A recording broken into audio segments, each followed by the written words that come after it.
It is 6 minutes past the hour. Thank you so much for tuning in to the Rick and Bubba Show. We are off and running. Kickoff hour is live. We start a brand new week together, and we thank all of you for being with us today. Good Time Gang is here live. Rick, Bubba, Adler all join us in 1 hour from now. Plus, next hour, we'll announce the winner of this year's Fix Mama's Mouth. Dr. Dudney and Christy will be here to do that announcement. We have allowed you, the audience, to vote. Y'all decide who wins. We had 3 contestants that were narrowed down, and y'all have had some time to vote. And today we reveal the winner with Dr. Dudney and Christy coming up in about an hour and 15 minutes from now if you're listening live. So stand by for that. Speaking of Mother's Day and Fix Mama's Mouth, we had some mothers that we celebrated here on the show. We'll recap Mother's Day weekend. We had some birthday parties. We had all kinds of stuff going on. We had football games. We had meet and greets. Man, we were pretty busy as a staff, so we got a lot to talk about. So let's bring everybody in. Over to my left is Mr. Greg Burgess, and to my right, it's Michael Helms. What's up, bud? How y'all? Everybody good? Boys. Boys. How we doing? Pretty good. Yeah. It's hard to complain. Okay. You know, you just get the day started right, and you just move on and you get some things done before you get here and you feel like you've accomplished a lot. Oh, yes, right. You know what I mean? Okay. Ready to go. How about you, little man? Yeah, I'm ready to go. I'm All right, fired then. up. Did you like like a flip? Did you like the advice I gave you on how to fix those commercials? I did. Okay. I'll share that with the audience. And I think you're right. Yeah. I've just heard. You just heard. Now, just learn how to count, Greg. And add, subtract. No, that ain't that hard. Yeah. For those of you who have no idea what we're talking about, the commercials were a little off in our local segment, or in our computer system there. So Greg was in there clicking some things, making sure we're good. So if y'all heard the bed loop for a minute, that's why. The bed loop. How was y'all's Mother's Day weekend with all you moms and birthday parties? Greg, you were a busy man. Busy man. I mean, good night. We did. Birthday Saturday from Marin. She turned 3. Went to the splash pad. Yeah. Over there in Chelsea with the kids. This thing where water just blows out of the ground. Yeah. And all this. They loved it.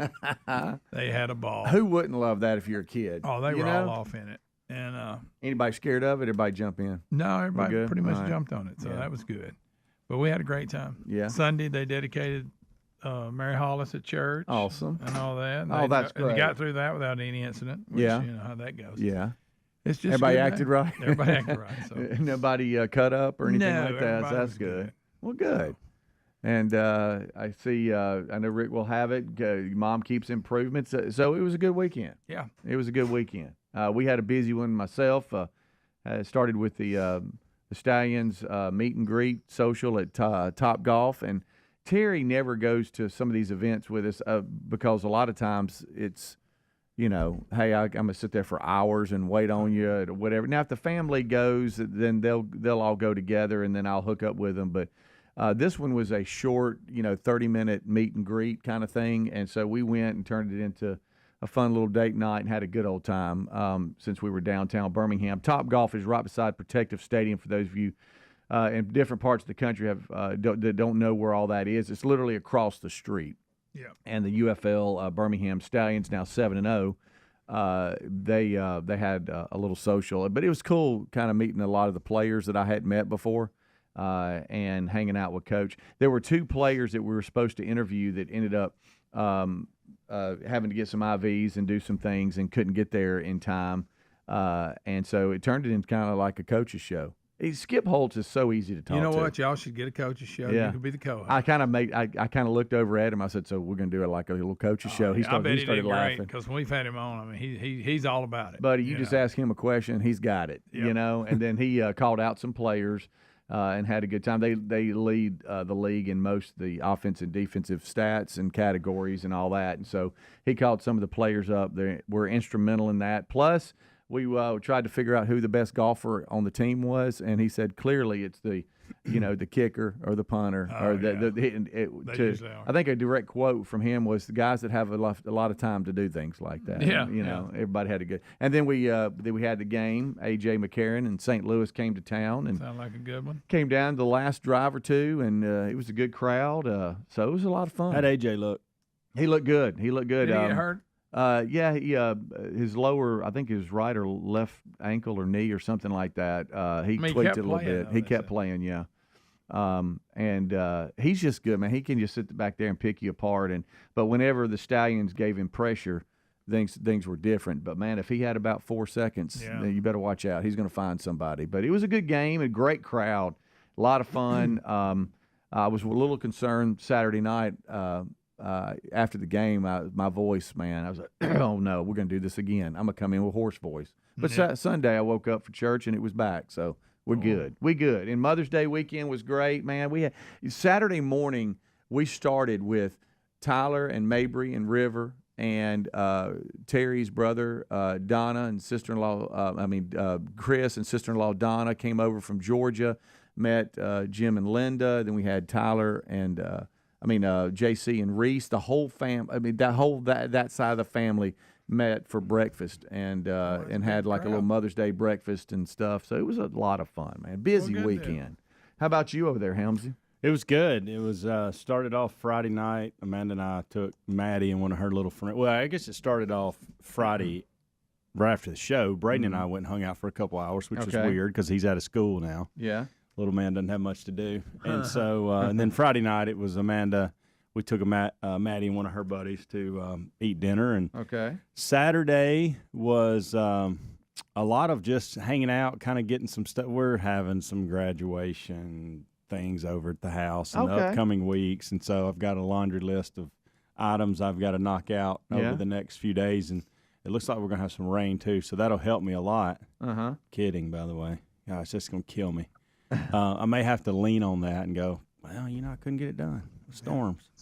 And then Saturday night we went to some friend's house and hadn't seen them in a while, and we just hung out. That was a good night. We just no kids at all. No on either one of the.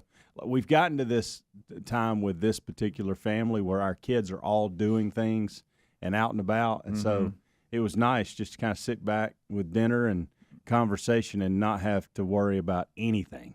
That was great. And then yesterday was low key, all the Mother's Day things that you do, uneventful, and everybody made it to church, and everybody made it to lunch, and everybody made it home in the afternoon to do whatever. So it was good. Did catch up on. You'd have been proud of me. Thought about you, Speedy. Okay. Watched a little bit of the Wells Fargo Championship. Okay. With Rory McIlroy. Crazy what he did yesterday. Boy, 6 under is pretty impressive. He was 8 under. There was an 8-hole stretch where he was 8 under. Yeah. And it was crazy good. And then the guy that won the regions actually went to Mississippi State, Doug Barron. Okay. I'd never heard of Doug Barron. Oh, Doug. And so he was on the tour for many years, and then didn't have a whole lot of success, but then won a major. Now I think he's like 53, 54. And so, but I saw he's from Mississippi State. That's awesome. So Hail State. And I didn't seek that out. Now I panicked on whenever it rained. I guess did it rain on Thursday? Whenever it rained, and I looked up and they were showing last year's coverage, and I thought it was day 1 or day 2, and Ernie Els was like 15 under, and I'm like, Helms, that's from last year. That's not this year. Joe Bubba He didn't go nuts. And so. But then just happened to come across it last night. It was a little later, and watched the last hole. Yeah. How about the staff that runs the game day UFL? Yeah. All that. They're also the regions staff. And they had been out there. They were talking about the weather. Yeah. And Thursday, it was a little crazy with how wet it was. But then once that rolled through, they were like, okay, we're rolling. But Saturday night when we were wrapping up, they were like, yep, got to go right back out there Sunday. But congratulations to Doug. And, Rory doing what he did yesterday. I mean, I don't have, I don't have a favorite golfer, but someone that I follow is Xander Schauffele and who he was playing. And it's like there's nothing he can do. If Rory's playing like anybody, good night alive. It was crazy. So it even caught him off guard, some of the things he was doing.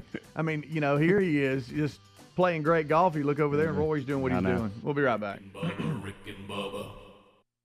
Set immigration policies aside for a moment. New diseases are entering through U.S. borders. Now, you remember medication shortages during COVID? Do you remember not being able to see your doctor? Well, you can get out in front of this with a medical emergency kit from the Wellness Company. This is not, I repeat, not first aid. It's like having urgent care in your home with essential prescriptions and strong antibiotics for infections of all types, plus a Dr. Easy guide. Order your kit and get 15% off at twc.health/Bubba. Use the promo code Bubba. Helix Sleep mattresses are terrific, and right now they're offering up to 30% off all mattress orders, plus a free gift with purchase. The Helix lineup has 20 unique mattresses. How will you know which one is right for you? Take the Helix Sleep quiz. Find out in less than 2 minutes. Once you pick your mattress, Helix knows there's no better way to test out a new mattress than by sleeping on it. So they give you a 100-day free trial. Head to helixsleep.com/Bubba today to save up to 30% off your mattress order, or visit rickandbubba.com for a link under sponsors. Resolving to eat healthier this year was easy. Actually doing it, not so easy. Well, Field of Greens is our healthy superfruit and vegetable habit in my house. Each superfruit and vegetable in Field of Greens was doctor selected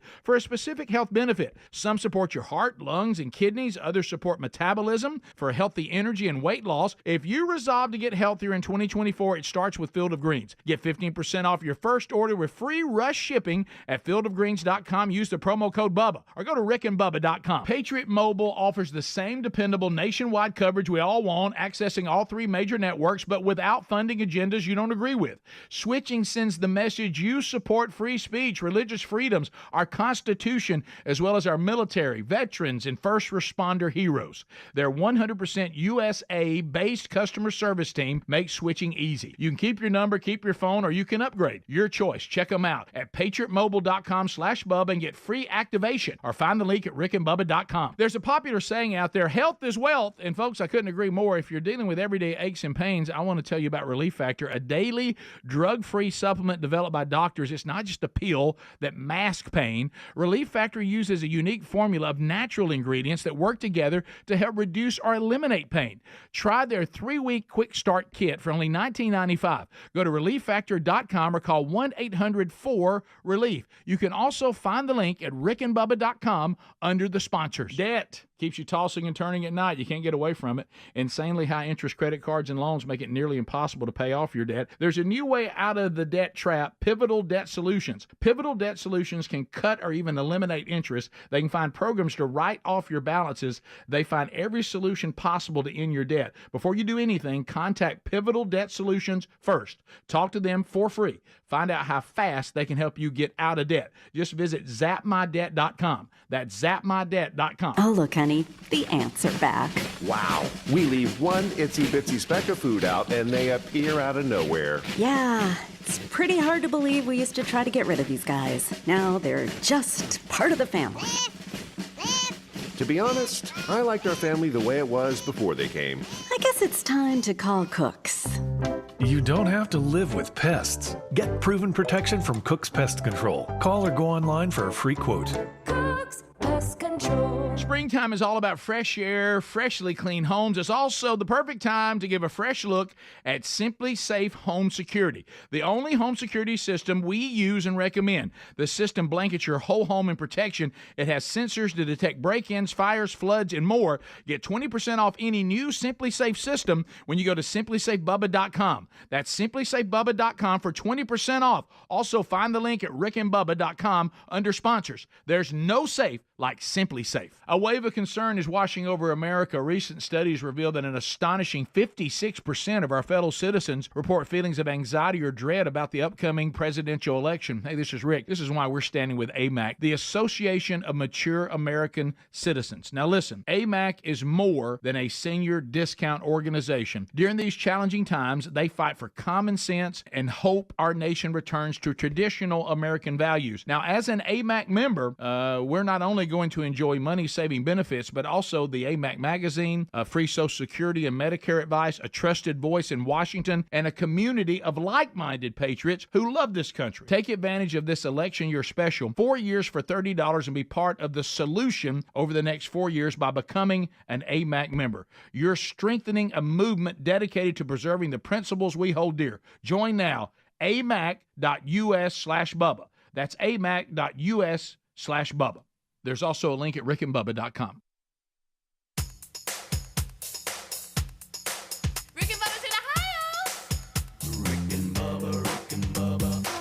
the gravy, please. Rick and Bubba, Rick and Bubba. Ooh, it brings me to my knees. Rick and Bubba, Rick and Bubba. I can't start another. Rick and Bubba, Rick and Bubba. All right, it's 21 minutes past the hour. Thank you so much for tuning in to the Rick and Bubba Show. We're off and running. You know, I was wanting to do one comment about the Stallions game Saturday that was really cool behind the scenes.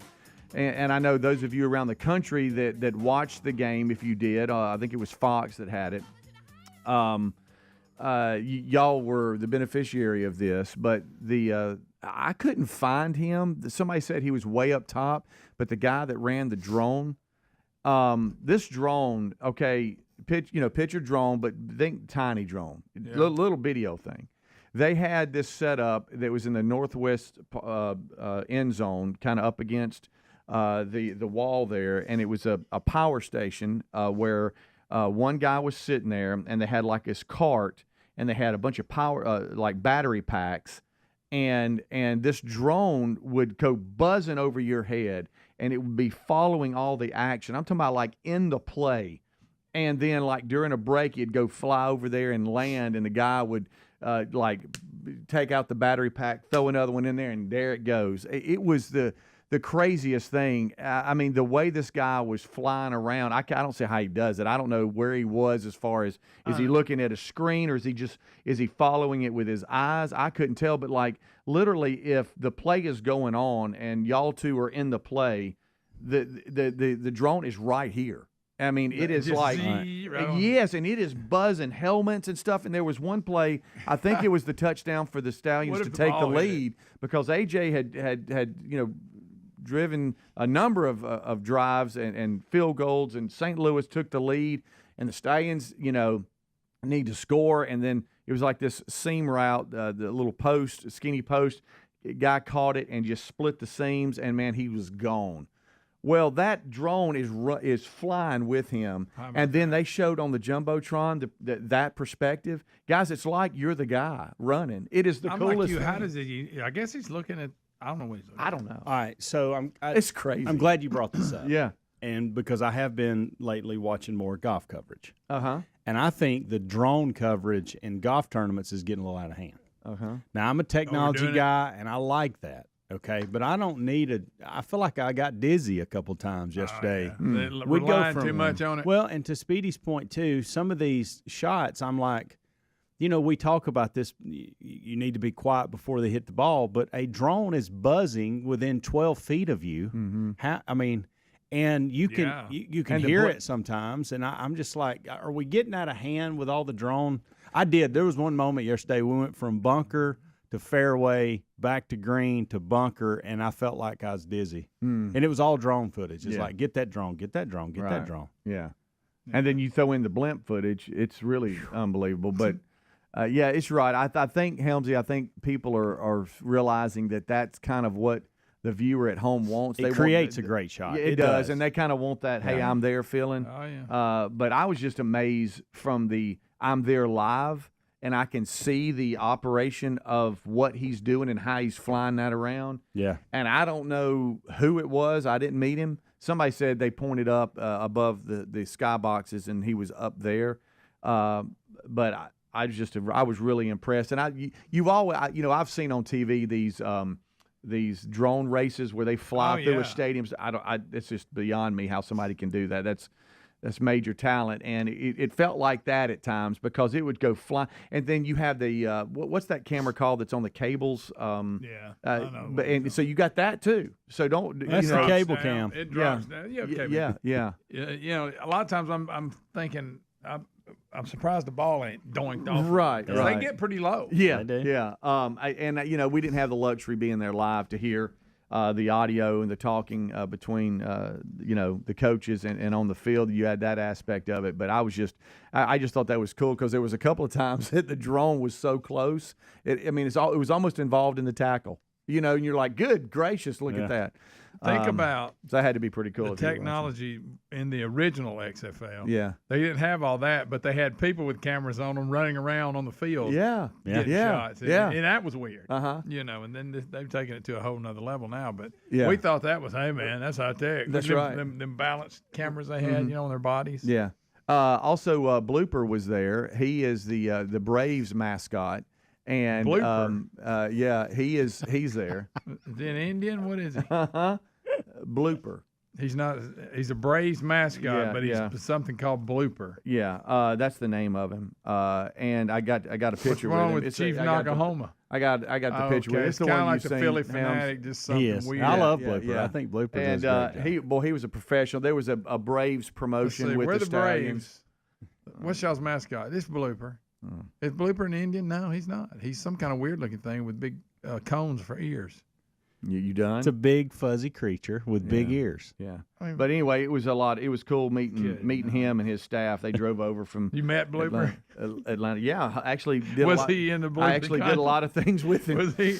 Did you meet him outside his costume and in his costume? Or No, he was just in. And I won't give too much away, but let's just say he was pretty cool. There was one where they did races, they did dance. It was very. I know y'all love mascot interaction and contest and there was a lot of that. Babe Ruff, who was with the Barons, he was there. There was just mascots running everywhere. I thought of Helmsy. I'm like mascots. If there was just a free mascot, Helmsy would be going nuts right now. Do you remember Homer the Brave, Greg? Kinda. That had the baseball head and the Braves uniform. That makes a little more sense. That's who Blooper replaced. I really, again though, I'm a Chief Nakahoma guy. Okay. I mean, I know you can't do all that now, but to me, if you're the Braves, you maybe have an Indian mascot. I'm just saying. Mm-hmm. Or maybe they can get Blippy to go out there. Let's get Blippy or Danny Go. Danny Go. You ain't right. But anyway, I was just going to tell y'all that it was neat. It was nice. Even though that was a stupid mascot, I bet it was fun. Yeah, I think I want to say. People love Blooper. I want to say this, Greg. I went through an entire game. Talked to I don't know how many people, went through the weekend, and you're the first one that said that's a stupid name. No, out of and I bet you I've interacted. You know with as well as I do why they're doing it. I can't count how. Oh, by the way, Chris says hey. Chris Wood was there. Oh, he was Chris. in charge of security. Oh, hey, the place felt safe. Hey, and they don't just have him there. They have him at the key. Oh yeah. I mean, on the field access. How's that make you feel? I think I saw there was one uncomfortable. Hey, and you don't think he's a rule follower? Wait a minute. I'm sorry, you can't. Hey, let me just tell you, there was at the end of the game, they asked me to stay and help the kids run. They allowed the kids to come on the field and run the 40 and stuff like that. It's been a long day, but it was fun. So anyway, all that stuff, all that stuff is over, and I'm coming back. And one of the St. Louis players just wants to see his parents, and Chris wouldn't let him on the field. No. Chris, and so the guy had to go up into the stands and hang out with him. He's a stickler. Chris was, hey, if you don't have your credential tag, so you ain't getting on that. You ain't getting on that field. Of all the security people, the main guy we want on the gate to keep everybody safe is Chris. Hey, and he's serious about it. Excuse me, sir. Hey, he's serious about it. What'd he think of Bleepy? A blooper. Blooper, buddy. I don't know. I will tell you this though. He was wearing a jacket, and when I would touch him, he seemed a little hot. Well, I bet. I was concerned about jacket him. weather. I asked him 3 times if he needed a cup of water. What was he doing? He said, "No, I'm good. I'll be all right." Bubba, Rick and Bubba.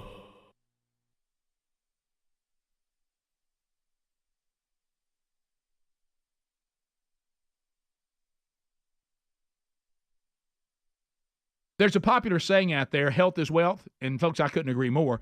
Some of you may be living with everyday pain. Now, this can affect so many parts of your daily life. I mean, it can affect the mood, your sleep. What about missing out on activities? Our friends at Relief Factor offer a natural way to relieve that pain. It's 100% drug-free. Developed by doctors, Relief Factor uses a unique formula of natural ingredients to help reduce or eliminate everyday aches and pains. Now, unlike pills that just mask the pain for a short time, Relief Factor helps support your body's natural response to inflammation, so you feel better all day, every day. Over 1 million people have tried Relief Factor, and here on our team, several of us have tried it. So let's get you a special deal, and let's see if we can help you too. Go right now and see if Relief Factor can work with you with their 3-week quick start kit that's only $19.95. Now, this is a great price to try it out for 3 weeks. You'll know in 3 weeks. You will feel the difference and know it works. You can also find the link at rickandbubba.com under the sponsors. Debt keeps you tossing and turning at night. You can't get away from it, but the truth is the system is designed to trap you in debt. Insanely high interest credit cards and loans make it nearly impossible to pay off your debt. There's a new way out of the debt trap, Pivotal Debt Solutions. Pivotal Debt Solutions isn't like the old school debt relief companies that string your debt out for years. They have new aggressive strategies that can end your debt faster and easier than you thought possible. Pivotal Debt Solutions can cut or even eliminate interest. They find programs to write off your balances so you owe less. Pivotal Debt Solutions can stop those threatening phone calls without bankruptcy and without a loan. The bottom line, they find every solution possible to end your debt permanently. Before you do anything, contact Pivotal Debt Solutions first. Talk to them for free. Find out how fast they can help you get out of debt. Just visit zapmydebt.com. That's zapmydebt.com, zapmydebt.com, or rickandbubba.com under the sponsors button. A wave of concern is washing over America. Recent studies reveal that an astonishing 56% of our fellow citizens report feelings of anxiety or dread about the upcoming presidential election. Hey, this is Rick. This is why we're standing with AMAC, the Association of Mature American Citizens. Now listen, AMAC is more than a senior discount organization. During these challenging times, they fight for common sense and hope our nation returns to traditional American values. Now, as an AMAC member, we're not only going to enjoy money-saving benefits, but also the AMAC magazine, free Social Security and Medicare advice, a trusted voice in Washington, and a community of like-minded patriots who love this country. Take advantage of this election year special, 4 years for $30, and be part of the solution over the next 4 years by becoming an AMAC member. You're strengthening a movement dedicated to preserving the principles we hold dear. Join now. amac.us/Bubba. That's amac.us/Bubba.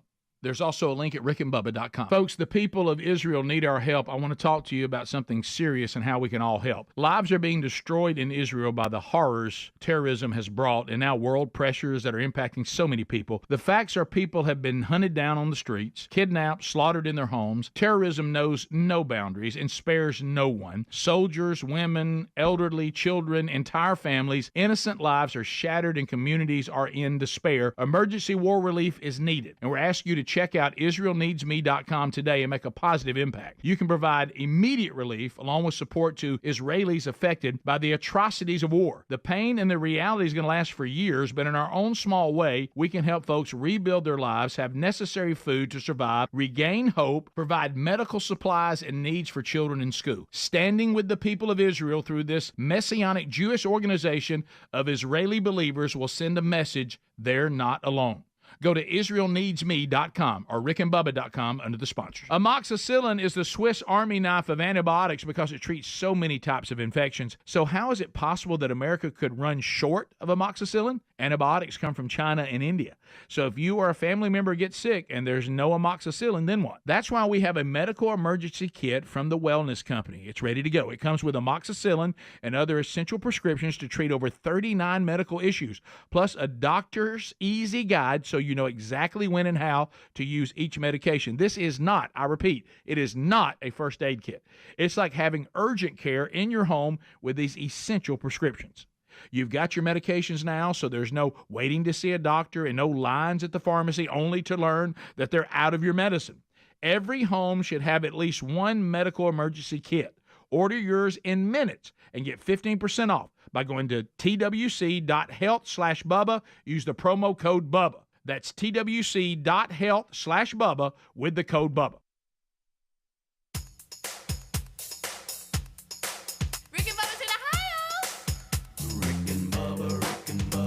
Pass the gravy, please. Rick and Bubba. Ooh, it brings me to my knees. Rick and Bubba.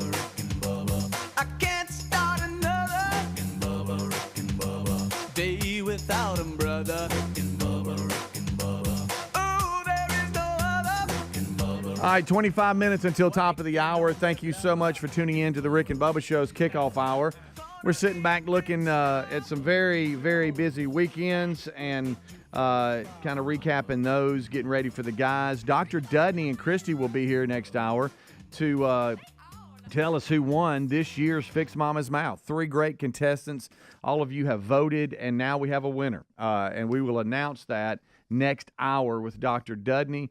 It is a great promotion and one that we have done for so many years. Dr. Dudney and his staff are just so great, and it's fun to hear the success stories. And when you walk in, which I think I have a cleaning on Wednesday, you see all the framed pictures of the winners of years past, and it's just awesome. And so that will be next hour. We'll announce the winner. This portion of the show brought to you by HelixSleep.com/Bubba.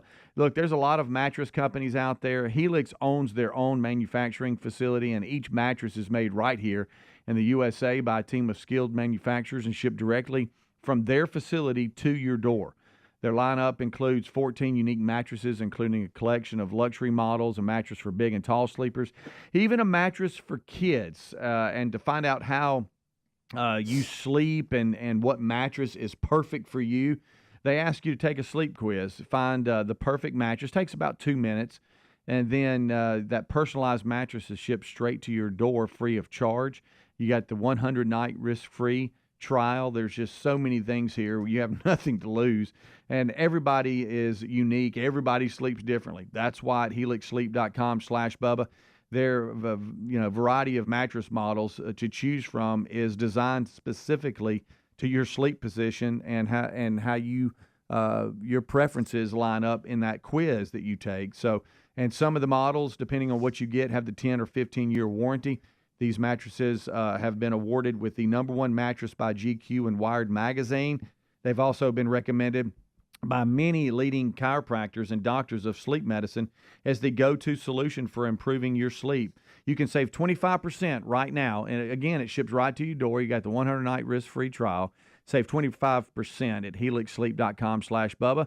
Get a truly amazing night's sleep, too, and you can find that link at rickandbubba.com. under the sponsors button if you like a direct link straight to it. Okay. Did y'all see any, and we'll pick this back up in the main show, but it's just a question for y'all. Did y'all see any of the footage of Trump's rally in New Jersey? No. Did not. All right. They're estimating, and again, I know how Greg is with numbers, so I'm being conservative here, but anywhere from 80 to over 100,000 people. You should see the footage. They're calling it one of the biggest gatherings in the state's history as far as just outdoor gatherings. But I didn't even know that it was being hyped to that point.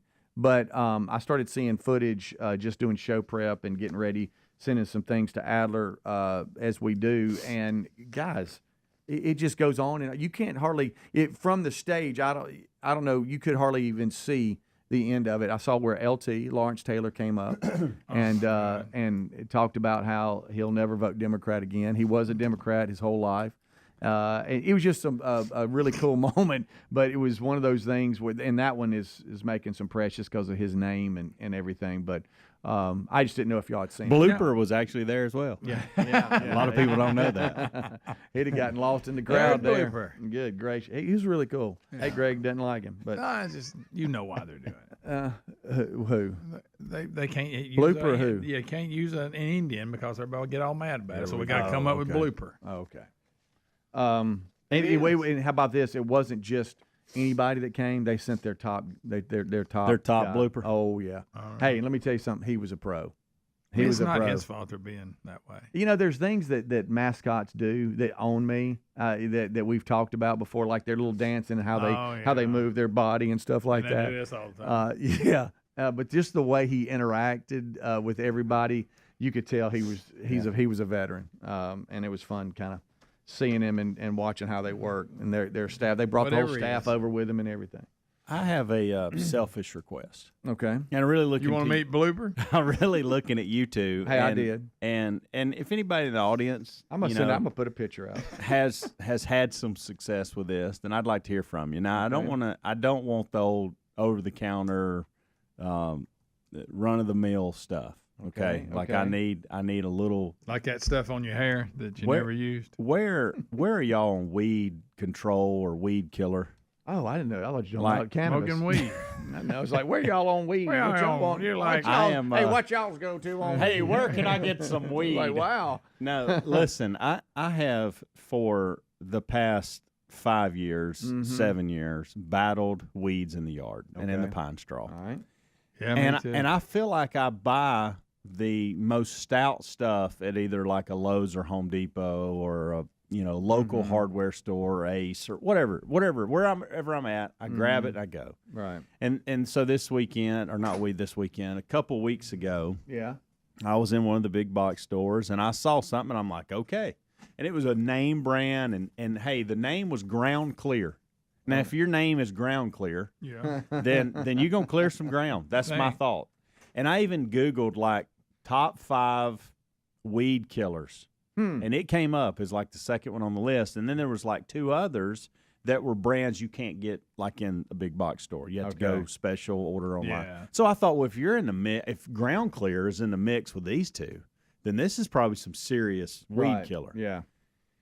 Well, I get out there Friday afternoon. Brady and I get back from doing what we were doing, and I thought, you know what, I need to spray a little bit. And you read on the label, and it says you'll see results within 2 hours, and and all this, and I mix it pretty like stout. Like I don't water it down that much. Right. I mix it like it's a stout mix. And you're on the stout end, not the other. Yeah. And I just can't get I can't get any results. I use I don't know what. And again, I haven't had good luck this year with either. And I just bought the Roundup off the thing already mixed. Yeah.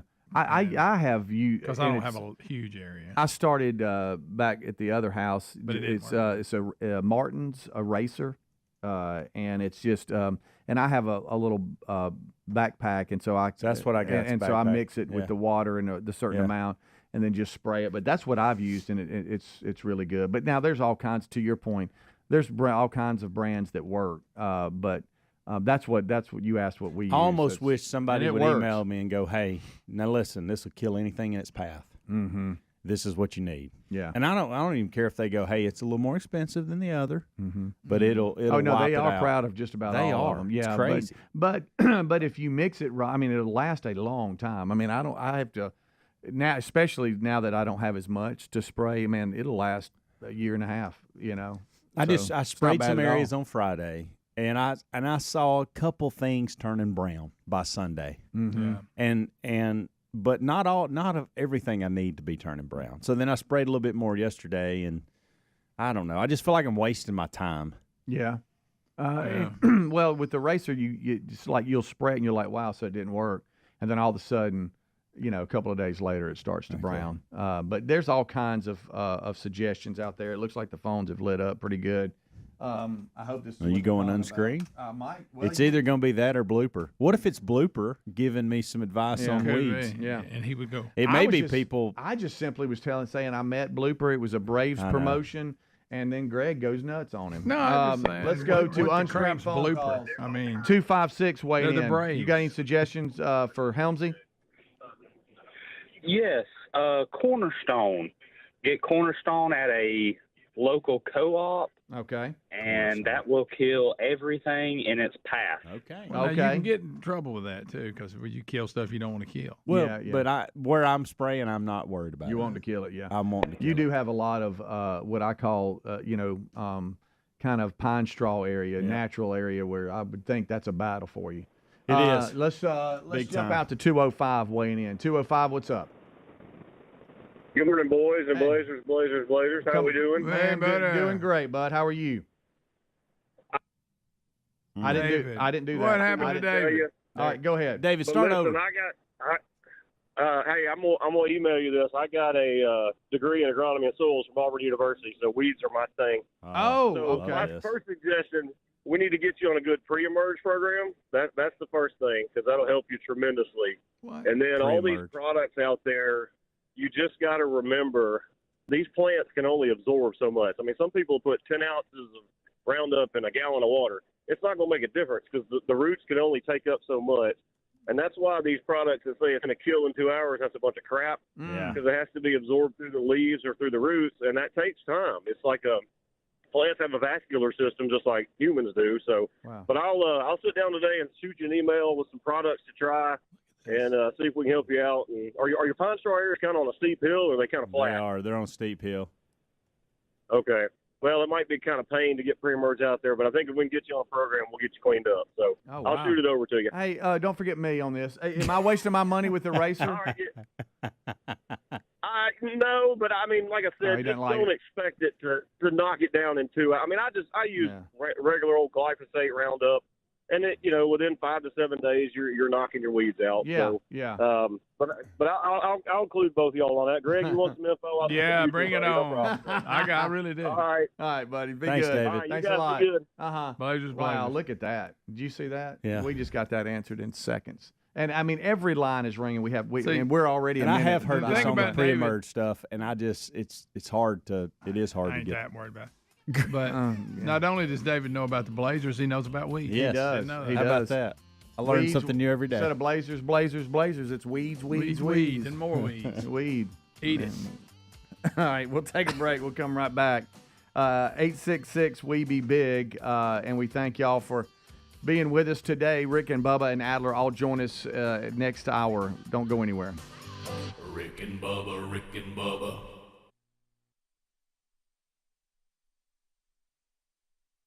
Diabetes, high blood pressure, anxiety meds, everyone's on them. If you're a 50-year-old male, maybe a bit porky, and you may even have type 2 diabetes, $1 million of term insurance may only cost you about $200 a month. Call Term Provider. Speak with Big Lou at 800-568-2790. Big Lou will find a term life policy for you even if you have type 2 diabetes, are overweight, or have high blood pressure. Term Provider has helped thousands of people like you who think they can't afford term life insurance. To buy $1 million of affordable term life for you, all you need to do is call Big Lou at 800-568-2790. Lou will make sure the scales are tipped in your favor. Call 800-568-2790. Big Lou will answer your call and work to fit you into a term life policy that you can afford. Remember, Big Lou's like you. He's on meds too. Call 800-568-2790. 800-568-2790 or biglou.com. Free! Who doesn't love free? With MyLowe's Rewards, you get the member-only treatment that's actually worth it. Enjoy free member gifts you'll love. And once you reach Silver Key status, you can get free standard shipping. Because Lowe's knows nothing feels better than free. Learn more about our new loyalty program at Lowe's.com/MyLowe's Rewards today. Program subject to terms and conditions. See Lowe's.com/terms for details. Member gifts may be subject to additional terms and restrictions. See Lowe's.com/shipping terms for details. Subject to change. Tyler from Wendy's here. The best part of Wendy's new Cinnabon Pull-Apart is every part. Unlike mornings, which have no good parts. Until now. Because with Wendy's new breakfast Cinnabon Pull-Apart, mornings finally don't completely suck. And now that mornings have warm cinnamon sugar rolled dough and ooey gooey frosting, are they the best part of every day? Probably not, but you get the idea. Get to Wendy's today and get the best part in every bite with the new Cinnabon Pull-Apart. At participating U.S. Wendy's, Cinnabon is a registered trademark of Cinnabon Franchisor SPP, LLC. Getting quality employees to fill positions in your company is essential. But finding those people can be a major hassle. Unless you use ZipRecruiter. ZipRecruiter makes finding quality people a breeze. And right now you can try it for free at ZipRecruiter.com/free. With ZipRecruiter, one click sends your job to hundreds of top job sites. But more than that, ZipRecruiter's advanced technology identifies the candidates with the skills you need, sends you a list of great matches to review, then actively invites them to apply for your job. And the results speak for themselves. 4 out of 5 employers who post on ZipRecruiter get a quality candidate within the first day. That's right, the first day. Now you can focus on your business and let ZipRecruiter do the work finding the best people for you. See for yourself. Experience the ease, efficiency, and power of ZipRecruiter for free. Just go to ZipRecruiter.com/free. That's ZipRecruiter.com/free. ZipRecruiter.com/free. Resolving to eat healthier this year? That was easy. Actually doing it? Not so easy. That's where Field of Greens comes in. Better nutrition is a key to health and longevity, and a healthy diet could even help you avoid health risks that run in your family. Field of Greens is your healthy superfruit and vegetable habit. It's the only fruit and vegetable product that literally promises better health at your next checkup. Your doctor will notice your improved health or your money back. Do your vitamins or green drinks promise better health? No. I love this stuff and definitely feel healthier taking it. Each superfruit and vegetable in Field of Greens was doctor selected for a specific health benefit. Some support your heart, lungs, and kidneys. Others support metabolism for healthy energy and weight loss. If you're resolved to get healthier in 2024, it starts with Field of Greens. And we got you a 15% off first order with free rush shipping. Visit fieldofgreens.com, use the promo code Bubba for 15% off, or go to rickandbubba.com, find the link under sponsors. A wave of concern is washing over America. Recent studies reveal that an astonishing 56% of our fellow citizens report feelings of anxiety or dread about the upcoming presidential election. Hey, this is Rick. This is why we're standing with AMAC, the Association of Mature American Citizens. Now listen, AMAC is more than a senior discount organization. During these challenging times, they fight for common sense and hope our nation returns to traditional American values. Now, as an AMAC member, we're not only going to enjoy money-saving benefits, but also the AMAC magazine, free Social Security and Medicare advice, a trusted voice in Washington, and a community of like-minded patriots who love this country. Take advantage of this election year special, 4 years for $30, and be part of the solution over the next 4 years by becoming an AMAC member. You're strengthening a movement dedicated to preserving the principles we hold dear. Join now, amac.us/Bubba. That's amac.us/Bubba. There's also a link at rickandbubba.com. Rick and Bubba's in Ohio. Rick and Bubba. Pass the gravy, please. Rick and Bubba. Ooh, it brings me to my knees. Rick and Bubba. I can't start another. Rick and Bubba. Day without 'em, brother. Rick and Bubba. Ooh, there is no other. Rick and Bubba. All right, we are rolling back. Thank y'all so much for tuning in. It is the kickoff hour. We're excited to have another week together. If you're listening live, we're starting it with you. We've got the winner of Fix Mama's Mouth going to be announced next hour with Dr. Dudney and Christy. They're going to be in studio to announce the winner of Fix Mama's Mouth 2024. Another great promotion, and look forward to getting the contestant that wins, teamed up with the Dr. Dudney staff. They do a fabulous job, and we look forward to announcing that next hour. We had RBU letters from the audience this past weekend, getting a lot of great feedback from that podcast. That's where you send questions and information through email to us, and the guys break it down and answer your questions, and that's always a cool behind-the-scenes podcast, and that happened this past weekend. Mother's Day weekend. Hope all of you moms had a great Mother's Day weekend, and now we are off and running. Did y'all, let me ask you a question. When y'all were growing up, did y'all scare y'all like it did me? Yeah, it did. It did. And I'm sitting in my living room, and I'm saying, oh, my gosh. Not to a point where it kept me out of the water. Right. But it did scare me. It made me look around. Made me look around. Yeah. Even in a river. Yeah.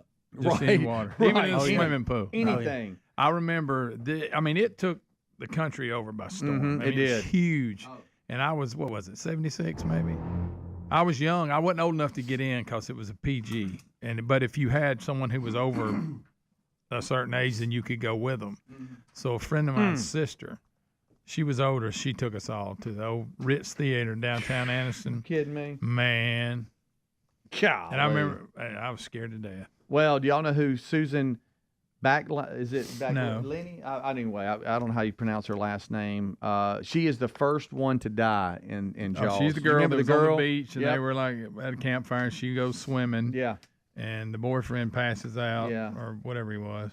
She was 70. He wakes up, and she's gone. Yeah. She was 77 and passed away. And anyway, that's the story today. She played the first shark victim in the Steven Spielberg Jaws iconic movie. And it was right out of the gate. I mean, that's how the movie started. Yeah.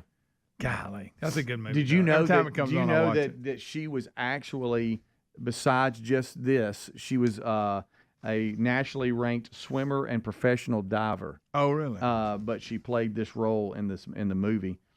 She was 28 years old when she had that role in Jaws. She had worked as an animal trainer and performed as a mermaid as well in some things. Anything to do with water. Yeah, but she played Chrissy in the 1975 film of Jaws, and she was the first victim. Oh, I golly, I was scared to death. I've seen it many times. Speaking of good night. Speaking of sharks and great whites, did y'all see what was roaming around down on the coast of Alabama? Oh, really? Another yes. one? South Alabama, some researchers at South Alabama is like 8 foot, 15-year-old. And they got video footage of it, like white. Underwater. It's a big beast. Well, last year I went down to Pensacola Beach and got footage. I was on the beach, saw the hammerhead. Was it 10 to 12 foot? It killed the what was? Didn't you say a shark attacking a stingray? Yeah. It was a fight too, dude. Ooh, that's right. That's legit. It's man. in our state. That's some good footage. If y'all were wondering, good. That is in our state. That's not good. Spotted a few days ago. Hey, note to self. Yeah. Y'all, that scares me. These He's people a little bit scared. These people that jump into water and just swim around like it ain't no big deal, and like touch their nose and stuff. I'm like, you kidding me? No, not me. No, sir.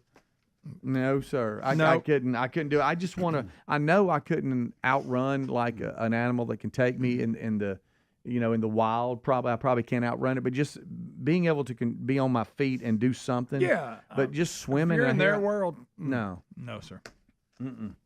For some reason, I'm more afraid of an alligator lately than I am a shark. Okay. And the reason is because they're around here. They're around here. They're starting to. I seem like they're overpopulated, and they're in that dark water you can't see. See, and here's the thing: we always grew up not worrying about it, swimming in creeks, because that's all we did when I was a kid. Creeks, lakes, all that. We didn't hardly go to. We go to the public pool, but now you go. Oh, okay. Used to maybe a water moccasin you can slap and get him out of there. Yeah. I don't know. Greg, I wouldn't. If kids are listening, I would. Let's not swat at water moccasins. Well, you know what I'm saying. I know. But at least we didn't worry about it. No, you really didn't. But for some reason, I'm just like, I don't like the fact that I can't see you. Yeah. And your head is sticking up out of the water, and I thought it was a log. You know what I mean? That's not fair. It's just a game changer. This is a would you rather. Would you rather walk out, knowing where we live right now? Yeah. Would you rather walk outside and see a pretty decent black bear, and he's in your backyard? It's pretty big, and you're not close to the house. You're kind of stuck in the back of the property. I'll take that. Or would you rather be skiing or whatever, and you're in some body of water around here, and all of a sudden you see an alligator head kind of coming at you? I'm going to go black bear. As long as it's a black bear. Yeah, I was trying to be realistic because I don't think we have too many grizzlies We around don't here. have any. If we do, right. Now let me ask you this: Does the black bear It'd have? be a very big story. Does the black bear have cubs around? Yes, I'm gonna say two. You better I'm get gonna out say of two. there. And one of them's coming at you. I'm still gonna take my chances with One the of bear. them's coming at you like he wants you to pet him. But you can't. And then all of a sudden the mom thinks, hey, and all of a sudden you get don't mess with the kids. What's up? I'm still going bear. Okay. Yeah, it's shaking it. It's what it's doing. It's stomping and shaking its head. Back to what Greg said. I'm on my land. Yeah. Like I'm a little more agile. I just want to be on my feet. Yeah. I mean, I'm sorry, but anyway, that's in the news today. Terrifying. She played the first shark victim in Jaws, and my goodness alive. Didn't do a lot after that as far as acting. No, but that's what she's known for. She passed away, and that's the headline. Yeah. So she's got a good story to tell people. Her whole life. She go, you may have seen me in the opening scenes of Jaws. Yeah. That was me, naked swimming, got eat. But she wasn't naked. Yeah, she was naked. Was she? She was. She's skinny dipping. I had her. Oh, that's right. I had her in the bikini. Okay. I'm sorry. I had her. It was something on. I forgot she was. She stripped her clothes off and then went in the water. That's right. You remember that, don't you, buddy? Good gracious alive. How old were you? How old were you? Rick and Bubba.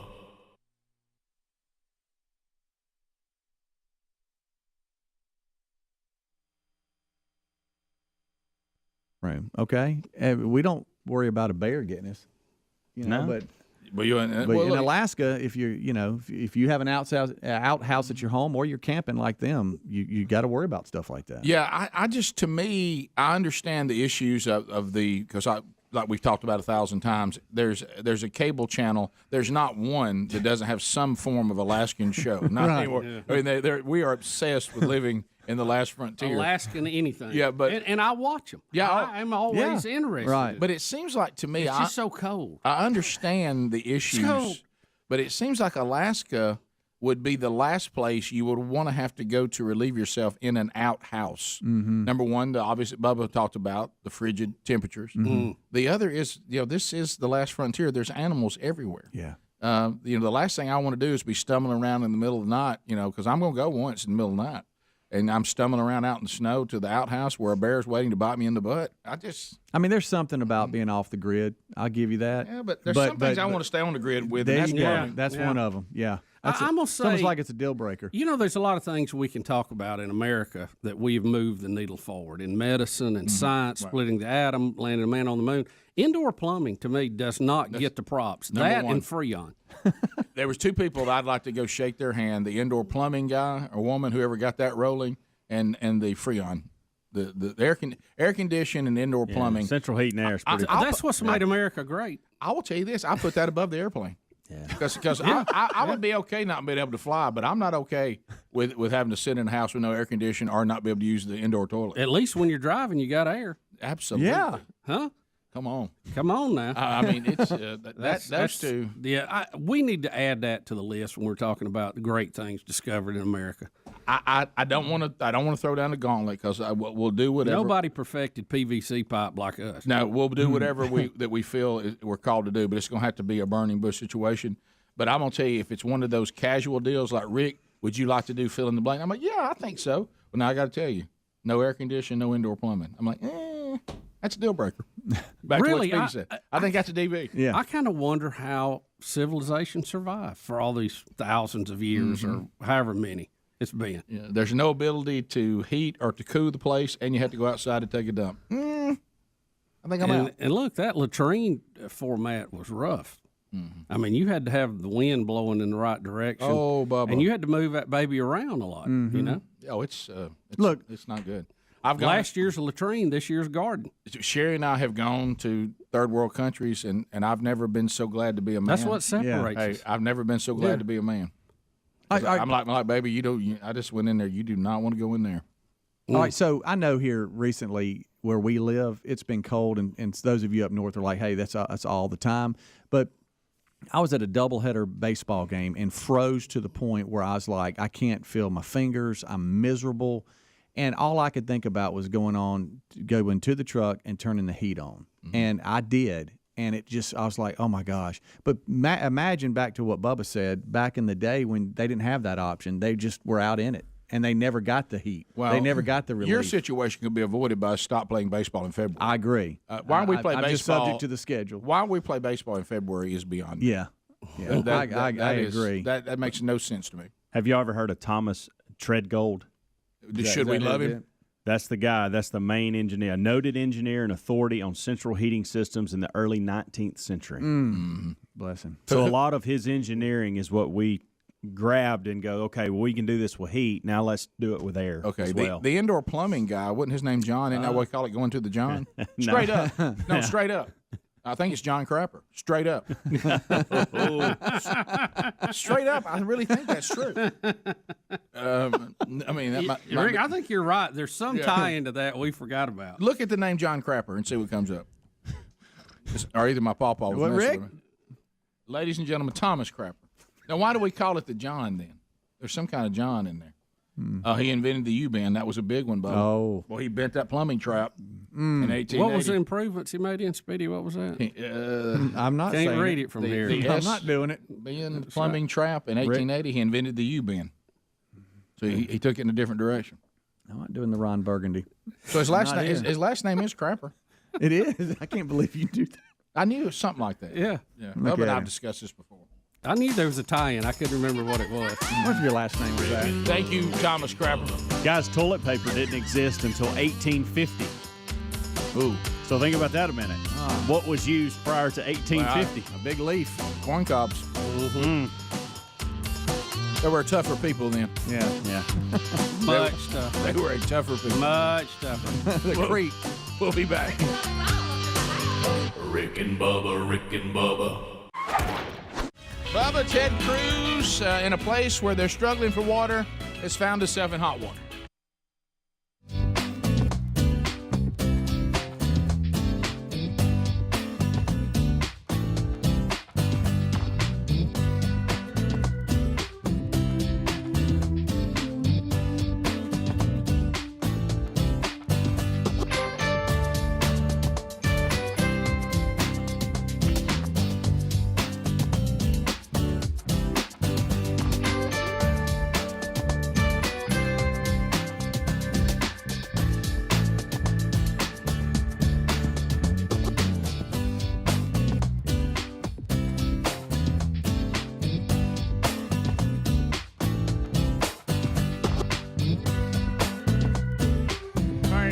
Here we go. A brand new hour on a brand new day on a brand new week. It is good to be back, and we'll reflect on what was an active weekend today on the program. You know what else is going to happen today? We announced the winner in Fix Mama's Mouth. Yeah, that's going to happen pretty quick. Here's the national anthem.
It is 7.5 minutes now past the hour.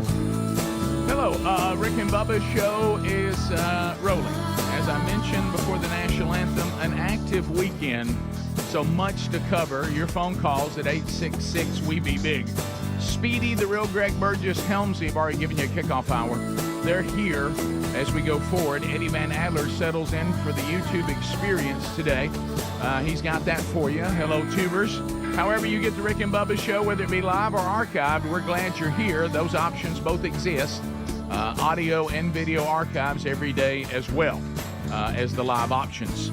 So let's get started this hour by bringing in the silver-tongued one, the man with the golden voice, professional lunch eaters, man of the year, the inventor of pizza in a cup, Shakespeare's worst nightmare, and the master of the King's English.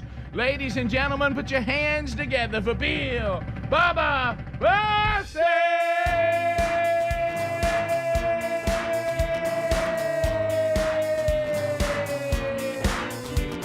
Howdy, Bubba. How about it, Rick? Friends, neighbors, associates everywhere, welcome into yet another edition of the long-running Rick and Bubba Show. Pull up a chair and stay a while.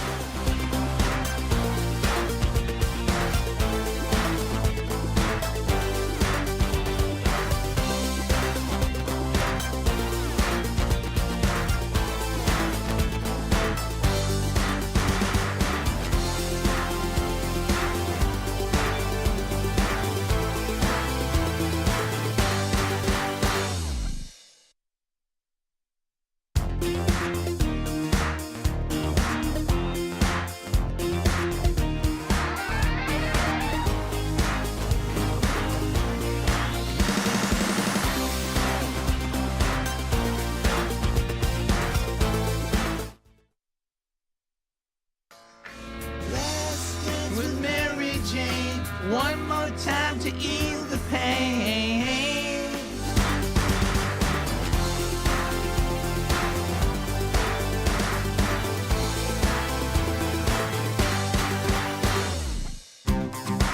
Here's TP, the late Tom Petty.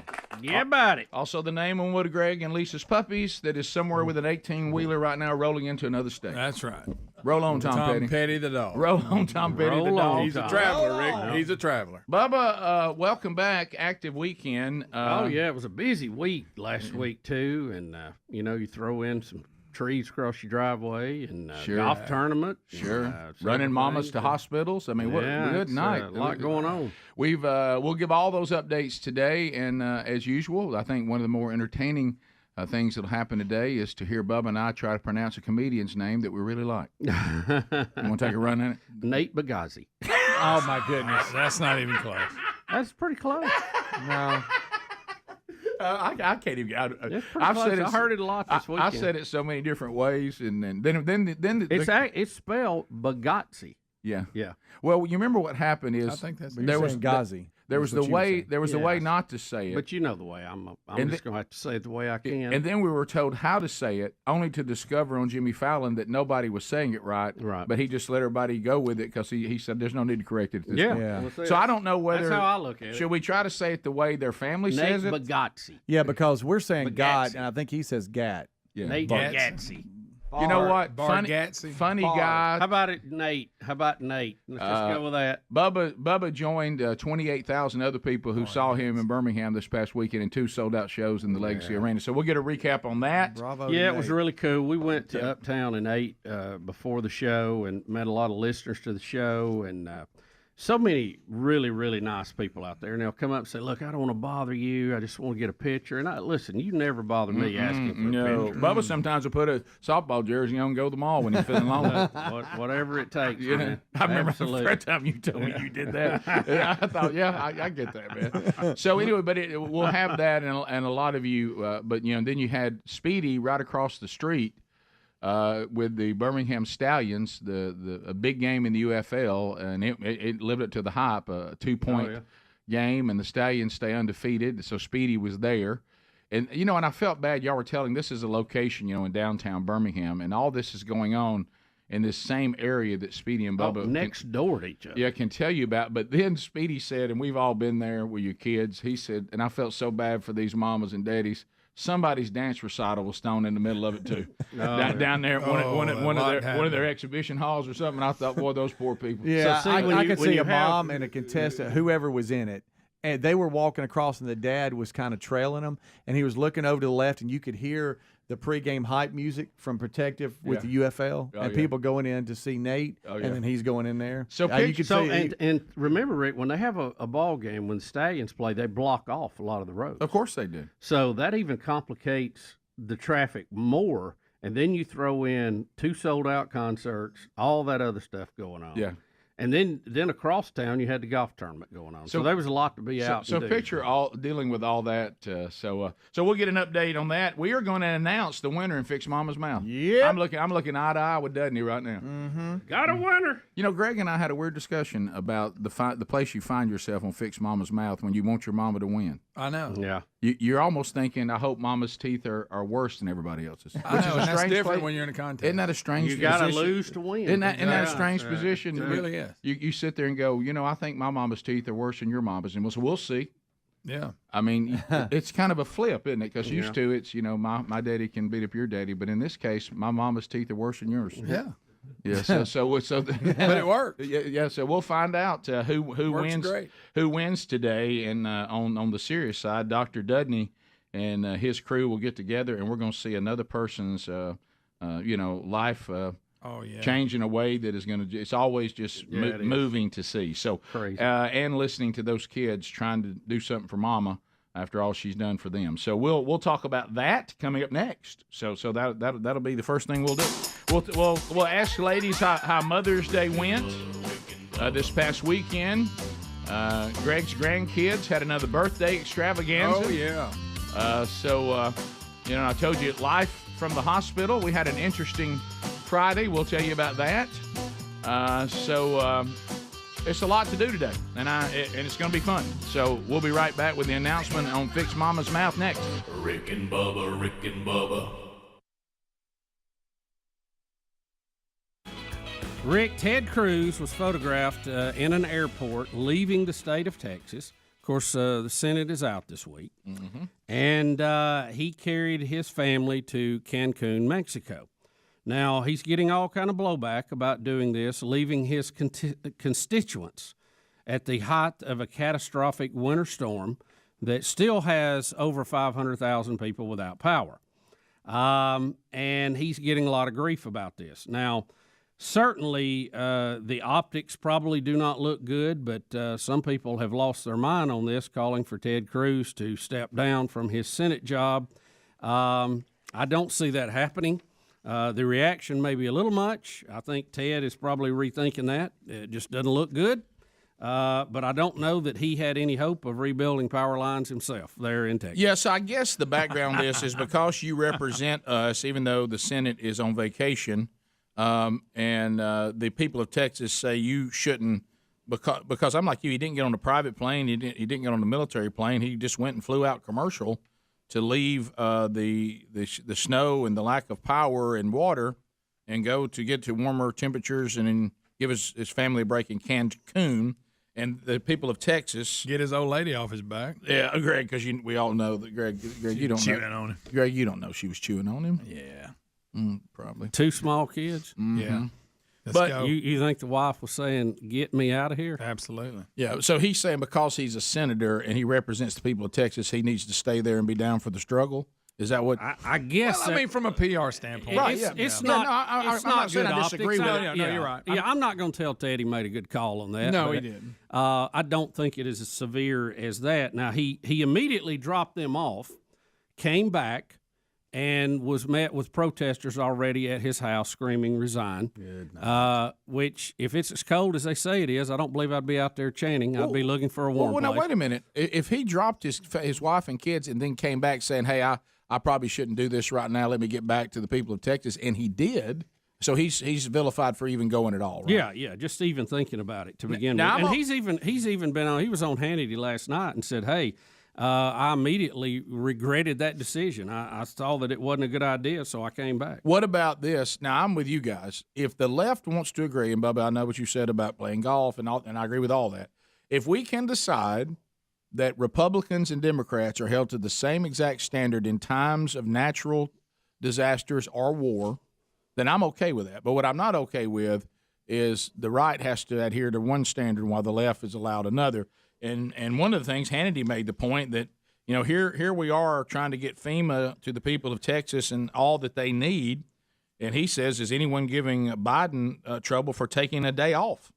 Why is he not in the Oval Office? Why is he not, out front with everything that needs to be done? Why is he taking a snow day? That's what he calls it.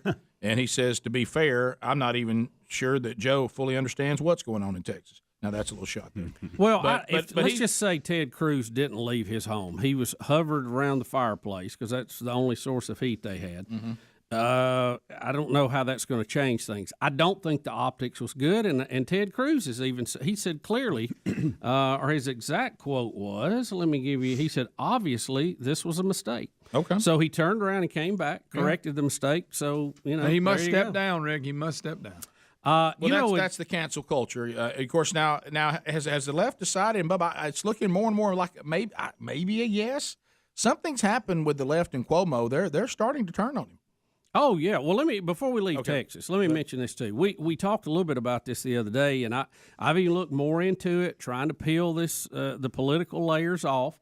Windmills was not the cause for the problem in Texas, nor is it the answer for the problems in Texas.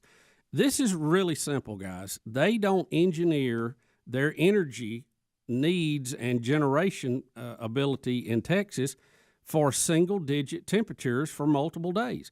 And it's very hard. Look, in New Jersey, you do build power plants for sub-freezing temperatures, but you don't build them for plus 100-day temperatures either. It's very hard to do it for both. So this is just a rare storm that caught Texas off guard. Yeah. And look, May there'll be never happen plenty again. there'll be plenty of finger pointing, plenty of investigations. Yes, it's a Republican governor there. He will share some of the responsibility. The regulatory agency will, and they'll probably make changes to say, look, we need to keep more.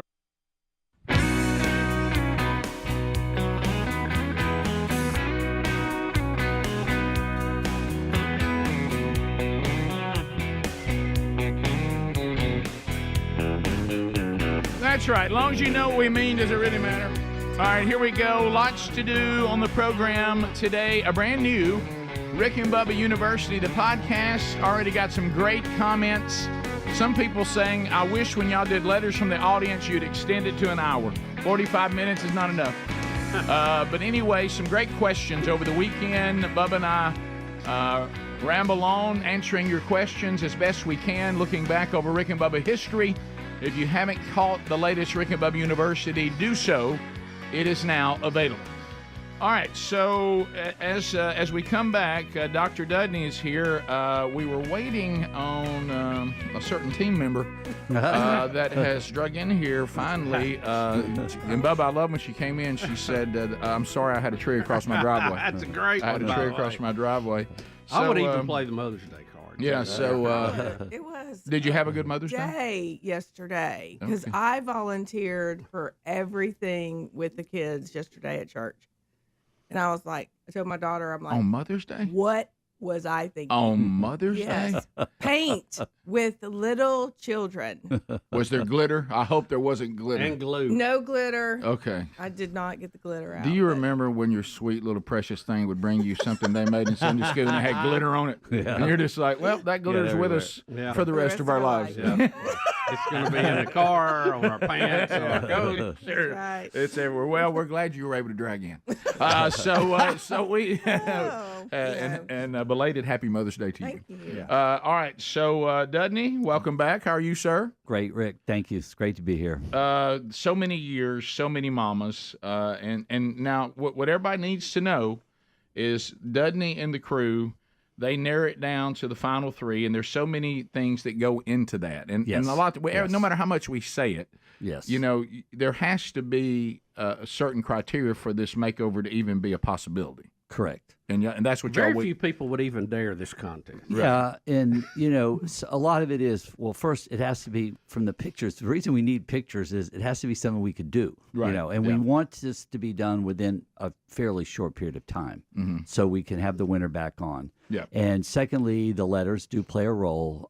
Some of these letters are amazing. I read them all, and some of them are real tearjerkers, but some of them are well written by children who love their mothers, and that's makes it really special. This is interesting. I think this is year 20 now for us doing this. 20 years. So the many- reason I say that is because Bubba was actually the very first one, and Right out of the Bubba gate. was 21 years ago. So right 93. out of the gate. And then Look at that the smile. year after Bubba is when we did the first mother, and so I figured, from process of math, I guess about 20 years doing this now. Well, we've learned it flies by. Yeah. I don't want to be a negative Nelly, but No. one of the things that was a little bit heartbreaking is when we tried to do it for dads and nobody cared. Yeah, I mean, know it wasn't the same response, and I don't know. Children can write about their mothers a different way than they write about their fathers, and I think that's probably true for me too. So. Maybe if we were giving them a bass boat. I think about my dad, and I'm like, I would have been terrified to enter him in a contest. Oh, I know. I would be like, he'd be like, what are y'all doing? I ain't going up there and doing that. So anyway, it's different with Mama, and it should be different. Yes. So it should. so I guess we can announce, right? Do we want me to announce it? I think Okay. I think you should go ahead. All right. and So if they're out there wanting to hear, I guess the winner needs to hear. Yeah, so here's the deal. Once it went to the final three, Dudney and the crew, they break it down based on that criteria. Then you, the people, vote. So at this point, once we get to the final three, if anybody's upset, you just have to blame the people, not Dudney and the gang, because the people We have voted on this. no control The of that. people have spoken. Christy, you're free. Nobody's upset. You're good. All right. So and hey, get her a cup of coffee. All right. So let's just say. I didn't know who that was sitting there for a minute. All right, so the winner is going to be what you voting know is contestant number 3, Jennifer Hoffman. Jennifer Hoffman. Here's the letter. My name is Caitlin Locke, and I'm entering Jennifer Hoffman, my mother. I'm entering her because she does so much for me and my little family, and she deserves this so much. Two so's, by the way, so much. She pours any free time she has into helping me with my two small children. We hear this a lot. Whether it be at the ball field or my house, she is always, all caps, helping us out any way she can. Financially, she isn't able to afford a new smile. She works a full-time job Monday through Friday and has been with the company she works at for almost 10 years. Every dime she makes goes to her bills, and she is solely responsible for that due to being a single grandmom. She even had, she'd stroke if she knew I called her that, but she prefers Nini, N-E-N-E, Nini, and having a one-person household income, it's just impossible. So thank you so much for this opportunity, and fingers crossed, my best girl wins it. Well, your best girl won it. There we go. So, Caitlin, the daughter, well done. Your mama, Jennifer Hoffman, contestant number 3, gets a $17,000 dental makeover, 10 upper veneers, lower bleaching, cleaning, x-rays. It's all there. And on behalf of so many people, to both of you and the entire staff there, thank you so much for using what you guys have to help other people. That's the bottom line. Yeah, you know, we say this all the time, but it is special. There's something about somebody that, just like you reading these letters, they're probably never going to be able to do this. And I say it every year. I wish they all could win. That's right. Yeah. I do. I mean, I don't have any favorites. I love them all to win, but it's nice to be able to somebody get something, you know, and that they weren't expecting, and maybe, you know, improves their life a little bit. Life changing. It is life changing. So we're thrilled. We love doing it. It's fun for our office, and I want to say this too. You know, I'm fortunate to have, you know, be part of your family. I consider every one of you family. But there are a lot of dentists out there that are doing things just like this that are not getting this recognition because they don't have access to y'all, and or it doesn't get publicized. So you know, dentists give a lot back, and I'm proud to be in the profession I'm in, and I'm proud to do the things we do. So and be fortunate, like you said, to even have the ability to do this. But it's fun. I enjoy it. People say, "When are you going to retire?" And I said, "Do what?" Right. I love what I'm doing, and I really like doing this. Giving somebody a smile is so rewarding, and it's so much fun for our whole office because everybody gets behind it, and so I'll keep doing it as long as God lets me keep doing it. I'm happy to be there. Well, you've done it again, and so that never gets old. When y'all see that first time, are they apprehensive when they first get there? Oh yeah, every one of them. Yeah, even the morning of. I mean, after they've agreed to do it, and they come in this morning, they go, "I'm really nervous." I said, "Don't worry, we're going to take good care of you, and it's going to be okay." And you know, then they ease as it goes along, and you know. Nitrous doesn't hurt, right? No, no, it does not. No, it does not. I thought Bubba, you know, getting a tank for his office was a bit much. That's usually a sign for trouble, but well, I just got a good report on my cleaning business. Yes, well he did. done. He sure did. He got a good report. Attaboy, Bubs. I'll be back in 6 months. There you go. So yeah, it's awesome though, walking in your office and seeing all the pictures of the former winners. I know, displayed all over the place. It's really cool. It's almost like going into a Hall of Fame. Yeah. Yeah, you look up there and you see those. To us, they all are. And then again, you continue this odd trend. A dentist who brings everybody sweets. Yeah, well, you know, what do? You got to keep business going. And what is this you brought us today? They're called s'mores bars. Okay, so they got a little bit of everything in them. Chocolate, marshmallow, chocolate chips, flour, sugar. You know, all the good stuff. It just doesn't look like a dentist gift, does it? I mean, you know, a toothbrush, maybe a little travel something. Well, let's be honest. You know, I know we all need floss, but it makes a terrible gift. Yeah. I don't think nobody's excited. No. Not even on the stick. Sure, let Santa put that in the stocking and see what happens. Yeah. Well, we've been trying to bring healthier stuff, but I said, you know what? It's time to bring some. My wife just got this recipe, and so she said she wanted to try it out. Well, thank her. We'll tell her it gets thumbs up. Thumbs up. Jennifer Hoffman, contestant number 3, the 2024 winner of Fix Mama's Mouth. Woo! We'll be getting her in right away. Right away. Thank you, Dudney. Thank you, Christy. Thank you, everybody there at the office for making these dreams come true. And Caitlin Locke, you're a good daughter. Your mama won. We'll be right back. Rick and Bubba. These plants online, we need to look at how our natural gas lines are heated, what kind of pumps we got, blah, blah, blah. They can always improve it. But it's been a mess. It's been a mess, and it's not good. But it doesn't necessarily mean there is a single easy answer that we can point at to get a political advantage. They just don't put windmills in Texas with de-icers on it because it's much more expensive. So the original thought that Texas was forced into this windmill thing, that's not true? It is not totally true. Okay. Well, they do have a large amount of their energy based on windmills, about 15%, the numbers I've saw. I haven't been there to count them, honestly, obviously. But was that forced on them, though, with the Green Deal? And all yes, that? yeah, Probably given subsidies to do it. Right. And they've been required to move toward that in the coming years. All of them have. That's why they're all building it. Right. But you're right. As small as percent as it is, though, those windmills not turning or not responsible Has nothing for to that do. huge. Yeah. I mean, it's some, but not that huge. Well, it amount. goes back to The our whole original state thought. got hit. It goes back to our original thought. The windmills really don't have much impact one way or the other. The windmills They're have just 'cause some they made 'em responsibility. The frozen natural gas pumps have some responsibility.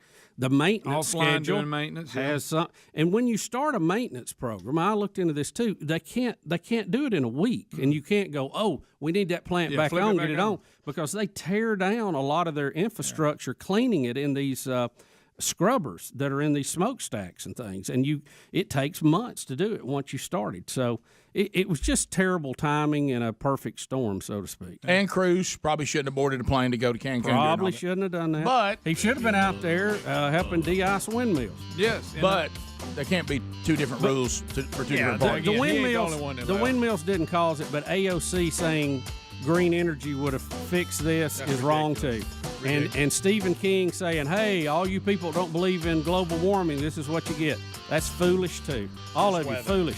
Top of the hour. Rick and Bubba, Rick and Bubba. So we've got a lot to do unpacking. We'll talk to you at 866 We Be Big. You can be part of the program. Some stories that we haven't gotten to, and we did have the one, and we ran out of time last hour. But it looks like that Cuomo is now in the crosshairs of the mean left. The mean left are turning on their own. We have a watchdog group. Bubba, watchdog. Wait a minute. Are you talking about Emmy award-winning Governor Cuomo? You're talking about a book on how to work your way through a pandemic? How to leadership, Rick, in a pandemic. talking about when it Did wasn't he even have a near chapter in there on doctoring the numbers? Bubba, let me ask you this. Is there a chapter in his book about leadership saying, now, the one thing you want to do is kill off a bunch of old people? Yeah. How about his treatment of senior citizens? How about a book on Rick, that? Chapter 8, get rid of the senior citizens. Yeah. Get them out of What there. would they say in New York? What, they call him a putz or something? Yes. Yeah, what a We'll get Tommy on here to tell us about it. Cuomo. But anyway, there now we What a have goofball. we have a group saying his policy may have led. Is this in the book? May have led directly to 1,000 nursing home deaths. 1,000? 1,000. Rick, what lot of deaths, egomaniac guy. puts out? Look, let me tell you, some of y'all that think that Trump was an egomaniac, and that could be somewhat justified. Sure. Even he didn't put a book out telling you how well he handled the pandemic. Why the in the middle of the pandemic. Why his whole state was falling apart. Yeah. Good night. The Cuomo, the Cuomos, they feel a little privileged. Daddy was governor. I'm governor. I'm sharp. My little brother's on CNN. I think I look good. What do they call him? What's that? Fredo. He called himself that one talking time, about and then Fredo? everybody started calling him that, and he got mad about it. Trump loved to use it. Oh, So there's the doctoring of the numbers. His policy led to unnecessary deaths. He's got problems. Rick, they're wanting his Emmy back. Even the left's starting to get mad at him now. The mayor, the mayor of New York's on him too. Because, they hate each they other. get at each other all the time anyway. So Ed de he's Blasio, turned he's on a it. good one, isn't he? Yeah, he's a dandy. He's done a fine job Who managing. our little commie? Yeah, he's our a little good one. communist. New York looks dandy. Doesn't it look good? Let me ask you this a lot of too. people leaving Just a quick note in politics. Won't dive into it. Ivanka Trump says no plans to challenge Marco Rubio for the Senate in Florida in 2022. Probably a good idea. I think Rubio's pretty well loved there and has done Florida a good job.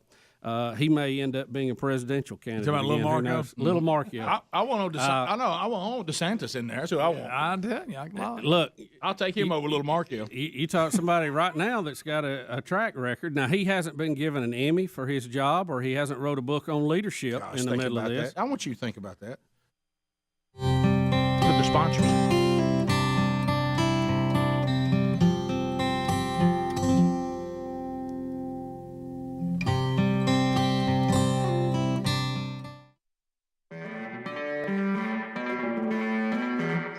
Can't teach an old dog new tricks at this point. 35 minutes past. SimplySafeBubba.com is with us, and we are fired up about that because we like to see when things move forward. And boy, the security industry, thanks to SimplySafeBubba.com, they've moved forward.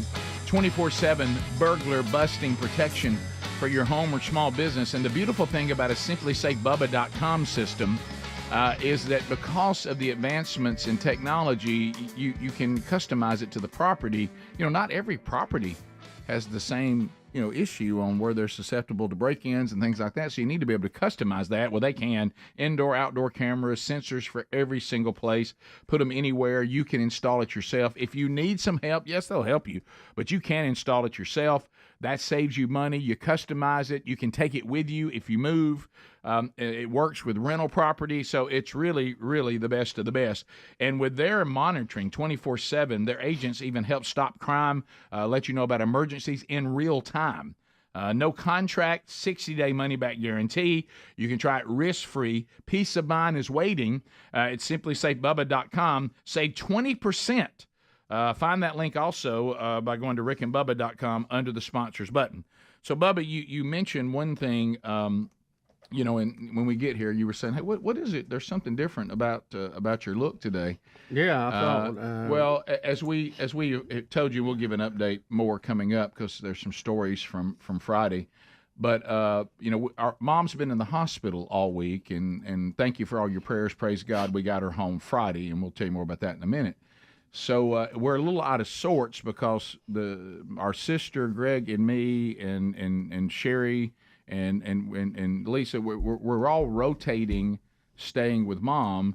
And so if it's your time to stay with Mom either at the hospital or at home overnight, you gotta be able to get yourself together to get where you're gonna be the next day. Yep. And I have a travel version of my hair gel that emptied out on the last trip to Omaha, Nebraska, and I forgot to replace it. So I learned this from you, actually, Bubba, is that go ahead and have your travel, toiletries always ready. Don't do that where you start gathering it and taking the stuff you normally use. Have you kind of a travel bag that's always there with the things you need for an overnight stay. And I had followed that, but you know what, Rick? If you run out of something on the travel setup, you still got to replace it in the travel bag as well, and I didn't replace it. It happens. But what's funny, so I have no gel today when I woke up at Mom's apartment to get here, but what's funny is it ties into this past weekend when I was also staying at Mom's, and then Lisa and I were going to Greg's, one of his grandkids, Marin's birthday party from Mom's. Sherry had to pick me up there. Well, I didn't have my gel there on purpose because I just had her bring me some sweats or something. And so I said, I got to go home and take a shower before we go to the party. She goes, we're going to a splash pad. You don't have to go home. Just wear your sweatpants and your T-shirt. And I said, well, what about my hair? and she said, can I just shoot you straight on something? I wish you'd stop doing that gel. And I said, what do you mean? She goes, why do you want to like Donald Trump Jr.? I don't get that. Well, And she goes, just wear your hair natural like it is. I said, well, it's so straight. And it's so, it doesn't want to do anything, but I don't want to look like Buster Brown because it'll just all fall. That's a good look. Yeah. Buster Brown's a good look. And so Sherry was or you could go with the bullet head. And then Sherry was like, I really think you just having the normal hair without the gel is a better look. And I said, but on a short period of time, once it starts getting a little shaggy, I said, it's going to look ridiculous. So I just went from Sherry saying, drop the gel to not having it at work today. And I'm I didn't know if it was dye day and they told you not to put it on. That's what it is. That's something. Exactly what it is. I know that accusation comes a lot. I'm kind of starting to be like David Letterman. If I was going to dye it, I'd just go cover all the gray. You know what I mean? No, look, I know that I'm hated for having great hair. There's nothing I did for it. I didn't. It's just genetics. I don't know why Greg missed it. You see, is what it is. All our brothers, right? Yeah. Believe it or not. Yeah, well, we think.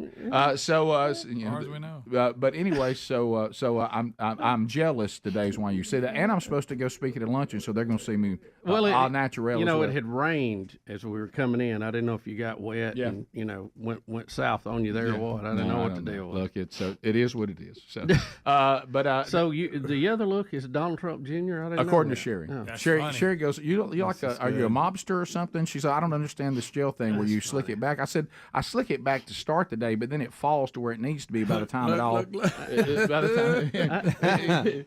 And so she's kind of spot on it. But That's anyway, good. She goes, and I said, I don't understand. This looks like it's all boxy and whatever. And she's like, I really think you need to start wearing your hair like it is and just comb it. We take a comb with it. Maybe get you a flat top. That's something else to keep up with. I know. So anyway, really, the gel's back to everything. If you really find anything down there, you'll find that somewhere in there it was no hassle. Yeah. And I know if I put the gel in, my hair just stays like it's supposed to be the whole day. Don't worry about it. If you got it. So what's all this Northern Lights hype? Oh, Rick. So what's all this hype about the Northern broke out Lights? at the end of last week, and we're having these really very rare, huge magnetic storms coming off the sun. Yeah, I saw you. But it does happen from time to time, Right, yeah. and it's a little hit and miss because the sun rotates and so do we, and you're not always pointing at the same spot on the sun, and Right, yeah. It gets a little complicated in that way. But basically, what it does, it sends enough ionized particles that when it hits the Earth's atmosphere, it lights up, and it's really cool. And it's kind of scary too in some ways. Well, this one I sent it That's to you, cool, Adler, but I Adler. just now got. I know you got some too, Adler. That's Adler's shot there. But I'm gonna tell you what, the one I just sent you from Laurel, Mississippi. I mean, look at that one. All right, so let me ask you this. The Adler. further south you go, the harder it is to see that. Since you took the picture, Adler, Yeah, Lisa took something looks like that. what I'm understanding is with the naked eye we can't see Right. that. That's what it feels like. But the picture comes out because the iPhone and whatever picture camera you're using can see it. This like this right here, you can see this is normal sky down here, and this is the pinkish hue or whatever. Yeah. With your eye, it was much more subtle, but you could see the difference between aurora sky and normal sky, and that really helped having that line for me to be able to see. If the entire sky had been this, I don't think I would have really noticed that much. If the whole sky had been pink, but to be able to see the line in between the two, I was like, oh, that's normal sky and that's aurora. And then the color was much more faint as well, and I boosted it a little bit so you can see it a little bit It's better. shifted up out of what the human eyesight is, but the camera catches it and translates it to a way we can see it. But there's some of it, and you never know what you're going to see on any given night because there's a lot of variables in all this. I mean, the ones to me that I saw it one time when we were much younger, is when it's kind of a green color and it looks like it's moving. That's really weird looking. It kind of looks like it's dancing or something. But we're supposed to have more of it in the next few days. So. I didn't see any last night, but I think we're going to have some more this week. Was that video you sent us? Was that? It was a space forecast. Yeah. Okay. Yeah, I knew it was. This something. next song. I didn't know whether that was the bird flu. I didn't know what that was. No, it was a space forecast for this coming week, and I think today's the 12th, isn't it? 13th. So the hot spot ought to be rotating back around toward us at night. So Bubba, you're saying that was just because of the solar storm? It wasn't like DARPA was doing any tests? No. Have you guys heard about this? No DARPA tests. You knew all this was DARPA coming. tests. Yeah, okay. I was just making sure. I thought it was DARPA the whole time. No, it's basically what they see up north all the time, but we're getting a view of it further south than you normally get it. I saw too. Speaking of that, I mentioned that on the bird flu.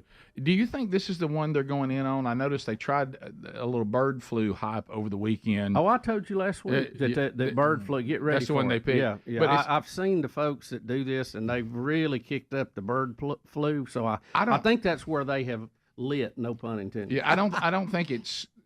Because it's one of those things that, like, it's the headlines always what they try to do. But I saw the World Health Organization. We all trust them so much now. Yeah. Watching everybody shred them with their announcement, not again, never again. Are y'all right about anything this time? Yeah. And then when you monitoring 70 people in Colorado for bird flu. Well, when you read it, nobody has it.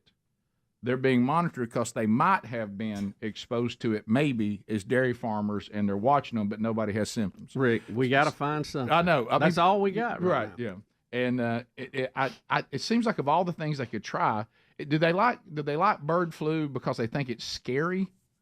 Rick, there are petitions right now sitting on people's desks that says because of blank, we need to have mail-in balloting. We need to have all of that. All of those lawsuits and things are ready to go, headed to secretaries of state all over the country. Right. And all they've got to do is fill in the blank. And they're waiting to see what rises to the top. And I'm telling you that because of the uptick in some outlying areas, now they think they've got the scientific evidence to go with bird flu. Oh, yeah, and Trump's New Jersey rally will really kick him in gear now. Yeah, well, with what was happening. Well, I thought it was weird the guy from the World Health Organization said, now, if we see northern lights, it's really going to be bad. Yeah, oh, yeah. And, but you have to admit, it seems like nature's going a little nuts right now. Well, yeah, sure. I mean, I'm not saying it's the end of time, but it is getting a little shaky out there, crazy. you know. Closer today than we've ever been. 15 minutes to the top of the hour. We'll be right back. Rick and Bubba, Rick and Bubba.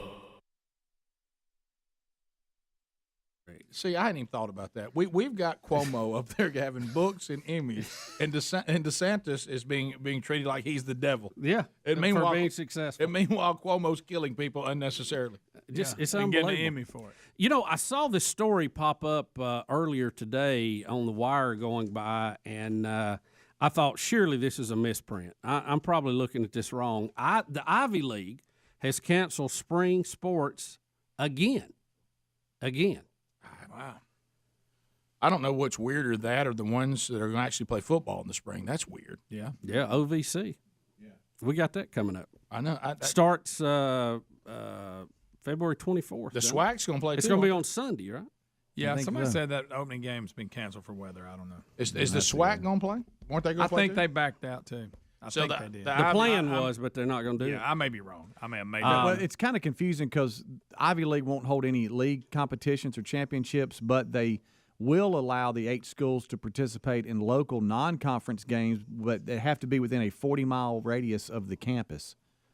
And it's very strange. So, wait a minute. Why 40 miles? Well, because they're afraid that Cuomo might kill somebody. What's the science in that?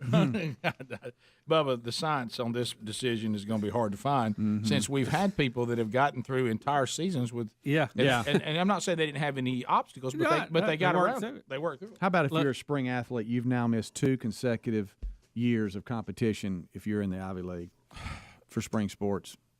I tell you, back over to football again. That's doing it. The few that are doing it, Greg and I. You know, my roommate from college and friend. So he coached with South Alabama through the fall season, and now he's taking a job at Jacksonville State. Who's going to play a spring season? Yeah, picture being that coach. Yeah, your little off season thing ain't working out. Then you get to come back and get ready for fall. Yeah. That's the part I don't know that anybody's thought through. How do these spring football players ready to play again in the fall? Let me ask you this. Have you, following the science here, and we had a great discussion with Dr. Sag from UAB, head of the infectious disease department, and that drops this weekend. If you're looking for it already, stand down. It'll be this weekend. Whoa. And we were talking about it. So the numbers nationally are falling off. Okay, it peaked in January. It's falling off. Infections are falling off. Deaths are falling off. Hospitalizations.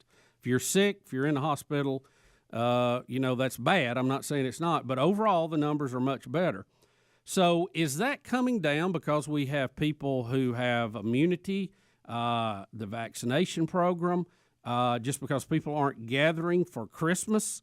What do you think the main cause of all that is? Well, I'm not a scientist, but I think on this one I'm going to do this with relative confidence. Yeah, I think you listed it. I think the reason why it's coming down mainly is because of a herd immunity. There are many more people who have the antibodies now. We're finding out the antibodies last up to a year versus the 90-day thing we were worried about. And on the low end, it's more like 6 months, not 90 days. And then the vaccines have started. And the vaccines are making their way, and I think just the sheer, you said this from the very beginning, the sheer lifespan of these things from the ones we do know of in the past seems to be about a year and a half. Yeah, we didn't really get to delve into that with Dr. Sag, and I wanted to. I wanted to talk about the Spanish flu and what we know now about it then, because it was 100 years ago, and I doubt the records were as accurate as we wanted them to be. Yeah. I thought it was good. He did cover about why Africa does not appear to have the numbers that we have, and it may not be what you think it is. Yeah, and you hear that this weekend. You really need to listen to that. It's really a good one. But I think the two main things you mentioned, immunity from those who had a relatively easy time with it or even a rough time with it. He said the rougher the time you had with it, the better your antibodies are if you survived it. And so I think that the two factors of vaccines combined with antibodies that happen naturally, that has to be what's helping more than anything else. And you still combine some degree of social spacing and wearing a mask, and all of that's like control rods. Yeah, and it just keeps it from spreading. That's what I think. I don't know. I saw one scientist said, "Look, it's coming down too quick. We do have all the things we mentioned, but we're seeing a drop that doesn't justify that." So he's concerned that there's something else wrong. And I don't know what conclusion he was drawing with it. I didn't. You can't win with this thing. Yeah. Well, he was just concerned. He was concerned. Well, and some of it may be some of this other stuff that has nothing to do with science.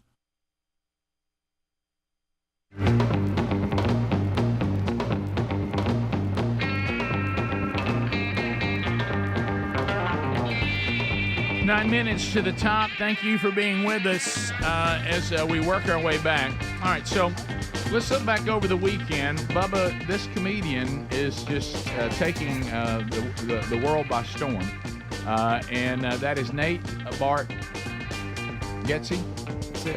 Nate Bargatze. We called him Bargatze. Correct. So did everybody else. And then he said, well, our real name is Bargatze, but since people that are a lot bigger than me were mispronouncing, our family just changed it as well. Yeah. But this is a very, very funny man. I think it. We were talking about this even yesterday because I knew you'd gone to the concert for Mother's Day, and I was like, this when you see the success of somebody like him, it really flies in the face when you have all this nasty. I'm talking about pornographic comedy out there and movies, and they're like, well, we're just giving people what they want. You're really not. This guy is clean, he's clever, and he's selling out arenas everywhere. And you were part of his stop in Birmingham where he sold out not one but two shows in a 14,000-seat arena.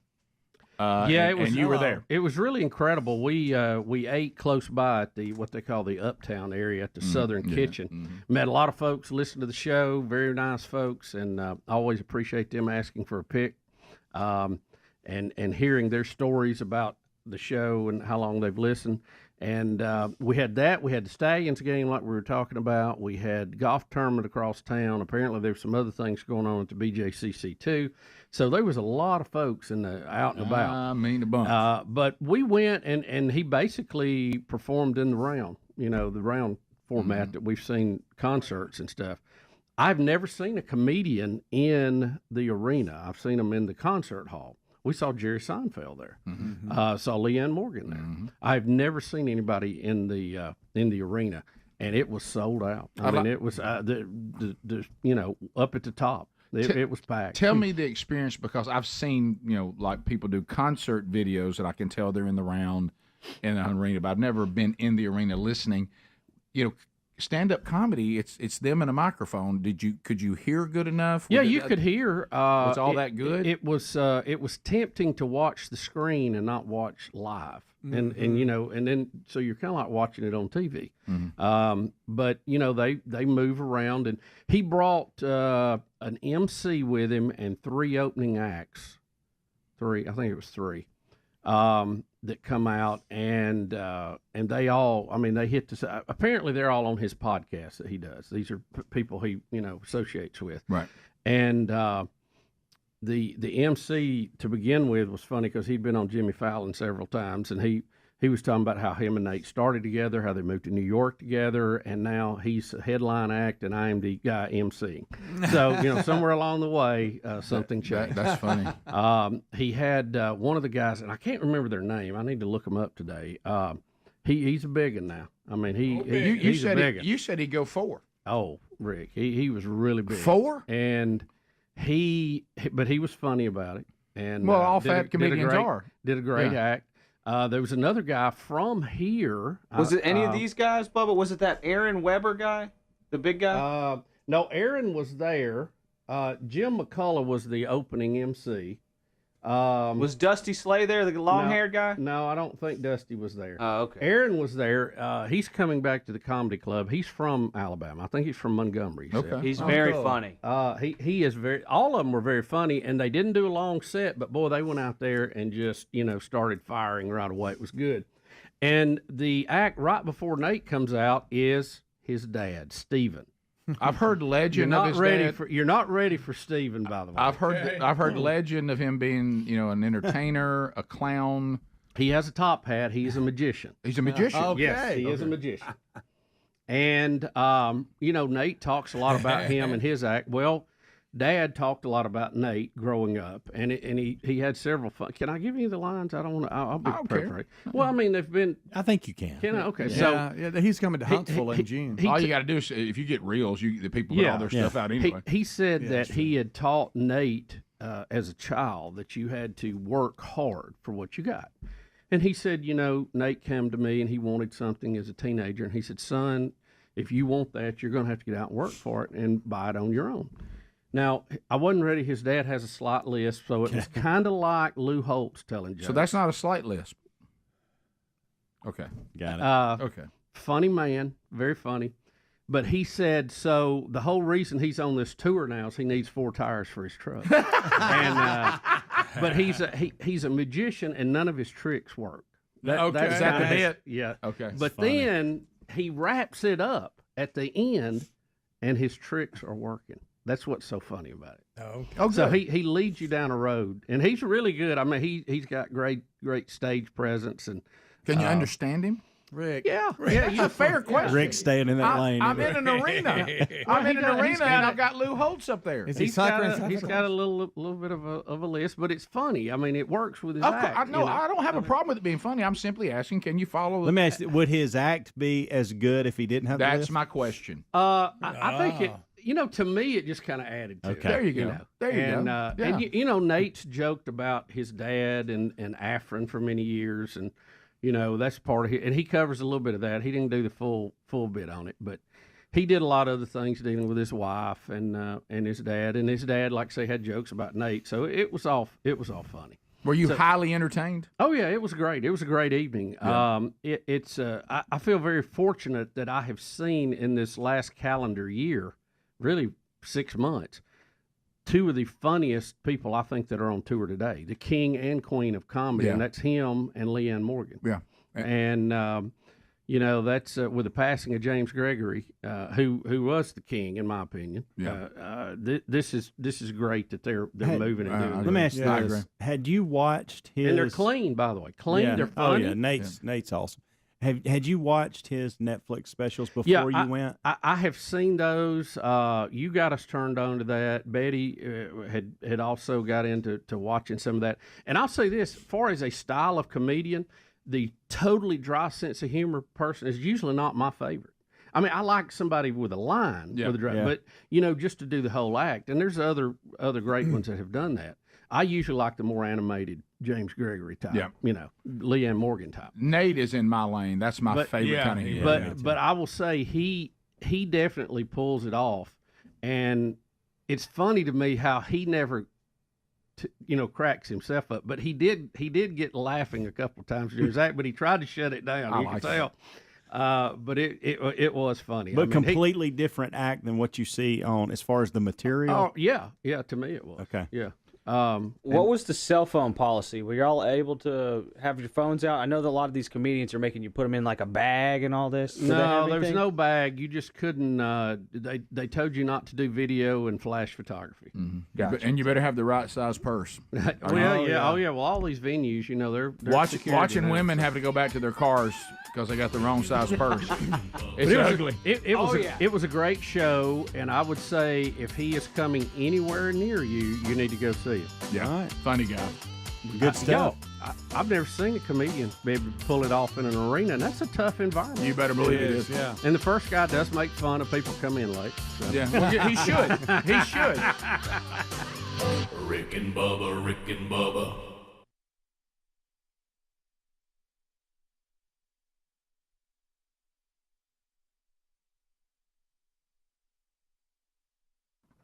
Well, I know that when you come to the place in your life where somebody you love or you yourself start experiencing hearing loss, you need to go ahead and be aggressive about this, because there's nothing that takes you out of fun with the family and friends quite like not being able to hear the conversations that are going on. We saw this happen with our dad when he was still with us. You know, we first started noticing that he was drifting a little bit. It had to do with the fact that he couldn't hear. But then you start thinking, well, I need hearing aids, or my parents need hearing aids, or grandparents, but wow, they're expensive. Well, here's the answer. Thank you, MD Hearing. MD Hearing, it's 2024. No need to be paying thousands of dollars for hearing aids that don't even work right. MD Hearing is an FDA-registered rechargeable hearing aid that costs a fraction of what typical hearing aids cost.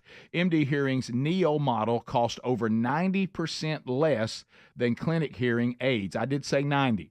And the Neo actually fits inside your ear. No one will even know it's there.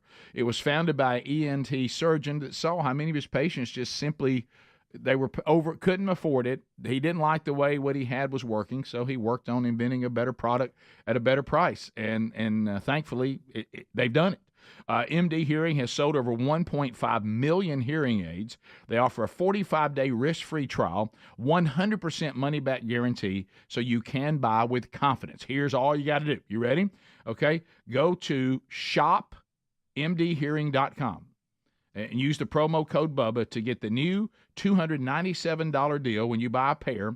Plus, they're adding a free extra charging case, a $100 value, just because you're listening to the Rick and Bubba Show. That's mdhearing.com. mdhearing.com. Use the promo code Bubba to get the new $297 deal when you buy a pair. Go do it now.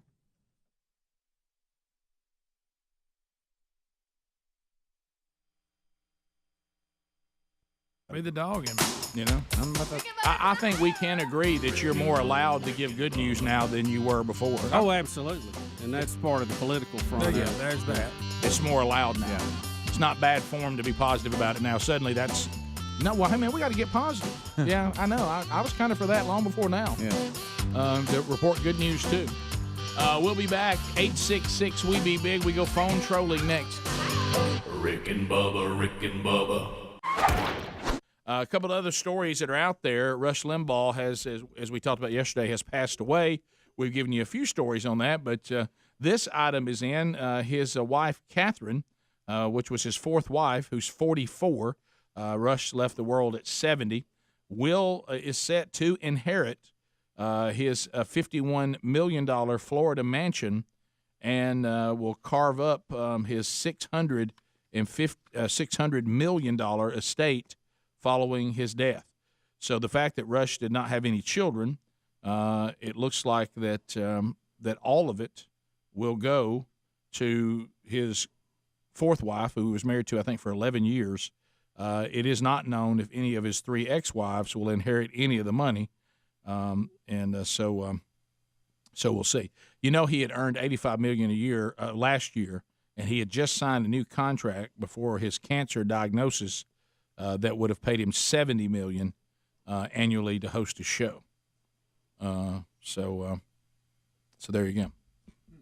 And so the $600 million estate, $51 million home. So there you go. Rush did good for himself. Well, I can tell you something I don't like, though. I don't like that drop-off. Well, he was doing 85, and his new contract got him at 70. Yeah, I don't. There's a lot of that when people start quoting these numbers. You don't know when they say he was worth that. Some of that may be the contract he just signed. The house is probably included in some of that. You don't know how much of it is hard assets versus money owed. Now look, he made a lot of money. I'm not trying to take anything away from that, but sometimes those things are a little bit deceiving. And it said he earned 85 last year, signed 70. Maybe 70 was the base, and performance got him to 85, and he would have made that again. That's what I was thinking. Yeah. So hopefully, I don't like seeing anybody in our industry take a pay cut. Negative, good buddy. We're going to go big negative on that. Speaking of Rush Limbaugh and lung cancer, Bob Dole says he has been diagnosed with stage 4 lung cancer. Yep. And I'm with Speedy. I thought he'd already passed, by the way. I did too. It's your fault. Was he a smoker? Do you know, Bob Dole? I don't know. I have no idea. I just completely forgot about Bob Dole. I did too. I thought he'd already passed. I don't know about that. I do know there are people who've gotten lung cancer before that have never smoked. Right. It's not an absolute, but a lot of times it is. So I didn't know if he had or at one point had. I know that Rush smoked cigars and had done that for a while. Yeah, he did. So we'll. Also, there was another one that I was going to hit you with, and I can't. It's the one. Yeah, I was going to ask you about this thing with Tesla. Did you see that? Yeah, I think I read that early this morning, and I was trying. They were saying that blue gas? Blue gas. When I first saw it, I thought that Elon Musk was fishing for bluegill, but it's blue. It's blue gas. The whole story was the headline read something like, "Blue gas may be the end of Tesla as we know it."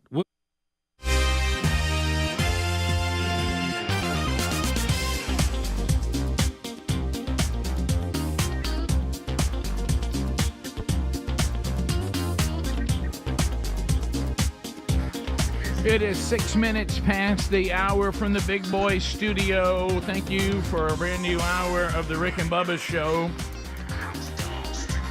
We'll get your phone calls in this hour. We'll cover more stories that have happened since the last time we were together. Speedy, the real Greg Burgess, Helmsy, Eddie Van Adler, all here. And welcome back for a brand new hour. There he is, Bill Bubba Bussey.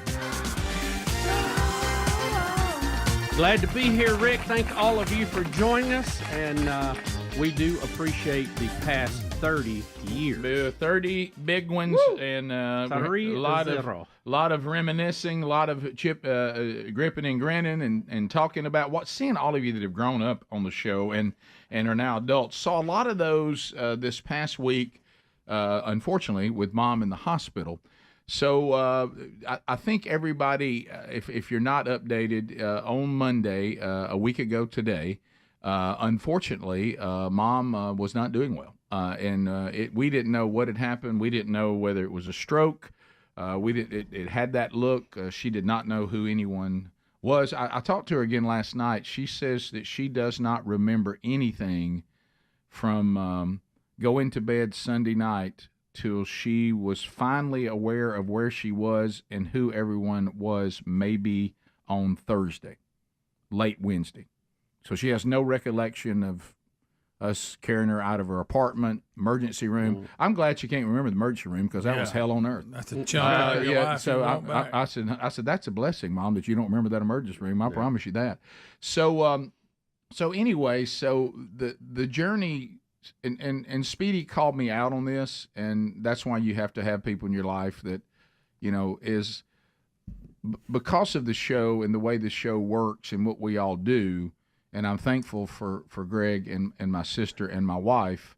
Well, my sister couldn't because she has kids at home, but Greg and Sherry basically covered the sleeping overnight at the hospital to be sure I could be here at work, and Greg would even come from there to work as well. And I was thankful that I never had to spend the night in the hospital room. Now, I stayed there till bedtime, but I'm just thankful that one night that when she was still just in a room in the emergency room because of the overcrowding of this hospital, Sherry actually slept on the hard floor on like a blanket. What? Next to Mom's bed. So I got to kind of dodge all that. And then, the bell had tolled for me on Friday. I was going to have to spend that at the hospital if she didn't go home. Now, what Speedy did, which I appreciate, is he kept reminding me that I need for my mother to go home for her. Yes. Not for me to have a more comfortable bed. Right. Correct. And I remember when we found out she was going home, you were shouting as I ran to my truck, Rick, be happy for your mother.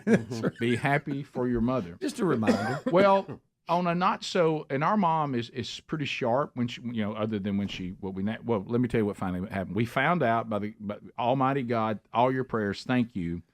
When they did the MRI, we were afraid that there might be a tumor, and we were afraid that she might have had a stroke.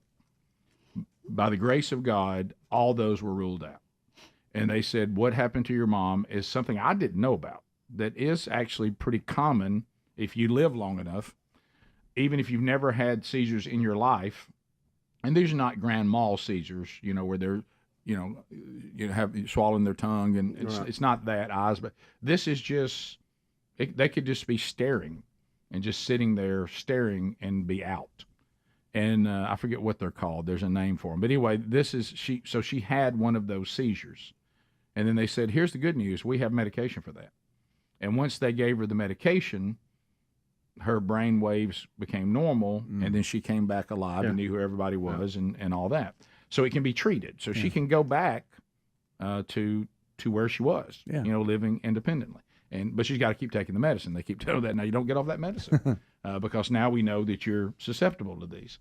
So anyway, all that's going on, but there can be confusion at the hospital. I hate to say this because I'm so thankful and so just these people that are in the medical field. They're such wonderful people. Their hours are horrible. They so many of them love their patients, and they're working so hard. But, America has taken a hit for all kinds of reasons, the pandemic being one of them, and how we treated the people you need, your nurses, and I don't know all the different degrees of nurses, but I know there's all these different rankings of nurses and all this and different people. And I learned a new role, the hospitalist. Have y'all heard about this person? Yeah. Get you in and out. Yeah, they're kind of the person that says, is everything going the way it should go, which is good. You need that person. But I will say this. If you have a loved one in the hospital, she's got to have a family advocate, or he or whoever, because I've seen it happen too many times, and they're not perfect. So we're sitting here, and I think, Greg, it was tied to what you experienced Thursday night and into Friday morning. So Thursday, Mom is not on an IV. She's not, no more EEG on her head, no more heart monitor, because another thing that was resolved in the hospital, which my mother had been saying to her credit, something's wrong with my pacemaker. And people would dabble with it and whatever, and they go, well, that ought to do it. Something's wrong with my pacemaker. Well, the fact that she was being monitored so much, you know what they said? Something's wrong with your mama's pacemaker. Right. And it was making her heart race. Well, the good thing about being in the hospital is a company rep for the pacemaker is there. Oh. So this company rep comes in, and in 5 to 10 minutes says, your mother's pacemaker is not working right. I'm going to solve that right now. Boom, boom, boom, boom, boom, done. Okay. And so then now the racing heart has stopped. That's a win. But the thing is, Mom kept telling everybody there was something wrong with it. And of course, sometimes when you're older, people don't listen to you. And then Greg and I, just as guilty, Mom kept telling us, because there was nobody there in the morning on Friday, we were getting there as quick as we could because she was doing better. She said, my doctor says I'm going home today. And, of course, we began to question that. Wait. And she got real upset. She goes, you think I don't know what the doctor said to me? I said, Mom, you didn't know who you were for about 3 days this week. Okay? So, it hurts you a little bit. We need to verify. Yeah, and so we kept thinking, well, she just heard, do you want to go home? Not you're going home. So that kind of started. Then I started thinking, well, I'm going to be sleeping in this room. And so that shouldn't have been what I thought about. Right. I know I shouldn't have thought about that. I started looking over that chair, and I said, well, it looks rough over there. and so because I've done it before, it's not pleasant. Yeah. So anyway, Greg had a deal happen overnight. Mom had nothing monitoring her anymore, okay, because we're treating her now. We know what it is. Well, for some reason, in the middle of the night, people pop in there and start trying to put IVs on her again, and start putting monitors on her, blew up some of her veins. She's got bruises all over her arms. And Mom's like, why are y'all doing this? This has not been on me all day. Oh, this is what we have to do. It's what we got to do. And she's like, well, I've been here through a whole shift, and no one has put this stuff on me or put an IV back in me. I'm drinking, I'm eating, I'm going to the bathroom. Why are we doing this? Yeah. And they kept saying, well, we're supposed to do this. And I'm telling you, it's tied to what happened. They had that wrong. Because here's what happened. We're sitting there ready to go home, and all of a sudden, we're just waiting for they do all the paperwork, whatever. Wheelchair row, yeah. All of a sudden, these two people come in dressed in surgical clothing. All right, you ready for your heart cath? What? And we said, she had a heart cath less than a month ago at her cardiologist. And it was, well, we got you down for a heart cath to clear you. I said, she doesn't need a heart cath. We know she's a neo patient. She had a stroke. All the tests have revealed that. That's who's treating her now. She's not a heart patient. Seizure, no stroke. Yeah. Seizure. Yeah, I meant seizure. And they're like, nope, we got you down for a heart cath. All right, Mister. And I said, no, she's not getting a heart cath. And so she just had one, and passed. So they go, well, who's her cardiologist? And oh yeah, we know Dr. Thompson.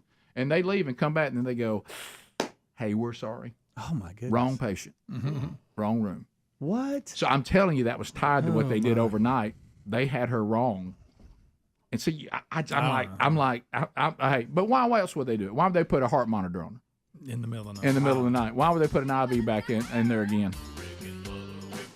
And I'm like, well, how about this? Here's what we know. I always go from what I know and work back. They thought she was supposed to get a heart cath, and they were wrong. Yeah. They had her mistaken as another patient. So if that happened, then the other's plausible. That's scary. So. Wow. So anyway, we'll be back. 15 minutes past the hour. More Rick and Bubba coming up next. Rick and Bubba, Rick and Bubba. Our friends at Bluegrass killed Tesla. our That's gas, it. yes. New emission. Once you read the story. Yeah, you go to this, and they're only talking about people who are experimenting with hydrogen fuel. And it would kill gas cars too if it was successful, and it may be an intermediate step to get to more renewable stuff, because hydrogen they can make it a lot cleaner, and it will burn in the current engines with a little bit of a modification. So this whole story goes into the type of different hydrogen fuels they are. There's blue hydrogen, there's green hydrogen, there's this, there's that. It's so it's a whole nother deal. But there's we see cars and trucks running on natural gas now. Yeah. I've seen some that run on hydrogen. Basically a fuel cell, which is what another spinoff of the space program, what they had to use, and the byproduct of a fuel cell is water and oxygen. So. That's a good something to come out of it. Mm-hmm. All right, so here's some of the things that's talked about, and you've hit all that right. And they're calling it the Tesla killer, but that's a bit of a step out there. I think that's a headline grabber. Is this famous fuel that Elizabeth Warren was telling us about? She didn't know what it was, but she knew it was going to be created, and it would be made in America, and it would also provide millions of jobs. Yeah. The left is always saying that, no, don't worry about this. We're going to put you out of business. We're going to give you a new job. They never tell you how that's going to happen. Rick and Bubba.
The Rick and Bubba Show, 866 We Be Big is the number. The national anthem gets us started.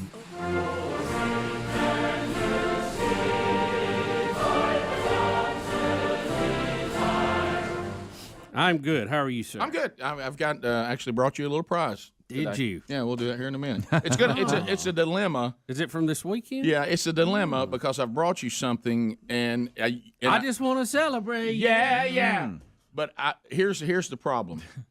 Since you're trying to do better, what I'm about to do will not make much sense. Okay. However, there's a tie to something that you love and are allowed to keep loving that makes it worth it. But I could be handing you, a problem. I got you. Okay, I got you. But you're gonna like the tie-in. This is more than just, hey, there's a fat guy, give him something to eat. It's bigger. It's bigger than that. I just want to celebrate. Yeah. It's bigger than that. Okay, it's bigger than that. And, I like that chant, by the way. Well, I just want to celebrate. Yeah. All right, let's bring that one out. I like it. So we're here. It is a Monday. Rick and Bubba University. The podcast dropped again over the weekend. Dr. Michael Sagg, Director of Infectious Disease. He's talking about where we are on the pandemic, the vaccine, and all these other things. And if you didn't catch that over the weekend, you can look for that. And I actually got an email today. It's interesting because I understand this world we're living in, and when you need the new technology to be explained, by some older guys sometimes. But I thought it was a legitimate question. The guy's brand new. He said, hey, I just found the show, and I love this next statement. It's dear to our hearts. He said, wish I'd have found you sooner. Well, you know what? I said, you know what? What a great thing to say. But I said, but you found us now, so let's go forward. And he said, I understand Rick and Bubba University, but I'm not going to have time to be in a position to sit down and watch it. So I want to just listen to it, and I don't see it on the Rick and Bubba podcast archives. And I said, you know what? I realize that can be confusing. It's always bothered me, Rick. Yeah, and I said, well, it's not there. You just go to wherever you get podcasts. It's a standalone podcast. It is. And Rick and Bubba. Pass the gravy, please. Rick and Bubba. Ooh, it brings me to my knees. Rick and Bubba. I can't start another. Rick and Bubba. All right, 21 minutes past the hour. The Rick and Bubba Show. We're back. 866 We Be Big. Reviewing the weekend. Bubba's reviewed the sold-out show. Comedian Nate Bargatze. That's it. I'm on fire now. Struggle. Yeah, you got it. Yeah, we've talked about that. We announced the winner in Fix Mama's Mouth, by the way. Fix it. Contestant number 3, the winner. So congratulations on that. That came out earlier today if you missed that. Now reviewing Mom is home from the hospital. Praise God for that. And yes, Speedy, I'm happy for her. Mm-hmm. Now, did that guest room feel better than that hospital chair? It did. But here's the thing. So, Mom, I don't know how many of y'all have aging parents still with you, and we're thankful for that, Bub, let's face it. I mean, you're looking over going, hey, be happy you got your mom on Mother's Day. Yep, I got it. Absolutely. But, they get a little bit ornery as they get older, and, of course, they're hard-headed, set in their ways. Really? So I've never noticed that. So Mom, living in a retirement community, Mom has a major aversion to walkers. She does not want to have a walker, and she thinks if you're on a walker, the end is near. Okay, now that's not true, but Mom thinks that. So they do stabilize you, though. I mean, when I've had knee bad surgery, thing. I'm always glad Bubba, to have one. Bubba, thank you. Yeah. Okay. So they come in. You have now because Mom has had a seizure to the point, and I kept saying this to her all week when she finally got together. I don't understand why y'all question me that I don't know what the doctor said since when y'all weren't here. Mom, I love you with all my heart and soul, and I'm so thankful for God giving you to me as my mama. But I must remind you that earlier in the week you didn't know what a watch was or a writing pen or who anyone was. So I don't think we're overreacting by thinking you may still be a little cloudy, in this process. So our questioning is not, I don't know why y'all question me. Y'all don't think I know what's going on. Yeah, you didn't. Okay, earlier in the week you didn't. So I just want to keep bringing that up as mildly as I can. So there comes a point where people are trying to get you home. And so here come the occupational therapists, physical therapists. I don't know why they call them two different things, but they're coming in to say, are you stable enough to because at one point I had to carry Mom out of her apartment to the car. She couldn't even walk, okay, because of in the shape she was in. Mm-hmm.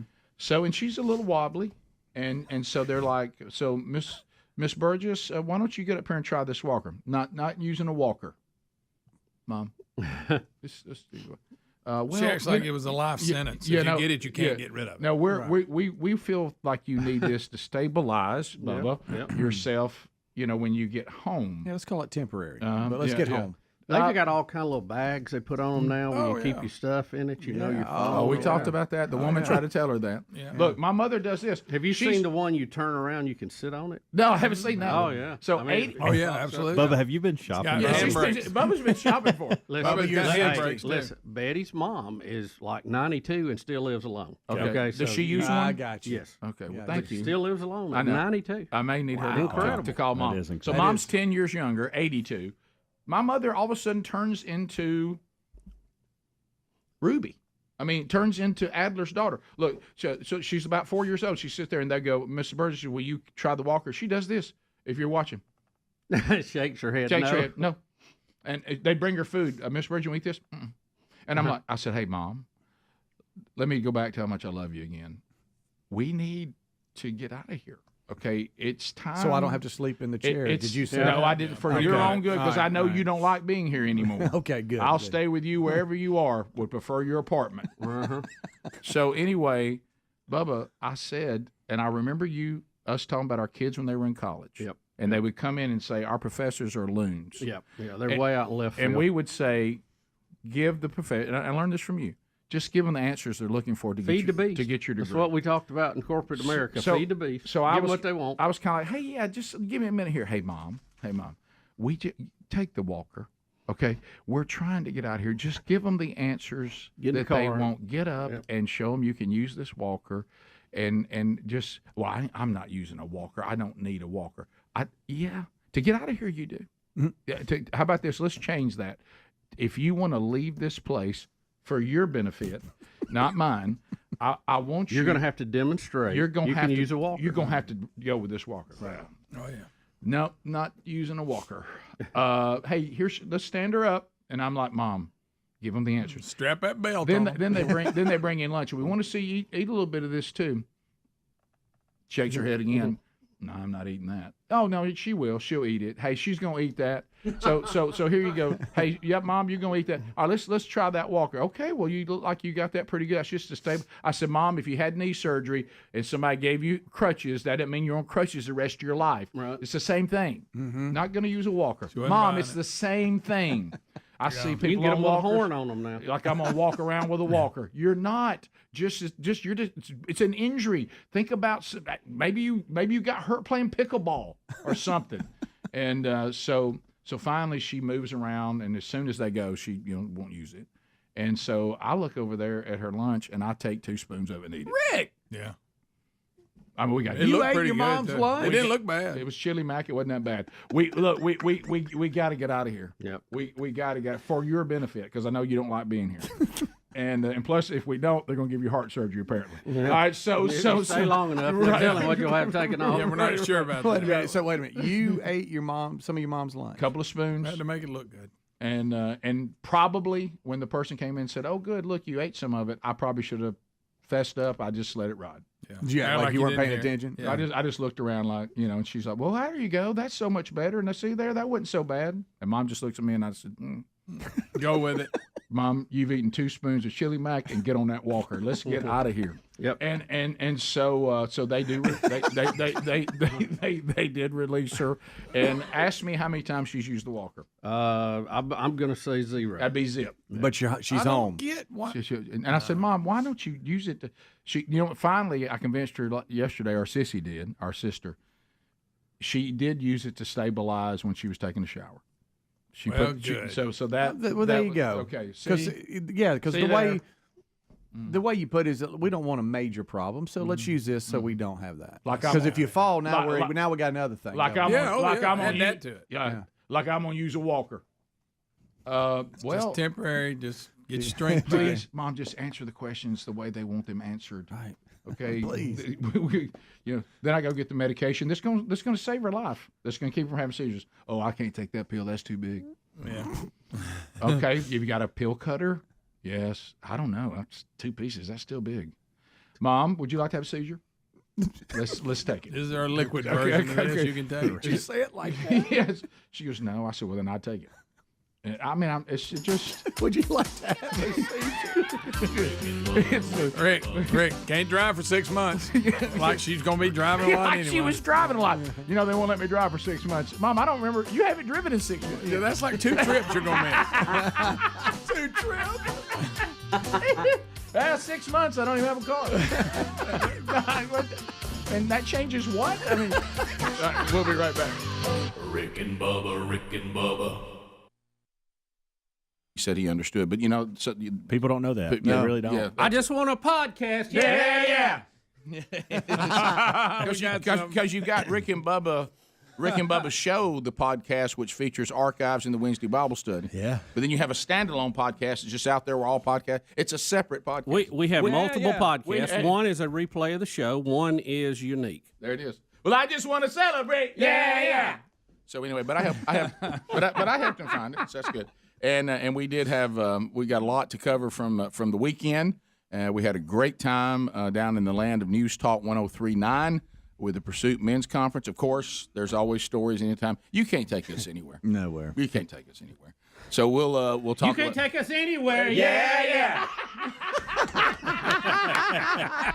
Oh, boy. Now we entertain ourselves. Oh, yeah. Bubba, y'all had Marty Hunter over the weekend. We announced his birthday, and y'all celebrated over the weekend. Hope that all went great. Yeah, it did. It was really good. I tell you, the weather was just remarkable. Oh, gosh, it was so good. It got up to 60, which felt like 80. It did. Because we'd had teens earlier in the week, and which brings me to another story. I have a friend that had gone to a new job in Tennessee, and he stepped out on ice, which they still have in Tennessee, and fell and tore his knee up and got hurt and all this stuff, and then had to come back home and lives close to Alex City, where it was 60 degrees. Yeah. So it seems very strange when you're telling people, hey, I fell on ice and busted my knee up. I know, yeah. Everybody's like, where did you go? Crazy. I mean, there was a line, kind of the Tennessee-Alabama line going north. It was a huge difference on what side you were on. Well, he busted his ice. Well, yes, he did. You know, if you slip and fall in your own driveway, it's your own asphalt. But anyway, I like that. Yeah. I just tore my knee up. Yeah. But how about this? Here today, Adler and I both nearly tore ours up walking off the carpet into the kitchen. That wasn't ice. We got. Let me just give. We got water leaking in. Yeah. Probably from a toilet.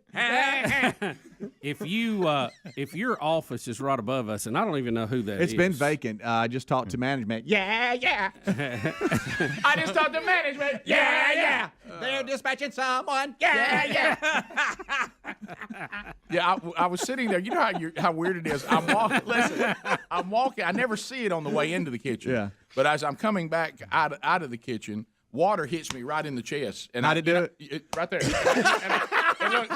And then I look down, and I'm like, hey, I legitimately have water on my shoulder. Rick was a little skate. Yeah. And then you start thinking all kinds of weird things. Did some animal spit on me? Your mind goes through what's happening. You're like, where did it come from? What is that? You know, we've had different sections in here in the past. We've right there in the production room. Did they not rerun? You remember They did. Yeah, but when you look up and see water in the light fixture, that's not good. And it's not good. It's going to get worse from there. But now it's made me reevaluate myself because that means I walked right past it and didn't even see it. Well, I know. Did it? I was the same way. Well, Adler said he kept slipping and he didn't figure it out. If it had not hit me on my shirt, I probably wouldn't have figured it out. Okay. So don't feel so bad. We'll be back. More Rick and Bubba coming up as we unpack the weekend and look at what's going on today. Rick and Bubba, Rick and Bubba. To Dothan, News Talk 103.9, the Pursuit Men's Conference, second year that we've done this. The manchurch.com teaming up with Heath Fountain and Pursuit Ministries there in Dothan. Heath is the guy on the ground, sets up the ticket sales, gets the venue and all that. We come in with the speakers and also all the resources, and it went great last year. Tried to do it again this year, COVID, all that. And we got so we were not able to do it exactly the same way. We'll tell you more about that in a minute to do some thank yous. What I want to get to first is the DoubleTree there in Dothan. the DoubleTree in Dothan, I've been to a lot of hotels all over the place. Man, I'm telling you, that thing is nice. Probably the most comfortable room I've slept in. As far as, hey, I'm just somewhere in town, I need a place to stay. It's very, very good. So Celeste Jones, who's the director of sales there, we are honored that she is a big fan of this show. And Bubba, I think, knows some people you went to high school with. I read you that email she sent about us coming into town. And she and her husband were going to a marriage conference, so she was like, I'm not going to be able to be here when you guys get here, but I'm so thankful you're coming. I've been listening to the show, I think she said 24 years. Wow. Anyway, and she was fired up, and she said, I've put something in your room, like a little gift, and she said, I want you to take it to Bubba. And she 35 minutes past the hour. Thank you for being with us today as we work through another one. All right, so situation that continues to rage. The world seems to be completely in chaos, and of course Israel, that's pretty common there. Have you wondered ever, with all these people now apparently closing in on Israel, all the anti-Israeli rhetoric that's out there, and the attack on October the 7th, the ongoing wars, what can I do to stand with the people of Israel? Well, you can go to IsraelNeedsMe.com. Ma'oz Israel, a Messianic Jewish organization that's been around for 50 years. And, and always do check out these nonprofits anytime you're trying to help. You'll find that Ma'oz Israel has one of the highest integrity ratings of any nonprofit. The money that you are giving, it goes to help the people in Israel. IsraelNeedsMe.com. These women, children, elderly, entire families, shattered by the ongoing chaos that is there. So help now by going to IsraelNeedsMe.com. That's IsraelNeedsMe.com. You also can find that link at rickandbubba.com under the sponsors button. Over the weekend, President Trump had a New Jersey rally. Rick, and it was a big one. It's your big boy. They are estimating. They're estimating between 80 to 100,000 people, and this is several different news organizations had tried to estimate the crowd, and it's in what is historically a deep blue New Jersey. Yeah, so here is the shot here. This is, now I know that because it's outside like this, and, when you have the numbers will always be up for debate, but, I mean, we can see it with our own eyes. That's a bunch of people. That's a bunch of folk. He of course, if you hear Trump, I mean, he's going to give you the biggest number there is. If you hear from his opponents, they're going to say that it was half what Trump says. But I think we all just need to look at the video for ourselves, and I think we can see that's a tremendous amount of support that has come out. Where are they at? They're in New Jersey. I mean, what part? Wildwood, New Jersey, which I guess it's a theme park there, right? Yeah. It looks like they're on the beach. So you want to start with Trump here on 2C, Adler? Is that where we're going to start at? 2B? Or is that? Oh, that's B-roll. I see. Never mind. 2C. You're right. All right. So here's 2C. Here's Trump himself talking about the crowd. So many people here. There's so many people here. Man. Over 100,000 people. Because this is supposed to be, they thought they'd hit 40. So they more than doubled it. But you can't even see the end. I wish we didn't have the press here. I wish we moved them the hell back so they'd have, because they can't see in the back. I always tell the press, turn your cameras around to show the audience, okay? They never do it. Look, fake news. They never do it. They never do it. They never do it. Then they chant. They start chanting. All right, so Trump has it. We can't cover what they were chanting, by the way. No. It was not USA. No, it was not. It had some very unkind about Joe Biden. So Trump says over 100,000. His opponents say 40,000. So we think what, somewhere around 80? Yeah, and there are some news organizations that said 100 plus, but who knows? I think How about a big crowd? Staying between 80 and 100 is pretty accurate. Let's just say this. Let's go with a low number of 40. Joe, have you had 2,000 at one of yours? No, thank you. Have you seen He would love to have the 40. crowds that he has? But he don't. Let's go. This is a statement that, anytime you go to a Trump rally, you think, well, this will be the one that the media latches onto next week. Let's hear 2D right here, where he talks about the real enemy of America.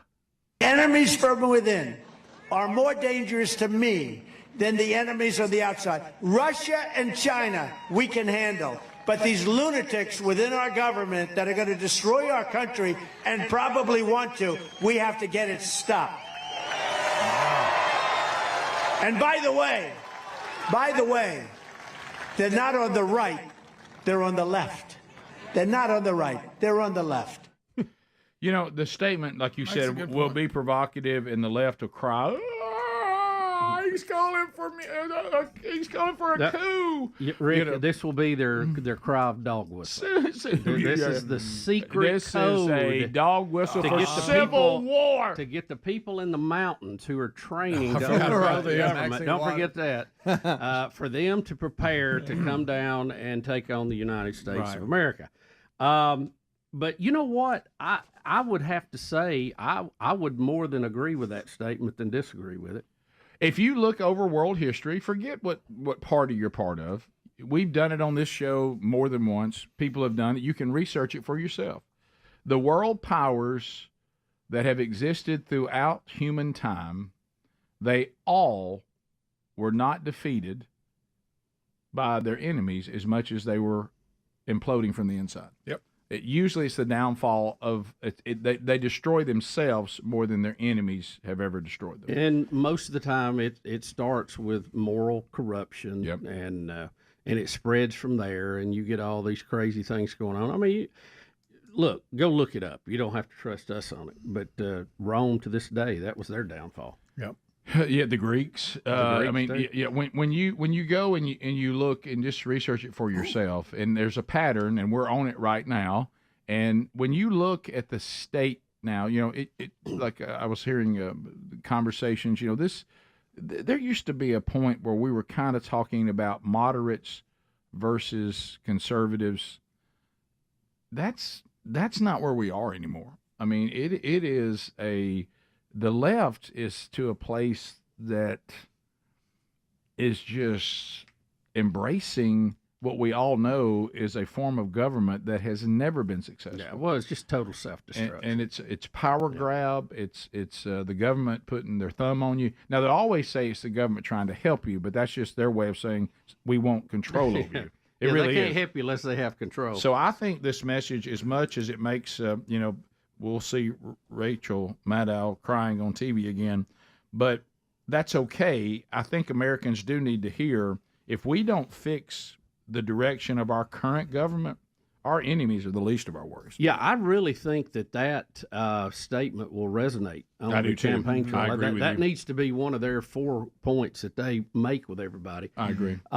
Rick, also Lawrence Taylor, former NFL great.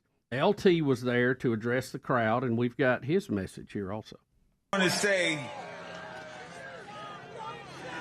I grew up a Democrat, and I've always been a Democrat until I met this man right here. I'll tell you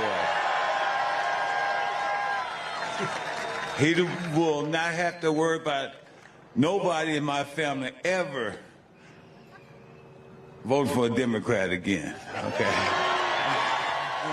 Who's Powell up there with him? I don't know who Powell is, but you're hearing this a lot, that Trump has been that bridge for Democrats to say, I know that my family for generations has voted Democrat, but I see where that's gotten us, so I'm ready for something different. And Trump seems to resonate with some of those that are looking for something different. Yeah. And really on the right too. Yeah, it's the groundswell at the grassroots level is very impressive. I mean, I don't remember in our time anybody having this kind of excitement about him. I mean, the closest would be Ronald Reagan, of course. And but he was still a different leader than Trump is. I mean, Trump is he's not going to say the right things. He's not going to act right, but he resonates with people. Well, I'm afraid it goes back to the late Bobby Bowden when he said, you know, if discipline in the way that you live and neat haircuts were the way to win football games, national championships, then you know, our Army Navy would play for it every year, and Air Force. And so I think our government has gotten to the point that I would love to think that gentlemen could get in there and gentle ladies and with high upstanding conduct and behavior and fix it.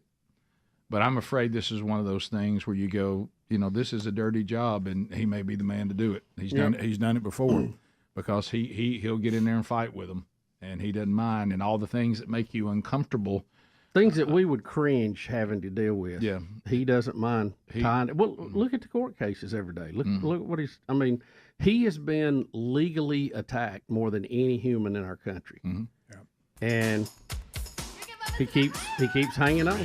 You know.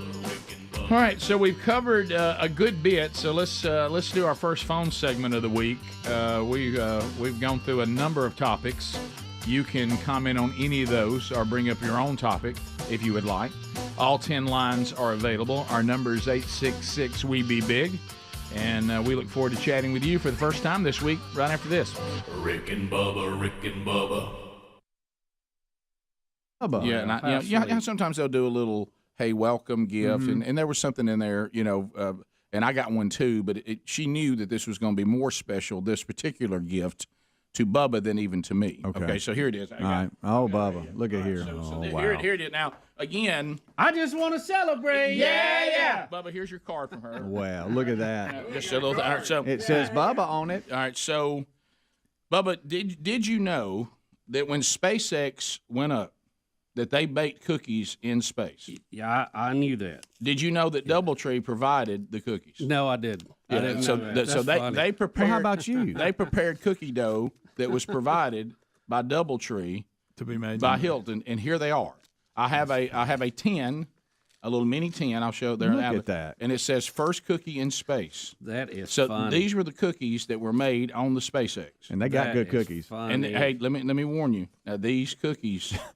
Wow. These cookies, Bubba. Wow. They're out of this world. They're out of this world. All right. Thank you, Greg. We just want to celebrate. Yeah.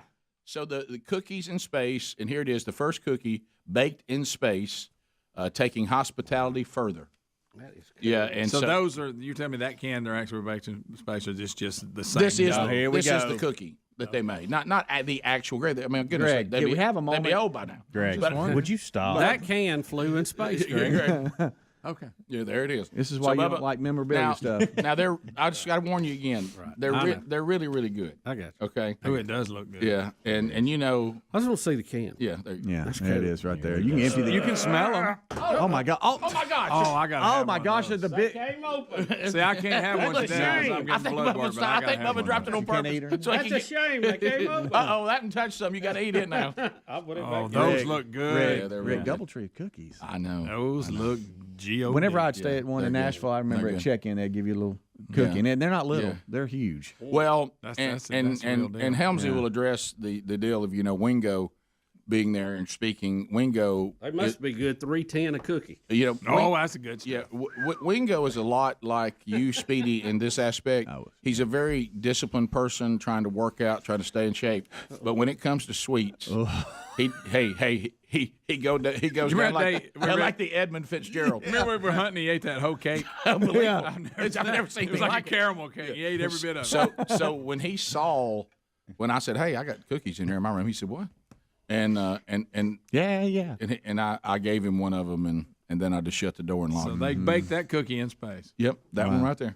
That's the first cookie in space. DoubleTree provided the cookie dough, and that is the cookie. Well, that's they a made. good. Man. Yeah, it's a good one.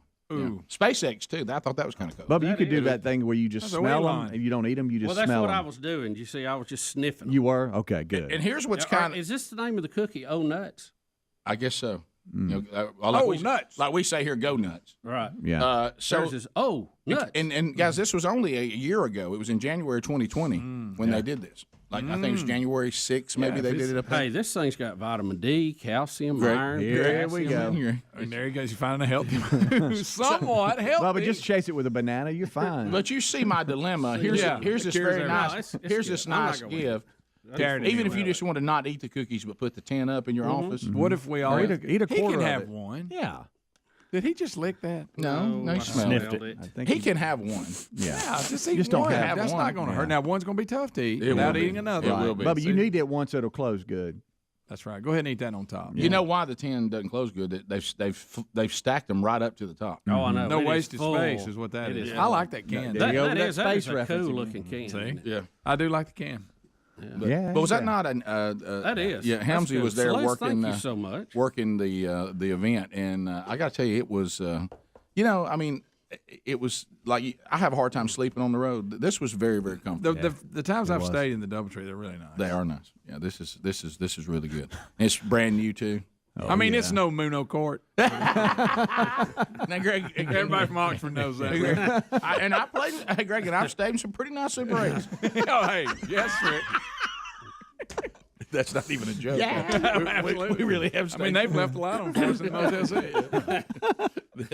And it was, but yeah, that was a cool gift, and the hospitality there was fantastic. The breakfast was good. I heard you talking about that coffee machine. That coffee machine, it's awful. It was worth the price of admission just for that. Right. And Wingo agreed with me on that too. He's like, "We got to get one of these." Yeah. It was phenomenal. But he bogged us down a couple times. He did. With his coffee stuff. Yeah, careful. There's something else I want to address at some point during the show about you and Wingo. Yeah. I did notice this, and won't do it now, but I did notice back to Wingo and his food.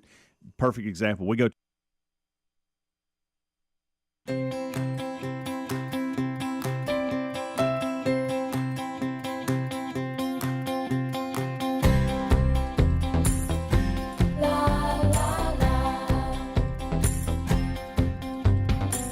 All right, let's go. Phone calls coming in. The real Greg Burgess on the phones now. All lines are available, and you can join us. Some on hold.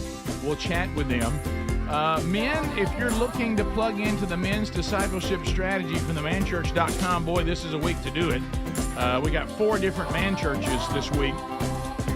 Thursday night, the 16th, First Baptist Church, Crestview, Florida. Man church, Brian Dawson there. Saturday night, Gil McKee will be at Hope Mountain Church, Calera, Alabama. Man church there. On the 19th, we got 2 of them. I'll be at West Mobile Baptist in Mobile, Alabama, Sunday night for their next man church. And Brian Dawson will be over at First Baptist Church, White Plains, Anniston, Alabama. Find all of those 4 this week if you want to plug in, if those communities are near you, at themanchurch.com under events. Let's start with Brittany. Oh, Brittany's got a Vikings question for you, Bubba. Brittany, go ahead. Good morning. Good morning. Hey. I hope you guys pulled Miss Sherry and Miss Betty for Mother's Day. Yeah. And I wanted to see if you guys had seen on the Facegram that Will Riker, the kicker from Alabama, had signed with the Vikings. Yeah. Yeah, he was drafted by them, wasn't he? Yes. Yeah, but he actually signed. Officially Okay. signed, yeah. Okay. Yeah. Well, good. Yeah. Good. They Yeah, trust me. signed They with need all the help they can Yeah. get. Do you think the Vikings will ruin him? Well, he's got too much Bama in him. He can get through it. Well, let me say this: they ruined another kicker. Or thought they did. Oh, that's right. Oh, and they got. That's right. This will be the second kicker that led You're the right. NCAA in scoring when they drafted him. No, you're right. The That's a lot of pressure, Bubba. Yes. And he missed a couple of kicks outside at Green Bay, and they got rid of him. They cut him. Now he's with the Raiders and doing great. Yeah, he's moved on. He's and doing all fine. pro, man. He's setting records. So figures. Gloria. Hey, great move, Vikings. I really hope this one works out. Remind me to tell you something about the NFL in the break. Gloria is standing by. Gloria. Gloria. Gloria, go ahead. Good morning, guys. Hey. First time caller, but also I'm calling because my mother was stubborn also. Oh. When she was getting ready to turn 90, she couldn't hear.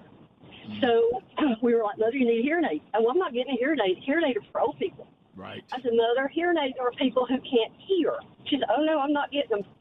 Yeah. At 94, she died without her hearing aids because they were for old people. You just have to pick. It's like I hate to use this because I don't want to be disrespectful, but it reminds me of having little children, and sometimes you just pick your battles. Mm-hmm. It's kind of reversed. Yeah. And then I'll get to the point where I go, okay, that's good. Yeah. Let's go with it. Sounds good. You know, right? I mean, what else you gonna do? Let's go to Jamie in Sweet Home, Alabama. Jamie, go ahead. Hey, good morning, brothers. Hey, man. Have y'all ever, with Israel right now, have y'all ever heard of Albert Pike and the letter he wrote in 1871 about the 3 world wars? No. No, that would be good for y'all to check out. Not familiar with that. Is it a small font? Yeah, it's not. It's only about a paragraph, but it's something good and informative to let the people know so they understand. Man, all this is planned and predicted, and part of a plan, a bigger plan. What was his name? Sir, Albert Pike. Albert Pike. Albert Pike's letter to Mazzini, written in 1871. They had it at a museum somewhere, but they took it down. All right, so we got to get that. Adler's found It's it. the Illuminati plan for 3 world wars, and he wrote this in 1871. Oh my gosh, here we go. Speculation claimed that 33 degrees. Yeah. Oh, buddy. Oh, Greg's so glad he's not in here. Greg's so glad. I kind of know that where we're headed. From the Revelation, it's right. And Scripture pretty clear as well. Now, they really don't need the Illuminati to tell me. Let's see. Hold on. Let's see what the third one says. The third one is between Zionists and leaders of the Islamic world. Well, there's a real tough prediction. That's a step out there. Yeah. Well, that one, you could circle that one for the last 2,000 years easy, and you point well really further than that. Yeah. Go back to Moses. Yeah. So there you go. What does it say? We shall unleash. Mm-hmm. Okay. All right. Okay. Well, there you go. Wow. Mm-hmm. Mm-hmm. We continue. Let's go to Justin in Birmingham, listening to ZZK. Justin, go ahead. Hi guys, how you doing? Good. Great. Just curious, have y'all made any touches with Paul Thorne? Y'all made any contact with him? Not since Derryberry. We call it the Derryberry incident, but he hasn't. We have not heard from him. I think the sun's gonna set on that one. I got you. Hey, listen, he's going to be in Haleville, Alabama, May the 31st. I didn't know that might be. Well, he's all around us. Yeah, he's all right. Now, look, just continues. Let me tell you this. Back to what we did. I say we just let Paul go. He obviously does not want to be bothered. Back to this again. When I said you get the point, you go, okay. Yeah. He's shaking his head. I had a conversation on the cell phone with Paul after what we called the Derryberry incident, and he told me that he was good with us, that we have no problems. That what he said to Derryberry, he was joking about, and we're all good. Okay. So I just leave it at that. We're all good then. If I keep going to someone, as we should do, and say, tell me the problem you're having, and they won't tell you, and they keep saying there isn't one, at some point, you know what I do? Bubba, okay. Yeah, you gotta dust your sandals off and move on. Okay. Let's go to Larry in Arkansas. Larry, go ahead. Got a couple things. Hopefully, I'll be able to get to them all. About 3 weeks ago, y'all were talking about the John Wayne Bobbitt, Lorena Bobbitt thing, and Speedy had one, and y'all missed it. Talking about Lorena Bobbitt. Now, don't be mad with me. Speedy drops off with "Don't go to cutting," and y'all slid right by it, and it owned me. I drive a school bus. Yeah. I'm also the pastor of the church, and that just interesting that had me rolling a good 3 or 4 miles. Yes. Y'all missed it. Speedy, good on you. Good catch. Also, Rick, I never thought I'd see the day where a Frenchman could do something that you couldn't. Roundabouts. You mean to tell me that Frenchie in the bicycle outfit can handle a roundabout in old 75 from Oxford High School camp? I take pride that on that when you need to get with it. If you want to become European trash, take your little school bus when you're not being pastor, and you just maneuver right through it. You know, I'll say this. I'm Americans, and Americans don't drive on roundabouts.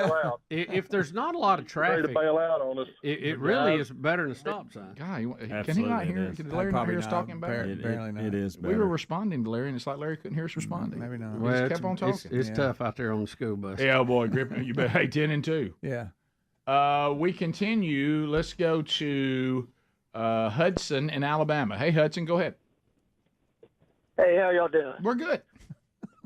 I haven't been listening for a while, so I don't know if y'all touched on it or not, but I just wanted to bring up Hawaii State Supreme Court ruling against the right to bear arms, saying that the federal Supreme Court got it wrong, saying that that they believe in a well-regulated militia, but not necessarily against the right to be able to bear arms in public. I don't keep up with Hawaiian news a lot. No, but that's and the way it's all set up, that's all fine and dandy. But the federal law will override the state law. That is correct. On the old Second Amendment, it will. Rick and Bubba.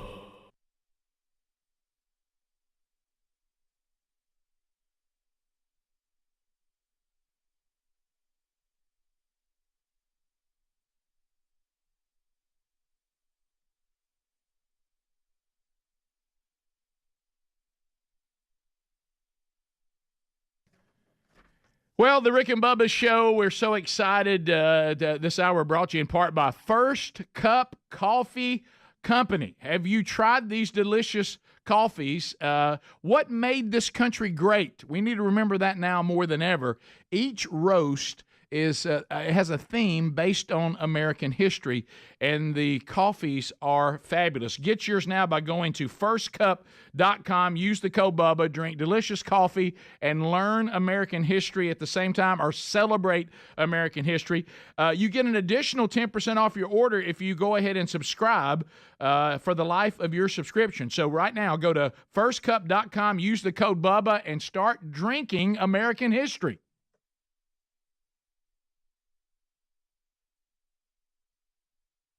Barbecue place for lunch the day we're leaving. I clearly heard Wingo say, "Get me a grilled chicken salad," and he went and sat down, and so Rick was ordering for him. And he looked at me and he goes, "I'm not ordering him a salad." So he just ordered what he thought Wingo should eat. Right. Well, you were trying to help him Was out. Wingo thankful when I came with it? He was. Yeah, because he was not looking forward to that salad. He looked and he said, now see that, I said, when a fat guy gets you something to eat, it's different. Have y'all heard that Mitch Hedberg joke about Doubletree? No. I want to be at the meeting where they came up for the name for Doubletree. Somebody was like, "What about tree?" And somebody else was like, "Nah, that's not good enough. What about Doubletree?" Meeting adjourned. Not just tree, but double tree. If you think we got tree, we got double tree.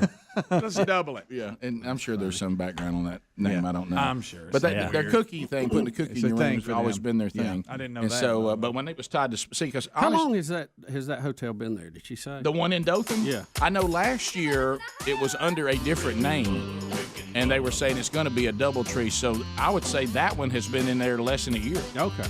Yeah.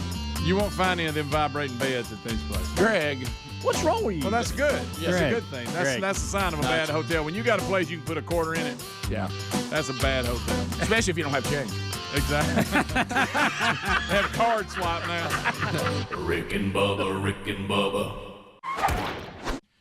When we got back from the conference Saturday afternoon, and so my wife had already made it perfectly clear that now that Greg's second grandbaby had gotten here, that we would go see that baby this weekend, and we were going to make that happen. Yes. We had to go see baby Pace. This is how look at this picture of Sherry with the baby. She's just a grinning. If there's a baby Look at that. anywhere near, she's got to get her hands on. Did you see her snatch him from you the minute she got in the door? Well, Greg, and I felt kind of bad about that because Lisa, I didn't know it till later, said that, you like to let them get a little older, like I do, and where they can actually do something. And they're a little bit fragile when they're this tiny. Yeah, they're very fragile. And she said, "Well, Greg, really sitting down holding him." I said, "Sherry, Greg was holding his grandbaby, and you took the baby away No, from that him." was fine. I'm just kidding, but it is funny. I mean, she come in and Look at it's that like, baby. You know when you rake when the defense is trying to cause a fumble? Yes. And you reach in there, she come over and just took him. I know. And I said, Well, "Sherry," that's fine. I said, I "Sherry," loved her passion. I said it was a little aggressive move. And Greg, catch me here because I don't want to exaggerate. I think that Sherry held the baby for at least an hour. At least, yeah. At least an hour. I mean, they wouldn't nobody getting it Because from he just chills. He just kind of he's that is a very very laid back baby. Yeah. He's just like pass me to whoever's next. And there's Nana with Look him. at that. Nana got to see the baby. That's a framer there. I like that. He's looking up like, what? Yeah. So That's awesome. Well, I didn't know this. So when I came in and Greg and Lisa were there, I was like, good, we'll get to spend some time together and see the baby. And then the word hit that baby Ellis was en route. Yeah, he was on his way. He was on his way. Oh, now, boy. now we got a 2-year-old boy about to show up. Okay. And so the what's so funny is Greg and I heard him pull up outside. And so we went out to greet him. And this thing that Ellis has been doing, he has this icebreaker. No matter how many times he's seen you, especially people he doesn't see every day. Yeah. When he sees you again, he fake sneezes. And It's the icebreaker. and I was laughing. He could see us through the glass, and we see him go. he starts sneezing in his car seat. Look, when he sees us walking to the truck, and Greg said he's doing the fake sneeze thing again. Yeah. What is this icebreaker It's just about? the way he breaks. When he sees yeah. someone he knows, but he probably hasn't seen him in a while. He has to fake sneeze. He Oh, does it that's every good. time he sees him. Right. And so And I see him a lot, and he still does. so now the problem that Greg's son and his daughter-in-law have now is that, when you bring your kid that you're trying to give some sort of structure to. Yeah. Well, now all these people are there that are not going to provide any structure. No, we're gonna for do your whatever child. he wants. Just whatever he wants to do. Like for instance, they probably don't want him every time he looks up at the wind chimes and says ding ding ding ding ding. They probably don't want you to pick him up every single time. Let him just ring the fool out of it. All he expected everybody to do. All he had to do for me or Greg is go ding ding ding ding ding, and we went and he put his arms up to you. Let's get up there and ring it again. There it is. Ding, Wear ding, it out. Look, just It's like I used a dinner bell. you want to hit them wind chimes? Let's hit it again. Yeah. Ding ding. And That's you. yeah, real quick. Yeah. Well, like he went over and got these coffee pods because they'll play with anything. And I remember Brody especially was this way. Well, that thing could, spins. They like that. anything could become soldiers or football players, and he got in trouble at school because he got all his pencils divided up into 2 teams. He was playing on his desk.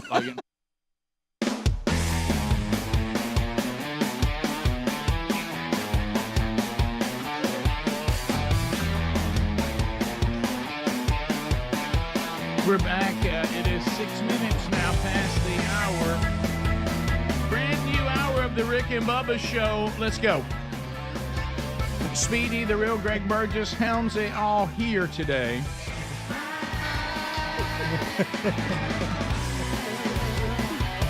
I ain't gonna live forever. All right, so the gang all here. Welcome back, Bill Bubba Bussy. I am glad to be here, Rick. How are Good you, morning. buddy? Good to see you. Good evening. Good afternoon, whatever the case Whatever may be. it might be, right there on Howdy. top of it. A couple of things. I've got to tell you, I got a funny Speedy's text. got something. Yeah. What you got, man? I got a funny text here. We were just talking. The caller had referred to that letter a minute ago that the guy wrote, and he was a Greg, it was 33. Illuminati, by the way. He was a 33 degree Mason. Yeah, look at And so I got an email York or from Scottish, a right? friend of mine that said the letter never existed. I'm a 32 degree, and I said I'm sure that's what the 33s told you. 33. Yeah, it would be convenient. Now, what was this letter about? Greg? It was supposed to be the three world supposedly wars, some Mason has predicted the 3 world wars. Now, probably what happened was, the last one, which is not exactly a big reach. One day the Israelis will take on the Arab world. Of course, that's out of Scripture as well. But anyway, there's allegations that this was written. The first two are easy to predict because it might have been written after they had already happened, pretending that that does make it easy. But I don't know. I don't know the truth. Don't care. But okay. I remember the guy on the call. I didn't get to hear the call. But Greg, it had Illuminati all over. Oh yeah. We didn't have you in here to help us. But the 33s, they don't listen to the 32s. They don't even consider them. They got to pass it down. They'll just tell them what they need to know. Right. Everybody knows that. Mother's Day this past weekend. Did everybody come through Mother's Day okay? I'm just messing with you. Yeah, we're just having fun. We don't care. There's no need to try to mark us for death. No.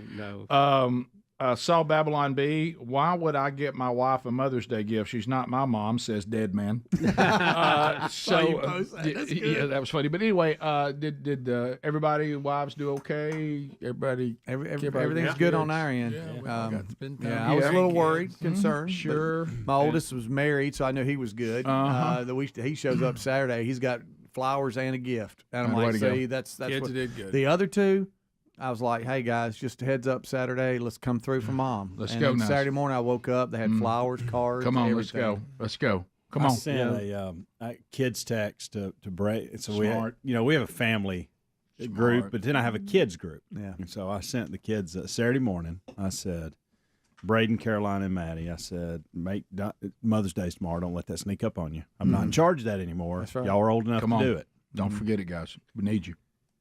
Caroline immediately texts me back. Hey, I got it all. I've got everything covered. Mm-hmm. And I wasn't shocked at that at all.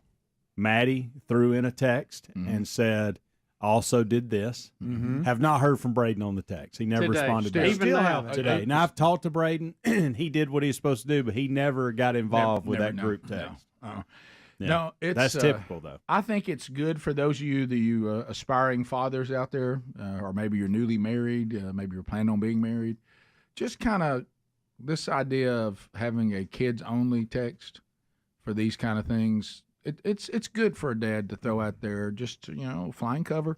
Yep. So I was done. Mother's Day's this weekend. Just FYI. Yep. It's okay. Ours did good, and then we went to have lunch with Betty's mom over in Oxford. Yeah. So it was a fun day and good to see everybody. Mm-hmm. And we got mom home from the hospital, so that was our big Mother's Day That's thing right. as far as mama. Mm-hmm. And then Sherry, we got two of the sons home. Mm-hmm. And the kids, and then the two other kids, of course, they were not able to get home, but they did send the Happy Mother's Day. That was good. All right. A little something happened odd. I got her a card, just thank her for being mama of my kids. Right. And I noticed that this year, I looked around when the kids were coming by the house, and I said, where's my card? She goes, oh, I didn't put that out. I said, why? She goes, a little mushy. And I said, really? You think it was too mushy for the kids to read? She goes, yeah, it was a little on the romantic side. I really didn't want the kids to thought it might make them feel weird. Yeah. And I said, really? I thought it was. I mean, I'm just trying to give you a good Mother's Day, right? I mean, it was what it was is take it easy, Solomon. Right. What it was is I didn't think this was over the top. A little erotic there, Rick. Well, Solomon, apparently she thought it would embarrass her for the kids to see it. But I have always, and I know she loves it, I have sang to Sherry. You remember that's how our love started, was me singing to her. And I sing every time I can get good acoustics, in the shower, in the bathroom. She can hear me in there singing Always and Forever by Heatwave. And, I sing it to her all the time. I love to sing Always and Forever to her because she is my Always and Forever. Well, I found a Mother's Day card from a husband to a wife, the mother of his children. And guess what the first thing it said on the front? You're my always and forever. Oh, perfect. And then it goes in there, says the kids may leave, and ours are all empty nesters. But, we got each other, and I got Always you, and and thank you for the mother you've been. And then I decided to add a little something. I pinned a little something there. And maybe that's where it went off the rails a little bit. Mm-hmm. I was just kind of letting her know how much it means to me. Mm-hmm. And she made the decision that she did not want our adult children. My goodness, one of them's married that came in that she said, I don't think they want to see that. I thought it was sweet. She said it was I wouldn't call it sweet. I appreciate it and thank you for that. Right. Just I never had my car be taken away. I was afraid the kids were too mushy. Yeah. Well, I'm gonna start doing that. I was a little. I'm gonna start putting things out like that. I was a little disappointed because I had heard the place we were going to eat in Oxford had great ice cream. And I got my bowl and went back up to the buffet looking for the ice cream. No ice cream. You didn't have it? And couldn't find it. And then I had to ask, and they said, "Oh, the machine is tore up." That's not the machine. Everywhere is you tore go, up. that's the problem. Come on. It's stupid health department. Well, that forced me, and I didn't want to go through the drive-through at Dairy Queen after it was over. Right. And it says Happy Mother's Day like that. well, I know that's what I thought. Yeah. And they were very nice. They have those blizzards, they call them. Oh yeah. And they have turn it upside some down. milkshakes, but the milkshakes are not the same as the blizzards. No. But I asked the young lady there, I said, "Can you make me a Oreo milkshake?" And she said, "Sure, we can make that." Yeah. So I was able to quench that need for ice cream with an Oreo milkshake. And that was your Mother's Day gift to the moms? No, that was Mother's Day gift to me. Right. yeah. It's so that they would not have to drive home and I could stay awake and drive down the interstate. Don't you know when you had that bowl back at that buffet, without them even knowing, they said, I'll 10 to 1 that guy's looking for the ice cream. Oh, yeah. Oh, absolutely. And I went, I know how to do this. I went and got the soup bowl because it's bigger. Right. And I thought they're going to have that handle to pull down. I'm going to pile that stuff up, probably put sprinkles on it, ready to go. Nope. Mouth water. Nope, not happening. I took some flack on this same exact thing about them knowing you and Greg. Were you there that day at the hospital? And I got in big trouble. I went out, and then there were people out in the station out there. Okay, I got to be real general. Okay, I won't even say what floor. I want y'all to know we moved on multiple floors, so it doesn't mean it's your floor. No, we covered the whole building. So I came back in, and I said, hey, I noticed they got chocolate cake. That they're giving some of the patients chocolate cake. I said, I'm gonna go out there to the nurse's station. I'm gonna ask, is the cake any good? And she goes, why do you think they know? I said, well, there's one out there that knows. That's a cake. Rick.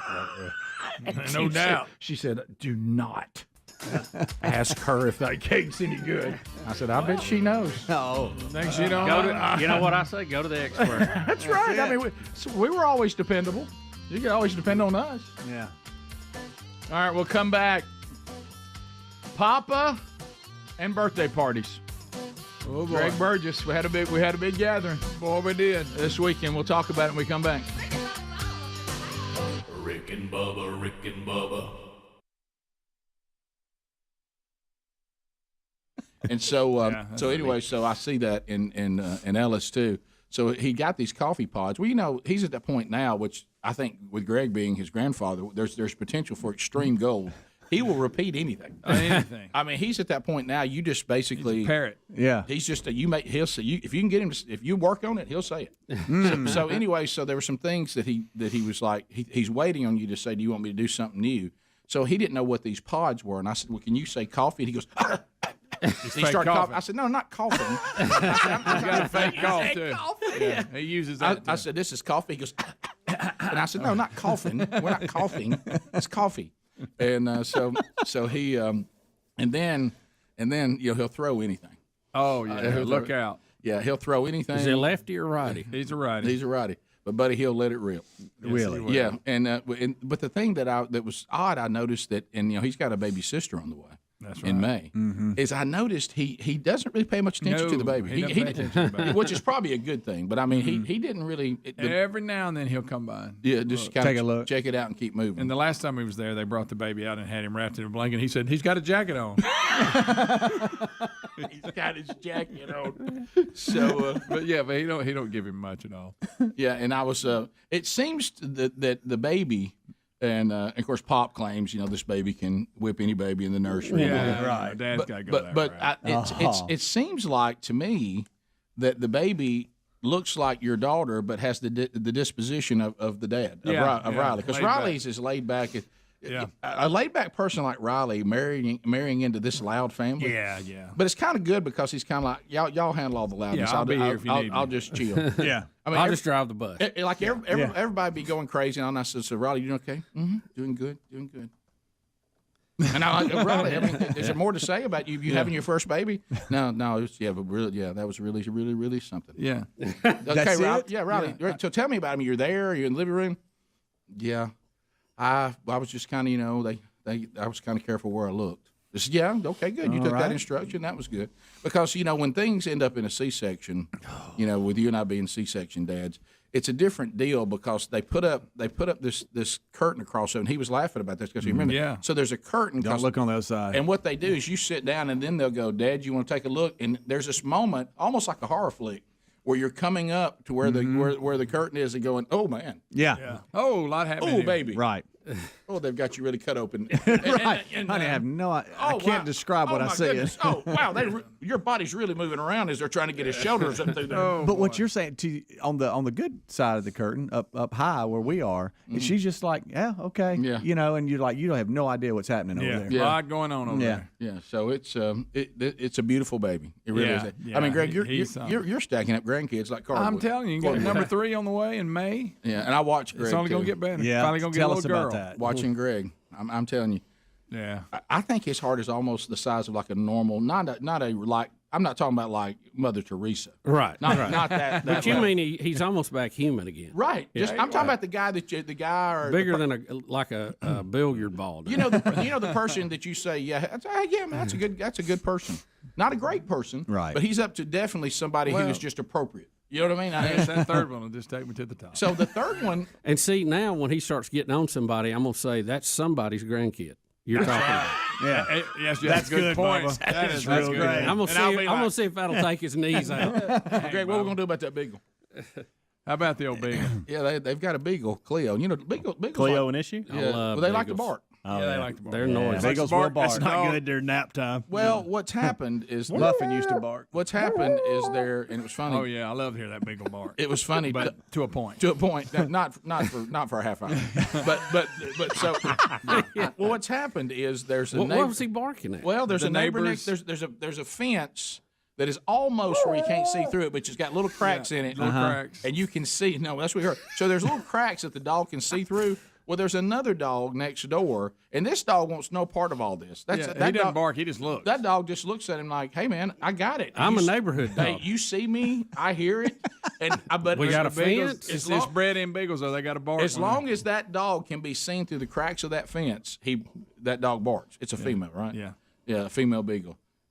I mean, let me say this again. As long as the dog can see the other dog, like even Chandler was saying, why don't they stop? Why does Cleo ever stop the bark and now say, let's just run up and down the fence? Yeah. Because that other one will say, let's run up and down the fence, but I don't want to bark, and Cleo just sits there. I'm not mild barking.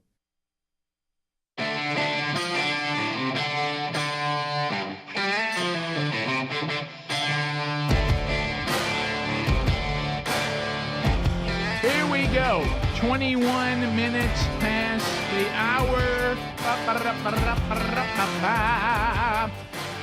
All right, so a new Rick and Bubba University, the podcast, out over the weekend. If you haven't grabbed it yet, it's Letters from the Audience, installment 4.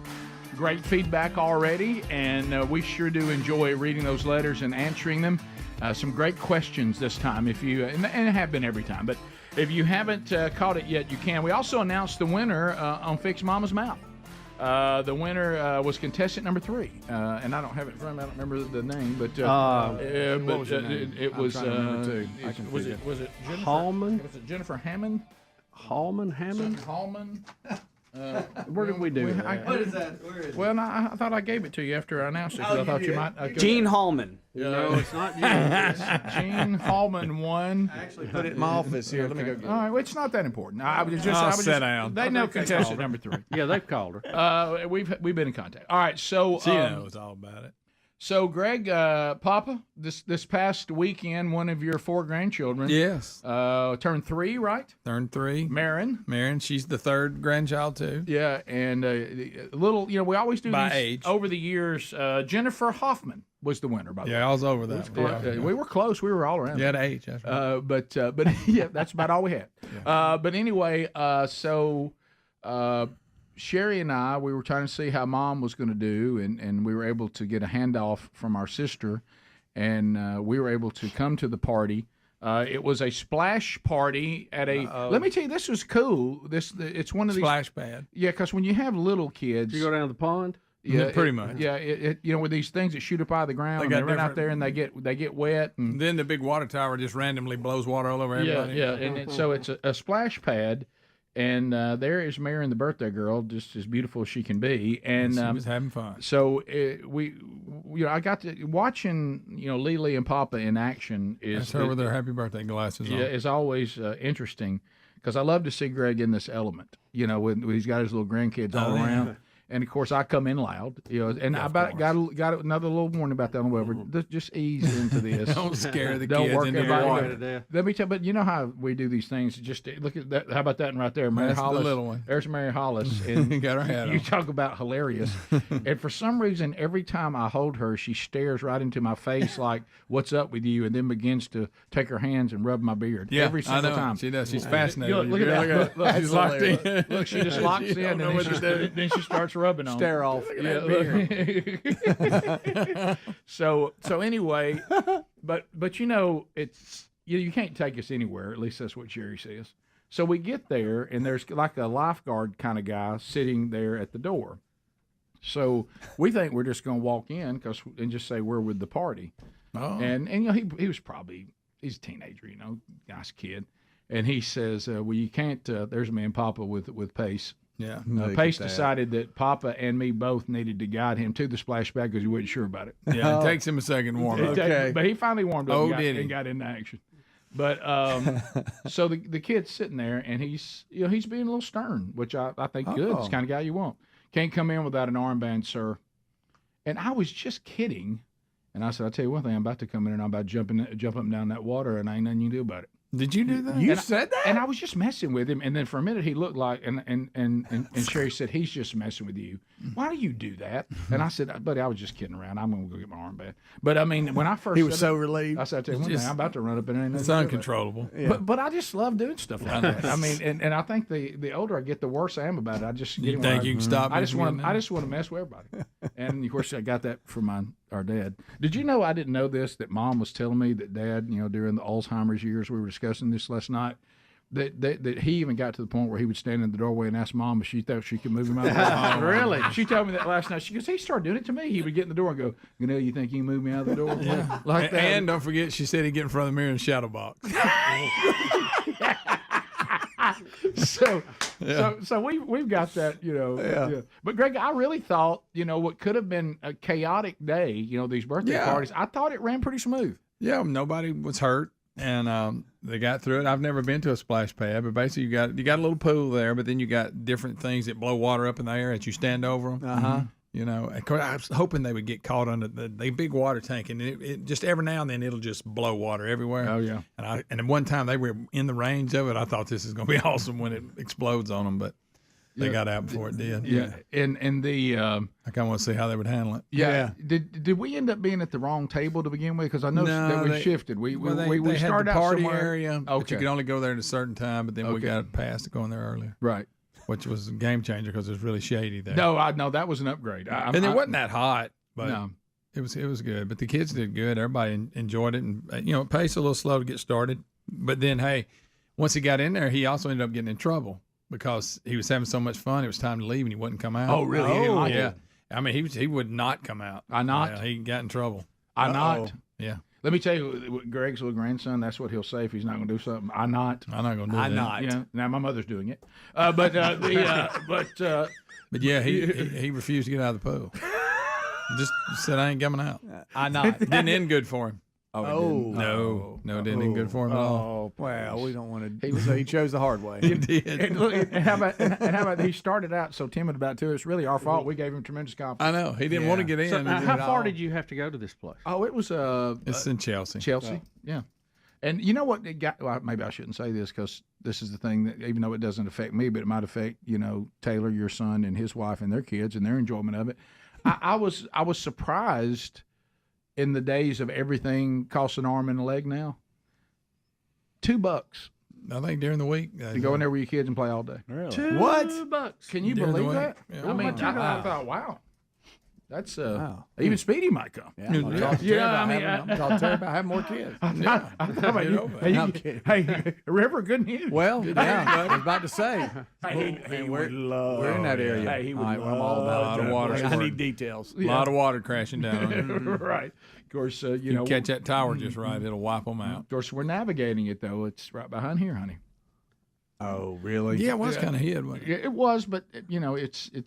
I don't know what it was. Sherry claimed because I'd stayed with Mom that I was hangry. She said, "Oh, you're a little bit ill today," and I didn't feel like I was ill at all. And she said, "I was." She said, "You haven't eaten anything, have you? Your mom ain't got enough food for you." And I said, "Well, there's not a lot of food there now." And she goes, "I noticed that the minute I talked to you." She goes, "You came in this car hangry." Yep. And I was like, "No, I just." She goes, "You want to go home and change? You don't want to wear your sweats. Yeah. You don't wear your T-shirt. Don't have your hair gel." And I said, "Well, yeah, those are things I like to have." And Is that why you went for the cookie cake right out of the bat? Yeah. Mom doesn't have a lot of food. I mean, even when you take her to the grocery store, she doesn't get. She don't buy a lot. Yeah, and I was like, she likes it that way. You keep your cooler in the truck, right? It was like Cheerios and blueberries. I mean, that was pretty good breakfast, but not a great dinner. I mean, it was. I know exactly what you're talking about. Right. It's like I start thinking. Then you start thinking, do I's family have access to the things at Grandview she didn't use, or Danbury? Yeah. So you're walking off in there. Look, if we're paying for the meals, can I have them? You know, I mean, you really can. Just sign the ate her lunch at the hospital. I think they probably want to make note who ate it. But right. Well, you hate for it to go to waste. Well, Mom paid for it. I'll have some. Don't let this bistro go to waste. This one's not even in a box. It's a real one. Yeah. You know, if I'd eat out of the bistro in the box, I'll certainly eat this. Oh, absolutely. So it's just fun, Greg. Attaboy, Greg. Party went good. Everybody had a ball. They enjoyed it. You're a beloved. You never know. Love watching y'all work. Face didn't cry during Happy Birthday. He's over that now. No. He's moved on it. Yeah. Hey, is Papa on top of things, Rick? No, it's Lily. Papa's not really on top of me. He's just fun zone. Yeah, I let him do what they want. We'll be right back. Rick and Bubba. Yeah. I mean, like I've got something backed up. Where's it sounds like she's jumped a rabbit. It's like she's jumped a rabbit. You know, for half an hour. Yeah. Oh yeah. Oh, I mean, still going. You got two things you can do to stop that barking: put your dog up, or have the neighbors put theirs up. Because as long as she sees that other dog, it's constant barking. Good night. And the other dog just stands there and stares. Well, doesn't bark at all. No, it's a Labradoodle, which means he's gigantic. Oh, yeah. And he just stands there like, I see you. Yeah, I'm a house dog. What do you do? But what's so funny is, so you go over here to Chandler, and this is where Riley can be hilarious in his laid back way. And she goes, "That's ridiculous." And hey, I bet our neighbors love us. Riley, in the backyard. I look at Riley. He goes, "It's a good thing they're real good friends of ours." Yeah, they're good with it.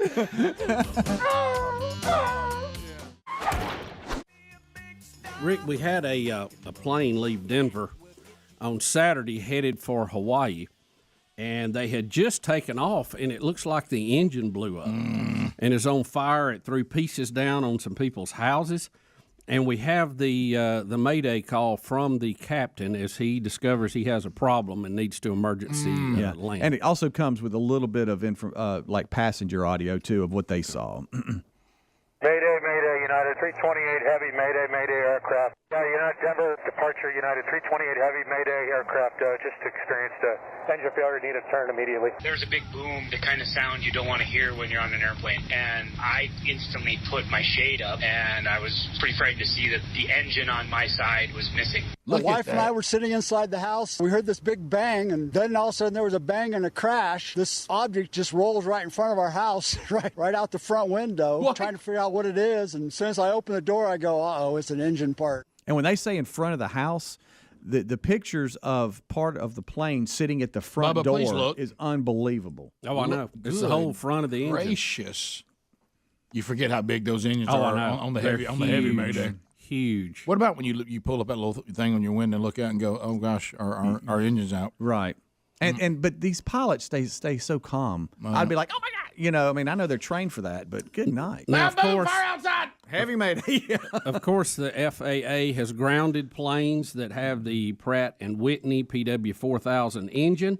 They're asking for a full inspection on those as they try to figure out what happened and to keep those Look at that safe. shot right there. Mm-hmm. Yeah. That's right out somebody's window. That is not what you want to see. That is not what That you is wanna a see. thumbs down right there. It appears, according to the National Transportation Safety Board, that 2 of the engine's fan blades were fractured, and the remaining fan blades exhibited damage.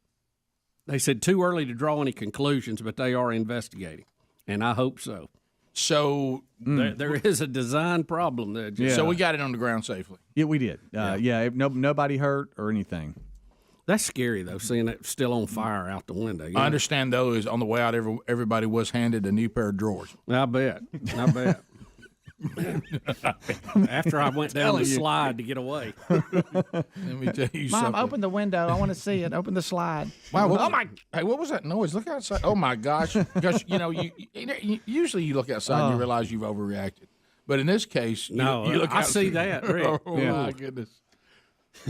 You get to catching up on your praying right quick. There's all kind of footage out there of people who saw it coming back into land that videoed it. My goodness!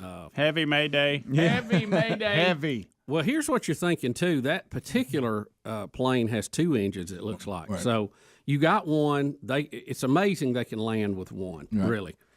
But you think, what if that happens to the other one? Mm-hmm. No, Bubba. Here's what I think. Because both of those engines have been there on there about the same time. Well, my first thing I think is, well, there's 2 for a reason. Yeah. And I mean, I know it's a backup, but doesn't this thing fly better with 2? Yeah. I'd rather be on one with 4. Yeah. Yeah. See, I'd never heard that used in aviation. The only time I'd ever heard the term heavy Mayday was when Bubba and I walked in an all-you-can-eat buffet. Right. We used to hear that quite a bit. Heavy Mayday. Just telling the kitchen that, right? Rick and Bubba just walked in. Heavy Mayday. Gonna be here for a while. Heavy Mayday. Y'all are the only 2 that they've had. They actually asked you to leave an all-you-can-eat What was buffet. the name of that place? Do you remember? I It's don't like remember. Golden China or something. Some triangle or something. Yeah, I don't know what it was. To me, Chinese restaurants, they all have. There's only about 10 names, and they just rotate them around. Right. Or various pieces they move around. The one I'd always kind of question.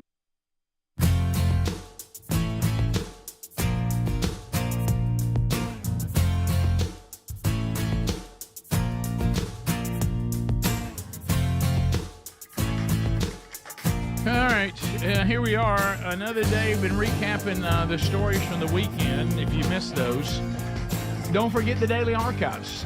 You get an entire video archive on our YouTube channel, a best of hour on Blaze TV. Then you get on our podcast channel audio archives every day, including a best of hour. So you can go back and pick up any of the Rick and Bubba show that you may have missed on the live options. The Wellness Company. The Wellness Company, brand new sponsor. Go to twc.health/Bubba. Yes, this is their website, twc.health/Bubba. Rick, why am I going there? Well, let me tell you something. If you got a first aid kit, okay, fine. That's great for cuts or scrapes or something like that. But what if you could have an urgent care pack in your house with the most common prescriptions for the most common things in case there ever is a shortage? Now, I will tell you this. When you start thinking about what happened during the pandemic, you start thinking about here's this election coming up, and who knows what the World Health Organization, they're all hollering bird flu now and all that. But let's say it's not something as daunting as there's a shortage on the most common antibiotics and things like that. Think about this, what we went through with Mom. 4.5 hours, we're in the emergency room, and if they don't start thinking she might have had a stroke, we're probably there even longer. So don't get involved in that when there's something that could just simply be taken that will solve the problem. Let that only be for people who truly have emergencies. So prepare now for the next, who knows, scare tactic or disease that's coming around the corner. And get yourself a medical emergency kit today from the Wellness Company at twc.health/Bubba. It's not a first aid kit. I want to be sure you understand that. It really is like having urgent care in your home with essential prescriptions. In fact, it comes with prescriptions that treat over 39 medical issues. They're doctor-prescribed antibiotics for infections of all types. If it's something like bronchitis, a UTI, a strep throat, pneumonia, you'll have everything you need already there. So every home should have one. Go get yours now at twc.health/Bubba. You'll save 15%. twc.health/Bubba or rickandbubba.com under the sponsors button. All right, so Bubba, with this ongoing, all this weird rhetoric that's going on in our college campuses and places, this pro-Hamas Palestinian, demands and protest, and it's kind of hard to even. Greg keeps doing this, and I think he's right. If you want to have fun, go ask them why they're doing it. Right. And of course, some will probably say, "I got to check." But somebody. They're honest. Yeah. Others, I'm trying to be sure. Yeah, I got to check, and they hand me my pre-printed sign. But when you start thinking about it's like there was a time when it was bad form for you to kind of zero in on any ethnicity or religious conviction of someone and saying that they should be done away with. And right now, this is breeding a lot of anti-Semitic chants and feelings, and to the point that even Jerry Seinfeld, he was supposed to give the commencement speech at Duke, and there were protests because he's Jewish. Yeah. And Jerry Seinfeld. So they're showing this. They're just announcing the fact he's coming up, and then they start walking out. Yeah, you see these students that are walking out. There's not a ton of them, but there's a few, but again, why did you even come if you was going to do that? You're walking out just because the comedian Jerry Seinfeld happens to be Jewish. That's crazy. Wow. Jerry Seinfeld again. I guess this section was the liberal arts college. They had more coming out of that section over there. Yeah. Here's a quick clip from the speech if you want it. Yeah, let's listen to Jerry in his speech. He's going to rip on Harvard. All right, here we go. So on my staff in the 90s, we had a lot of Harvard guys. They were fantastic, but I could never understand why these guys were so embarrassed about being from Harvard. They would never talk about it. They would never mention it. I'm not talking about Harvard now. I'm talking about the way it used to be. You're never going to believe this. Harvard used to be a great place to go to school. Now it's Duke.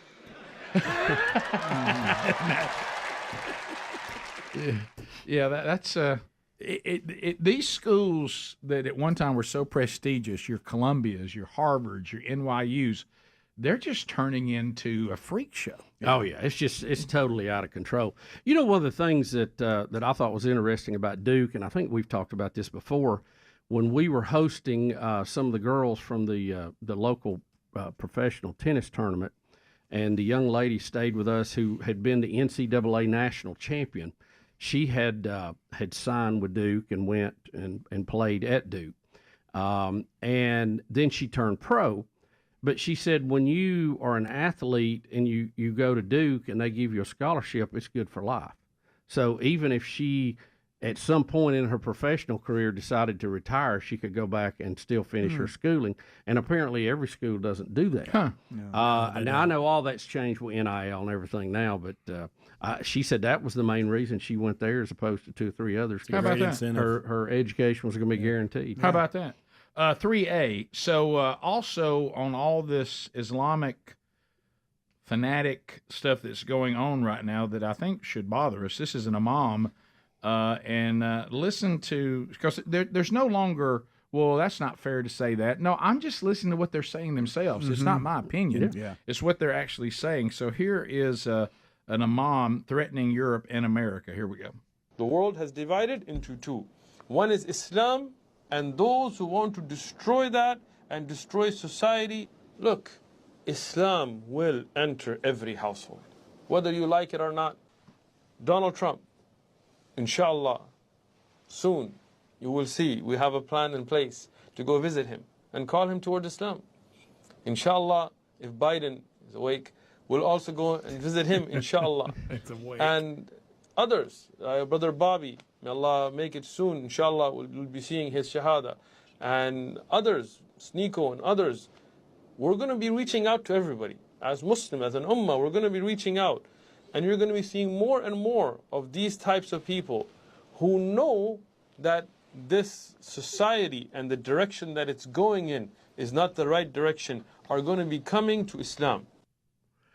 So he basically is saying by force that all of us will eventually be Muslim. Every home. And did I understand correctly? Even while he is threatening the entire free world, he made a joke about Joe Biden not being awake. He did. Even an imam is cracking jokes about in the middle of rhetoric about Islam taking over the world. Yeah, we're going to talk to Joe Biden if he's awake. And even the fanatical imam has something. I to don't say. know if anybody's paying attention to what's going on in Europe.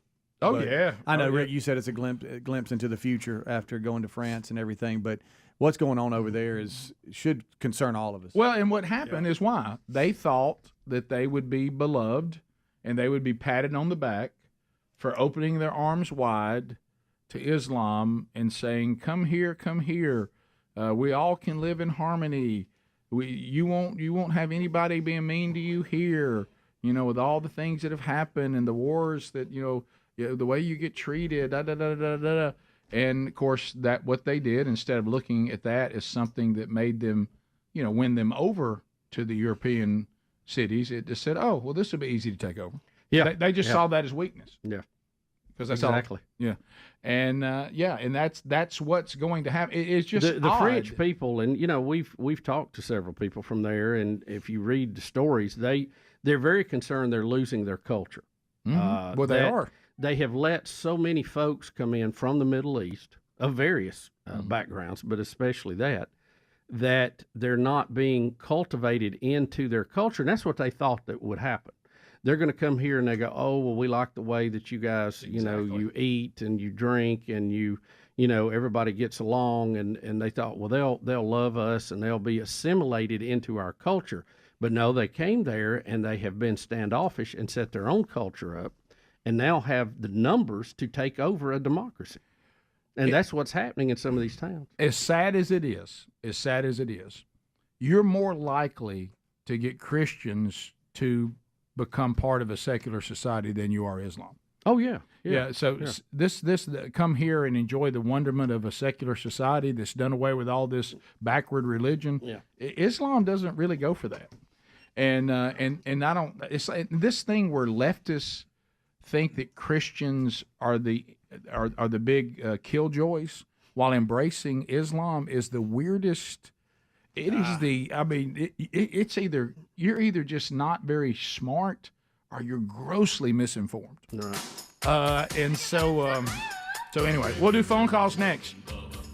Our first phone troll of the day, Patriot Mobile phone troll next. All 10 lines available. Your time to speak. Whatever's on your mind. Now, you do need to get your thoughts together with the troll format because it happens quick, and the buzzer will run us through a lot of calls in a short time. But if you want to get in, now's a good time. 866-WE-BE-BIG. Rick and Bubba, Rick and Bubba.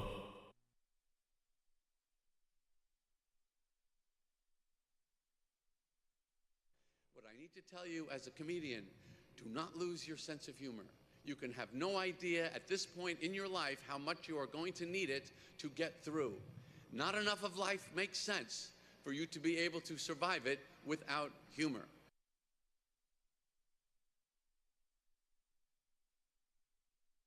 China luck. Yeah. I don't. What am I gambling here with it? Heavy Mayday. To Dylan in Minnesota. Hey, Dylan. Welcome to Rick and Bubba. Bubba.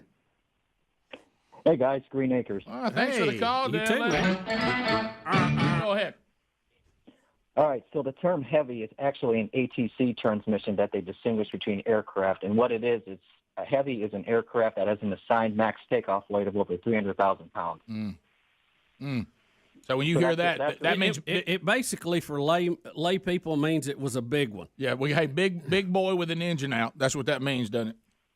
Exactly, or biggin, as we can call it. Biggin with an engine Biggin out. in our world. And then the buffet means two biggins walking in, get more food.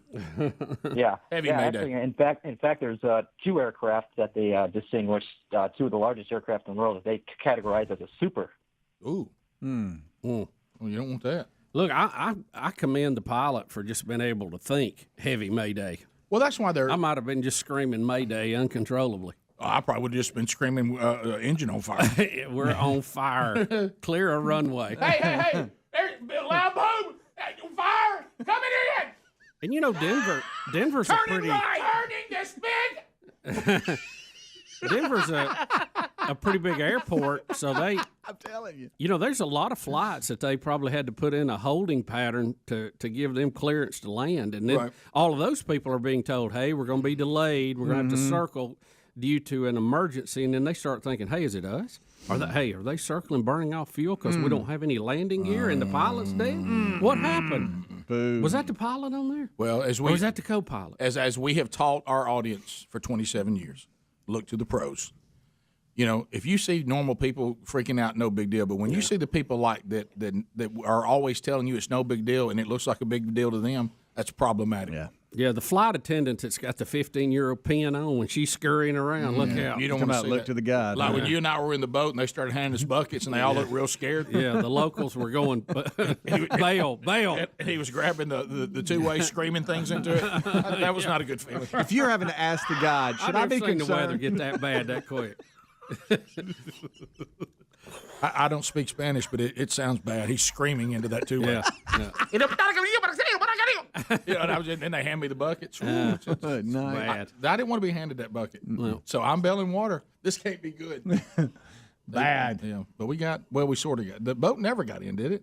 Then we all just start jumping in. I swam to shore. I don't know if the boat made it or not. I think that's when Sherry jumped. swam over you, Rick, to get back. Yeah, that's when I realized I hadn't been married to her that long. She wasn't that attached to me yet. Listen, we went out. Newly married. It was a bright, sunny. No real attachment yet. It was a bright, sunny, clear day, and we come back to 6-foot waves and people swimming for their lives. Yeah. You know, my biggest fear, I thought, if I get in the water, I can make it. But I don't want to be hit in the head by this boat capsizing. No. And because if it knocks me out, I can't swim. Well, and again, and you tighten that life jacket up, make sure it's real good. It'll hold you. And again, heavy Mayday. I tried to leap off the bait when we peaked on the highest wave. Yeah.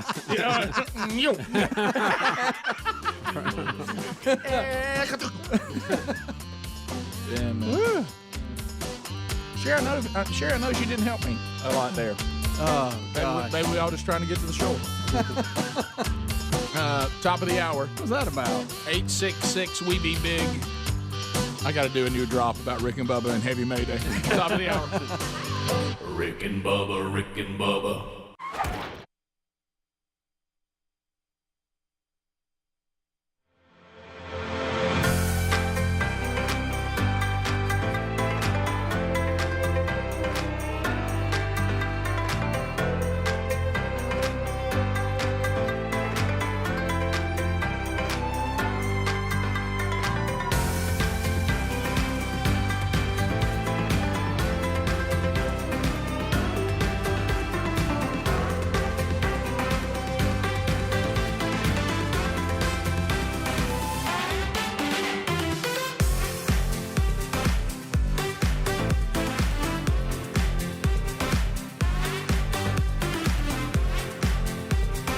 Patriot Mobile Phone Troll. Make your phone money matter. Switch today to patriotmobile.com/Bubba. All right, 30 seconds a pop. Let's go. Directory assistance, area code 212. At the end of 30, buzzer sounds, no meaningless shout-outs, no shameless plugs, no baby predictions, nothing like that. We are simply talking topics in rapid form. Timeouts are there, but there's only a couple of them, so don't lean on that. JR in Sweet Home, Alabama, 30 seconds, go. Morning, boys. How y'all doing? Good, JR. How are you? Okay, bringing back, you're talking about no gel in your hair this weekend. Yes. Brought back a famous memory to me. I bet your hair looked like Cab Calloway. Fried, dyed, and thrown to the side. It did. did, JR. It actually did. That's a classic. I don't know who that is, but I like it. Fried, died, and pulled to the side. Let's go to Jonathan in Alabama. Jonathan, 30 seconds. Go ahead. I like turtles. Thank you. You two love that kind of stuff, don't you? The Cupid twins over there. Oh, it's all Keith's timing. Yeah, it is. And his delivery was good. Can't everybody pull it off? Slightly shouting makes it easy. Yes. Lines are available on the Patriot mobile phone troll, 866 We Be Big. Frank, Pell City. Frank, go. Hey, Frank.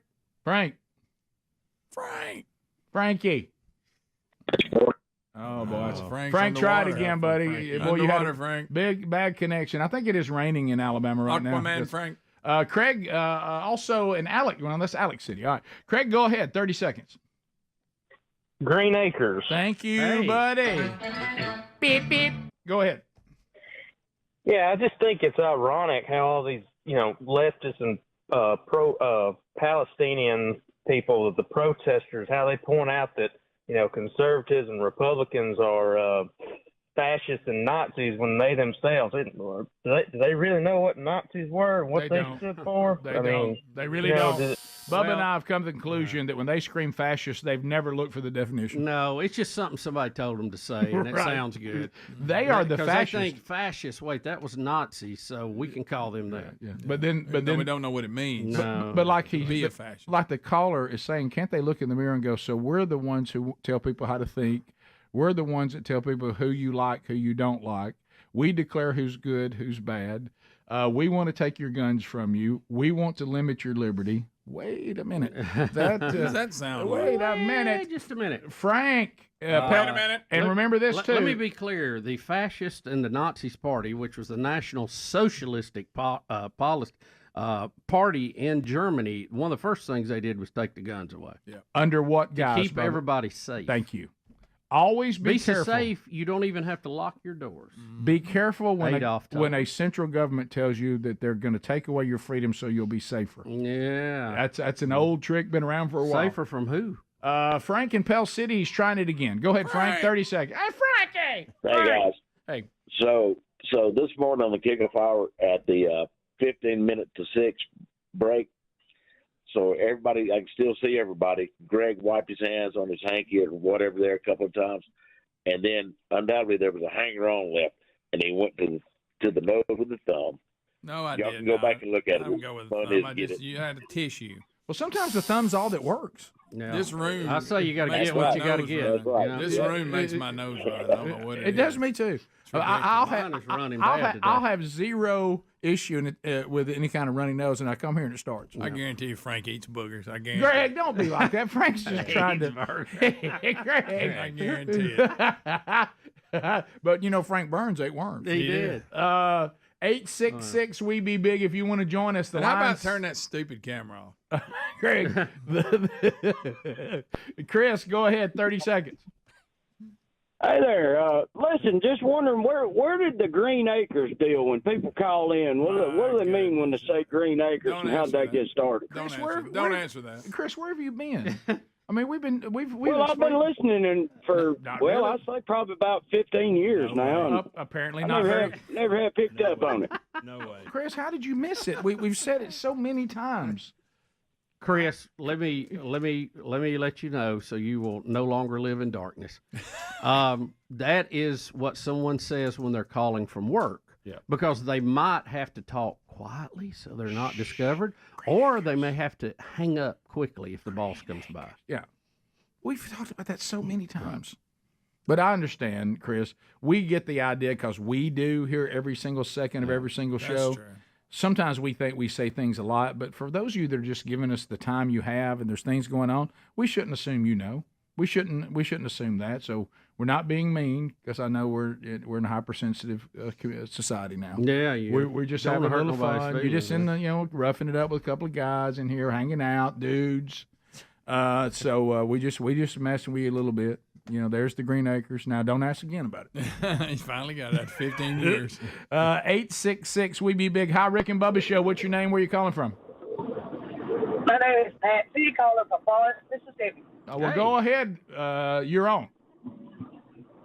Y'all was talking about Green Acres a while ago. I used to watch that show when I was a kid. Male or female? Female. Female? Okay. I'm a female. Okay, yeah. We have a real bad connection. Yeah. We watched that as well. Yeah. We did. Yes, sir. I'm driving on my way. Green Acres is a place to be.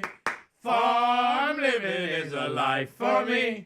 Land spreading out so far and wide.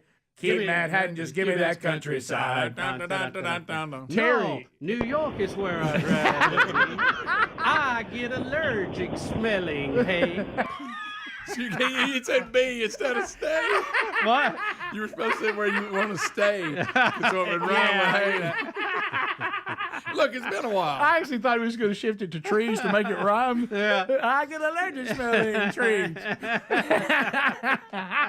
Wannabes, where I stay. That was a funny show. It was. Funny show. It was a good one. Terry in Mississippi. Terry, go ahead. Hey, good morning, guys. Hey, I just wondered, Saturday night, about 9 o'clock, did you guys look up and see the string of lights in the sky? Facebook said it was Elon Musk had launched a bunch of these Starlink satellites. Just want to know if you guys saw it. Okay, it was Starlink satellites. He didn't lose them. They're just in orbit. You can see them. Yeah, you could see them. There was one point during the night you had them going over the International Space Station and some Northern Lights at one point. So. Sky was busy. Yep, a lot going on. So yeah, you can see those constellations a lot of times right after dark because the sun's still shining on them and it illuminates them. But it looks like a string of pearls. Yep. Yep. So there you go. So, y'all know anybody using that satellite service for internet? I remember Gary was going to at one point. Oh, yeah, I know several people use but then Central came in and put it up, and he said he likes that better. Yeah, the fiber. I mean, you're always strong with that. But right, yeah. All these campers I see now have got it on. Hey, I got that thing that Elon Musk he put out.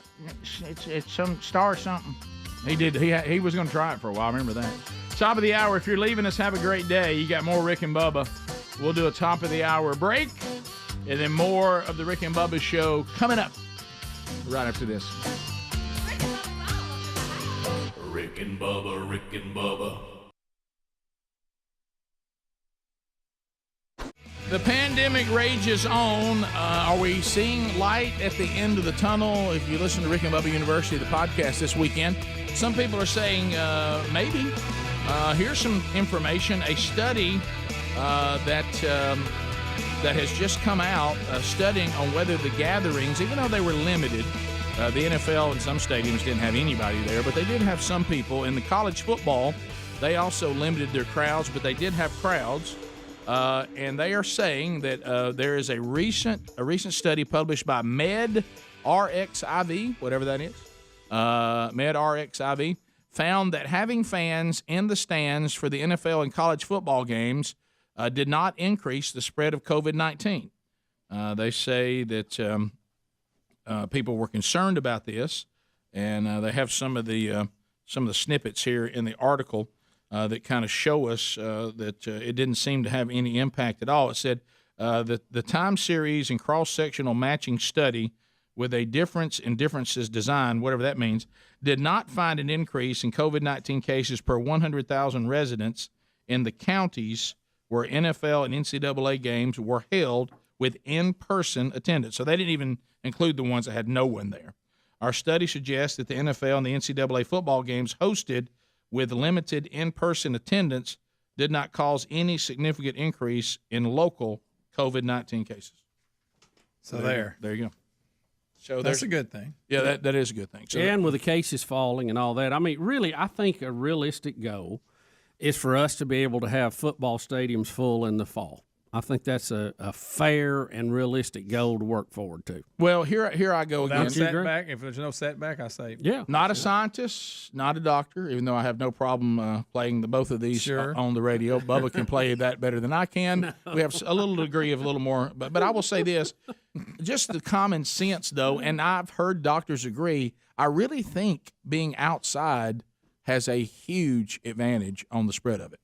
Because it is so small and it is so – when you're outside, it's not like being trapped in a tight space with someone who's spewing it out. Right. And I think that probably plays a role. Just like the beaches never really didn't seem to have any real problem at all. We saw some pictures of people on beaches that were, they were in a mob. Kind of find out, most of them were when they were sharing funnels. That's correct. Let me ask you this. Have we seen a spike in Tuscaloosa from the big mob we saw on the Strip after the national championship game? It's had time now to run its course and spike. I have not seen one story on it. Have y'all? Nope. Which is, once again, good news. Yeah. Well, and it's okay to have good news. I rode past a park, an outdoor park, and it felt good to see it because the weather was so good on Saturday. So when we got back from the conference, Sherry and I went out and were running some errands and had to go pick up some stuff, and I was spending a little time with her, and we drove past this park that is near our house, and in the park, it's a gigantic open field, was a live concert. There was a stage set up, and, a pretty good crowd out there watching it, and I said they must really start, they feel pretty good about these outside things, because, it was see more of that. I'm not saying the entire open grass part was full, but a lot of it was a pretty decent crowd. I would say like a few thousand people. Yeah, and they were standing, not right on top of each other, but also not that far apart. And I said there must be some confidence in the outside gatherings. There's been some outdoor shows that happen, like annually every year that I've seen are starting to open up and go. And they're in the spring, and further by, but they're planning on having. Now, whether, unless something changes, a lot of these big concerts are planning on coming back.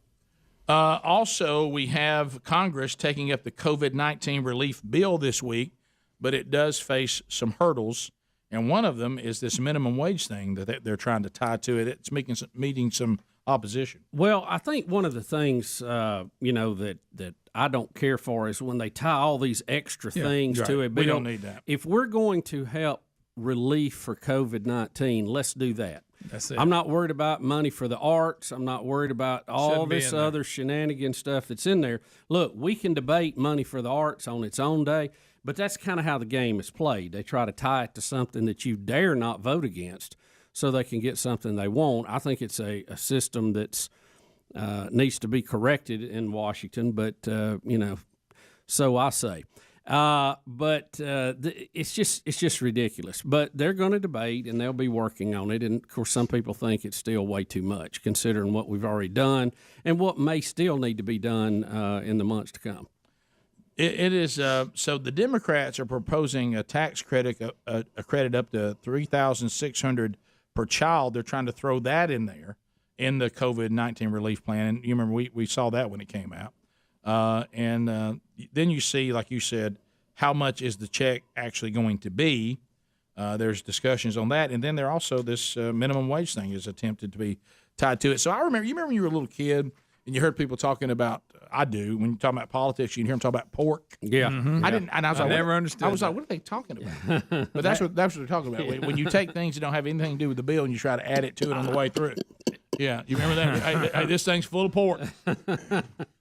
But Bubba, I don't know why what you just said is complicated. Well, if we want to get together and decide if we want to help people for fill in the blank or do it, then that's all it should be about. Well.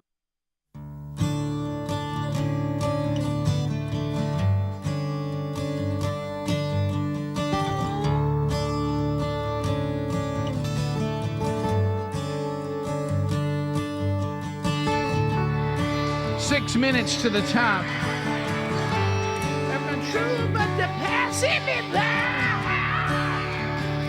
We are rolling. Speedy, the real Greg Burgess, Helmsy, Eddie Van Adler, all here today making a team Rick and Bubba.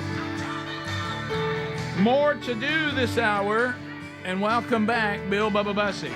Rick, glad to be here. Thank all of you for joining us. It is the long-running Rick and Bubba Show, 30-plus years. Glad to be here, and thank you for being here, too. Bubba, I think this is something it's possible you and I may have dreamed.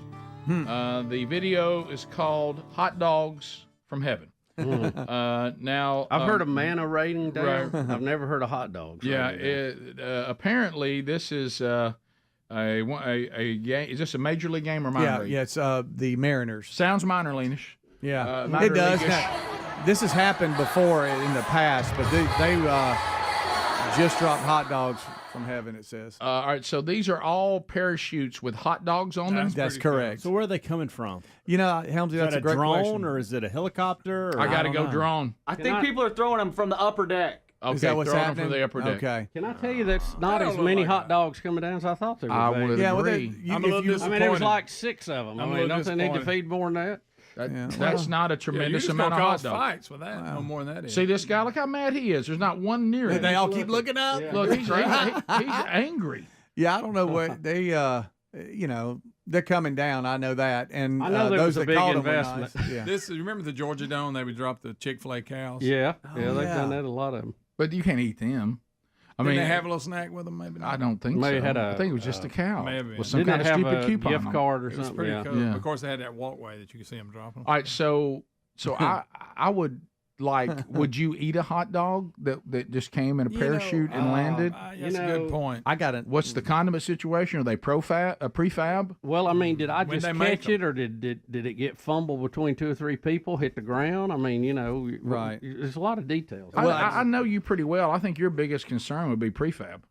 Have they already put all the ketchup, mustard, and everything if it on? had a bunch of reddish and stuff on it, I wouldn't eat it. Right. No. But was this like the day at the Jack State game we were throwing them at the band? Yeah. Hot dogs and hamburgers? Yeah, now that was with the fun. president? That Yeah. was fun. Are you okay with prefab if it's just the ketchup and mustard mixed together? Yeah, but I mean, I'd rather it Anything not be. beyond that? Yeah, No. No, you Onions? No, I don't want onions on it. And you said relish. Nah, no way. Just ketchup and mustard. I'm pretty basic. Right. Speaking of, Me and Nate like our ketchup. Kraut? No, gosh. No, I'm with you. No. I can't handle Coleslaw? No, especially Cheese? That. Cheese, maybe. Cheese might work as well. Chili? Chili? That's Yeah. too much. Chili. You can't- chili dogs. You can't have chili on a hot dog you threw from the upper deck. No. You Well, just no. can't. I love a chili dog, but boy, it doesn't like me. It's a lot of work, I'm too. sure the weight, had something to do with it because the parachutes wasn't that big. Tell that to John I just- Mellencamp. I thought they would just throw more. I mean, I know a hot dog now costs $12 at the ballpark. Yeah. Oh, yeah. You know that line? Oh, sure. You know that line? Yeah, that's why from I'm the staring song? at you. That's why I'm staring at Sucking you. on a jelly dog. Sucking on jelly dog. Outside the Texas freeze. Don't sing the next lyric. All right, so Watch out, Jack, his hands. there it is. There There it is. He couldn't help it. Songs out there. Seriously, Hey, Less songs than out there 2 is available to I everybody. could have put 100 in front of him, and he still would have said it. Songs on a available jelly to the dog. public. He Y'all would. act like it's not. Greg, we're about to set this up $100 if you won't say it. And you know what? You just take out 100 back because Well, some people were wondering. No, they weren't, Greg. They really weren't. They all knew. They all knew. Hey, speaking of, would you eat that? When it Wait, comes, were you You know speaking what? of that? You might need to transition a little further away. jelly dog. well, y'all were talking about would you eat the Yeah. dog and everything. Would you eat this if your mom brought it to you? Look at this.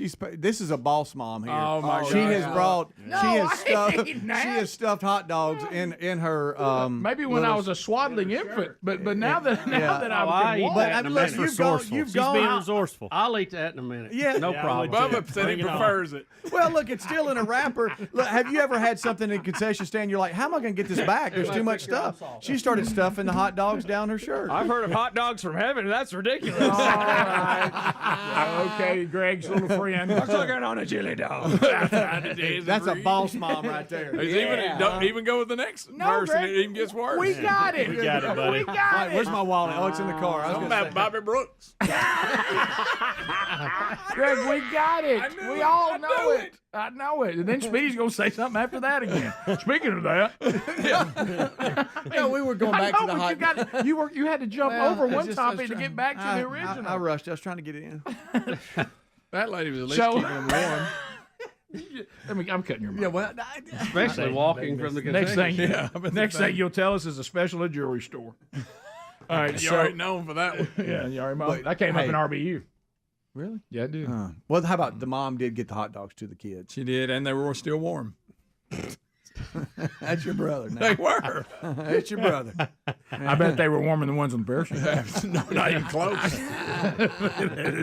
That little Ain't no doubt about that one. Yeah. Oh, Do you? And I was trying to get this in before all this. Okay, if you ate a chili dog, you're a person who puts mustard on it. Not on top of the chili. Yeah, you've seen that. I just go with the chili. Yeah, if I do chili, I don't put all the other stuff. I like chili dogs a lot, but they're really hard. They're a hassle. I like them, like I said, but you can't eat them driving. No, I mean the only way you can. I hate to admit I've done this. You get that foot long from Sonic. And take your fork and cut it in little pieces. Right. What are you, You've done child? that? What are you, a kid? Greg, that's a lot of effort. You like the foot long. How's that look? Well, Greg, you did that just because of our friends. You know what I mean? Yeah, that had a lot to do with it. Right. You got a lot of people, you can't eat a chili dog around them. Not a foot long. I know, not around you. No. You can't be sucking on a chili dog. Definitely not around these people. Now that's Adler. There he goes again. 50%. 50, cut it by 50. Yeah. You guys want to hear that line really quick? No, I don't. I don't want to hear Just it. play the first one. I don't want to hear it. I don't want to hear this. What? Chili dog. Sucking on a dog. Sucking on a chili dog. You're terrible. I love that song. You're terrible. I love Jack and Diane. Classic. If my I've never heard that version. If my friends had me I'm on afraid video what the next line was. doing that, I could never live again. I could never go outdoors again. I could never be in public. I mean, it's It's bad enough if you yawned in front of somebody. oh, Greg, on the school bus. Oh, not with David Dittleshaw sitting there. But I don't think you hold it like you. I mean, you Just telling you. just eat a hot dog. You know, I'm talking about the foot long. So I've asked you to Speedy, just can leave I this ask whole you this? conversation. Can I But ask he's you- the one. Speedy, Only- can I ask you this? What is the correct way to eat a foot long? Demonstrate it for us. The correct What is the way. correct way? No, not Yeah, with show these us. two. You can Not do with it. the- You said not you with couldn't the- do it. Hey, How well, would but not you like do it? him. I'm going to tell you what else stay away from. Him Fanny Farkles. There we Now, go. hey, now that's a good Here we corn go. dog. Show us how night. you'd eat that. The corn dog. Yeah. How you feel about? We've talked about this. How you feel about this in the past? Do they still have? And I don't even know why I'm doing this. I guess I just figured at the point I might as well jump in traffic. But is when they start all playing They Frogger. start doing the foot long with the two normal weenies back to back, Don't as like opposed to that. the one big long one. that's foul. Does the long? Good night. I know. Does it weenies? Does it still exist? Yep. I'm out here in They do traffic with this- everybody else. I think it does. We're all gonna get run over. They did the same thing with the king size Snicker. Now Oh, we open Here that up we again. go. I'm just saying. Tired of Anytime you hearing say it. king size, he's going to bring that up. Oh, They're doing it to the chili dog. So you're saying they did the same thing with the Snickers they did with the weenie? They did. Yeah, they just need to make the bun bigger. Good They night. did a king size weenie? No, they've got that. They'll just lay two They're weenies doing in that away with bun. them. Two Yeah, but regulars. not the long one. Oh yeah, they still got it. They do? That one long enough? Yeah. Oh yeah, Sonic does. But Stop your hand motions, I don't think please. I ate it. I bet the last time I ate a chili dog, I bet it was a decade ago. You just have to get- They're good. eat it like. Rick and Bubba, Rick and Bubba.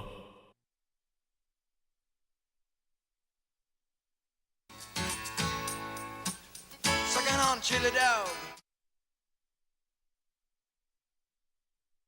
That was part of the gripe on some of the relief packages. Even when Trump was in, he's saying, "Send me a clean bill. Take all this pork out." Of course, if you have pet projects you're wanting to get funded that you know nobody's going to fund any other way, that's how you try to stick them in there. It's part of the game. Well, here's what it looks like right now: $1,400 for Americans earning $75,000 or less, $2,800 for couples earning $150,000 or less, plus $1,400 per dependent. A renewal of the Paycheck Protection Program for small business loans, enhanced food aid benefits for family, funding for schools to reopen, restaurant relief, funding for transit and airports, an extension of $400 a week boost to federal unemployment benefits through the end of August. I told you about the $3,600 tax credit for children, expansion of the earned income tax credit, funding for the vaccine distribution, expansion of the Affordable Care Act for health insurance, and then something else for those that are having to do COBRA. And then here's the federal minimum wage raise to $15 an hour by 2025. So all that's in it. Yep. That's why we send people to D.C. to argue about it. Yep. So there you go. So that's what's bogging it down a little bit. So if you leave us, have a great day. Thanks for being with us, and hopefully we got your week kicked off. If you have more Rick and Bubba, a top of the hour break, and then Lord willing, we'll be right back.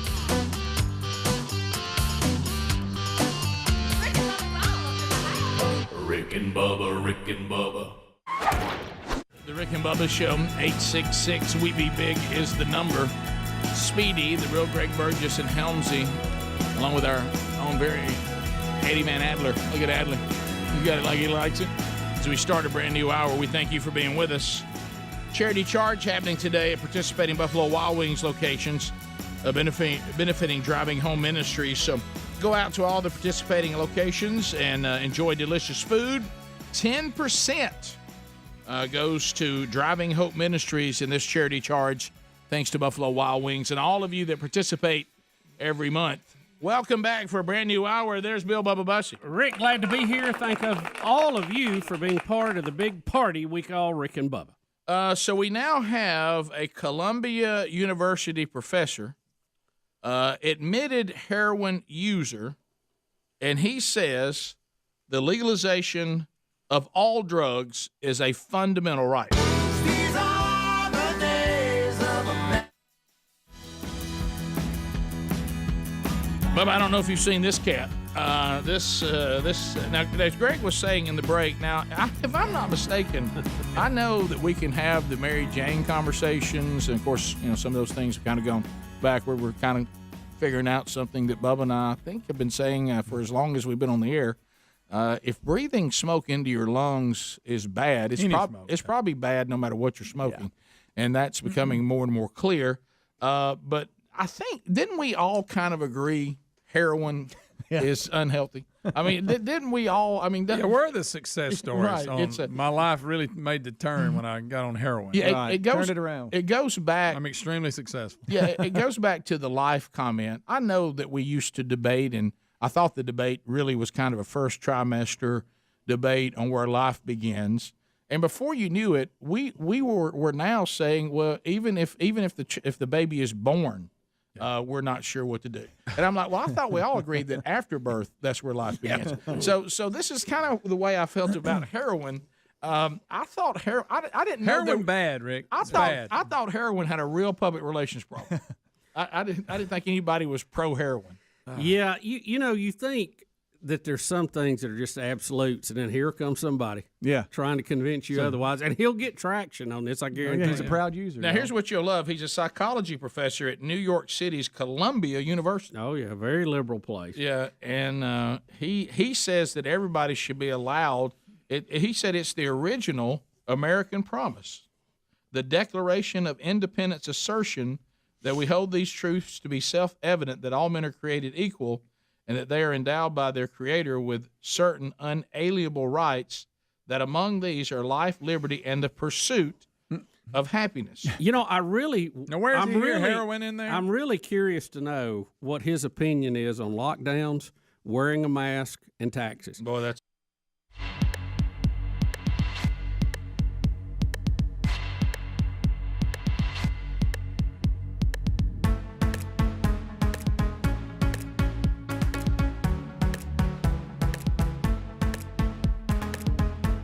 20 minutes past the hour. Here we go.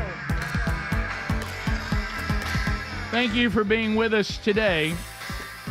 Announced earlier in the program, Jennifer Hoffman has won Fix Mama's Mouth 2024.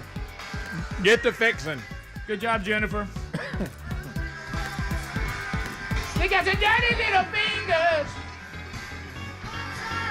All right, so as we're working our way back, Bubba, the never-ending and somewhat tiring Washington Commanders saga, you know, the football club, the Commanders, the Redskins. Well, guess what's happened?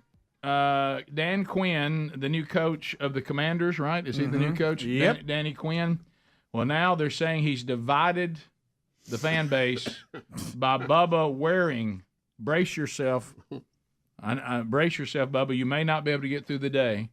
He had the audacity to wear the franchise's old, racially insensitive Redskin logo on a T-shirt. Well, I'm gonna tell y'all some shocking news. I have been to D.C. and where they sell merchandise. Where they have Commanders merchandise, they also have Redskin. And the Redskin selection is larger. And after asking 2 different vendors about people buying it, he said, we sell 3-to-1 Redskin to Commander. So get mad at that. The thing that gets me about So what this, does that tell you? The thing that gets me about this is what he's wearing. Are they just mad because it is a Commander's T-shirt, but it has feathers on it? Yes, correct. If you'll see, it doesn't even say Bubba. It doesn't even say a anything. minute. It just has the. I thought he had the old logo on. No. That's part of the old logo. That's part of the old and- logo. Greg's putting them 2 logos together. He's putting those controversial feathers on there. Just the feathers? Well, everybody needs to get over it. No, Greg, I mean, he's what- divided the fan base, Greg. Tell you what, Rick, Indians everywhere are screaming. It's hurting them. If we get that off of them, all of a sudden they'll all have jobs and everything will be good. Everything in the Indian world will be taken care of. Greg, don't. I thought he had a roulette wheel on there. So apparently this is some big deal, but guess to Bubba's point, and this is not even the old Redskins logo, it just has the feathers. No, it's not even close to the old logo. But It's listen- just a piece of it. Listen to what people started writing. I'd buy one of those. Oh, sure yeah. they would. It's a cool looking shirt. You know, we talked I'm gonna about. have to tell you, feather logos look good. I've seen them. I've seen Indian logos. I've seen football teams. I've seen baseball. Their feathers always look good in logos. I don't know why, but they do. They do. You know, we talked about this. It was just last week or maybe 2 weeks ago. You know what their mascot is now? Because it caught me off guard. And I saw it during the draft. It's that pig with a helmet on.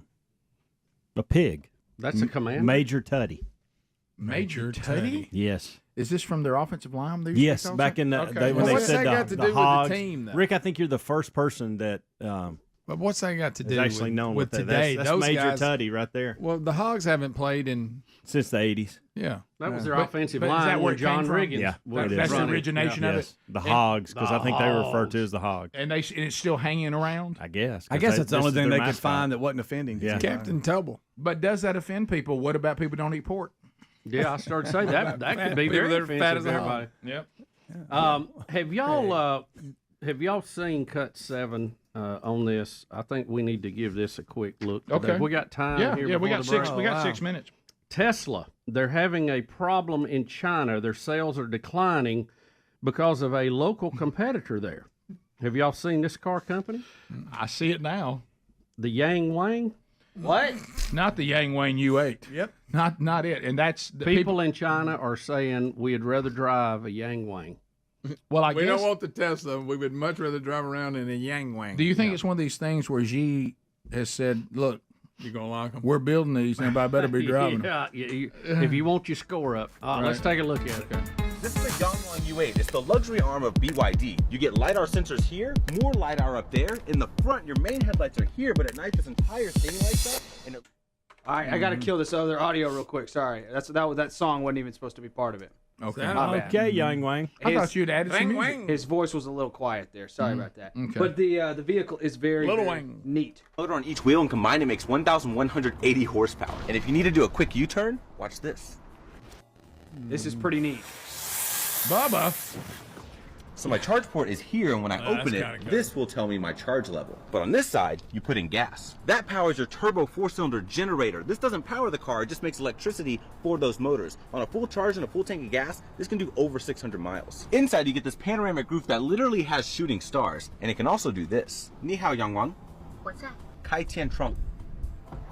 说到，正在 Hey! You also get pillows in your headrest. My seats are heated, ventilated, and massaging. I get a passenger screen, ambient lighting underneath, more ambient lighting up here, and this curved display that works ultra fast. You also get a front and rear locker, 50-watt charging pads, a built-in cooler, storage space under here, and what's this?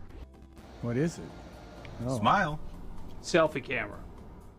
Wow, the Chinese really know what they're doing, guys. How much is that? That's actually really It is impressive. a nice That's a vehicle. $150,000 electric SUV. Well, there you go. That U-turn. The Yang Wang.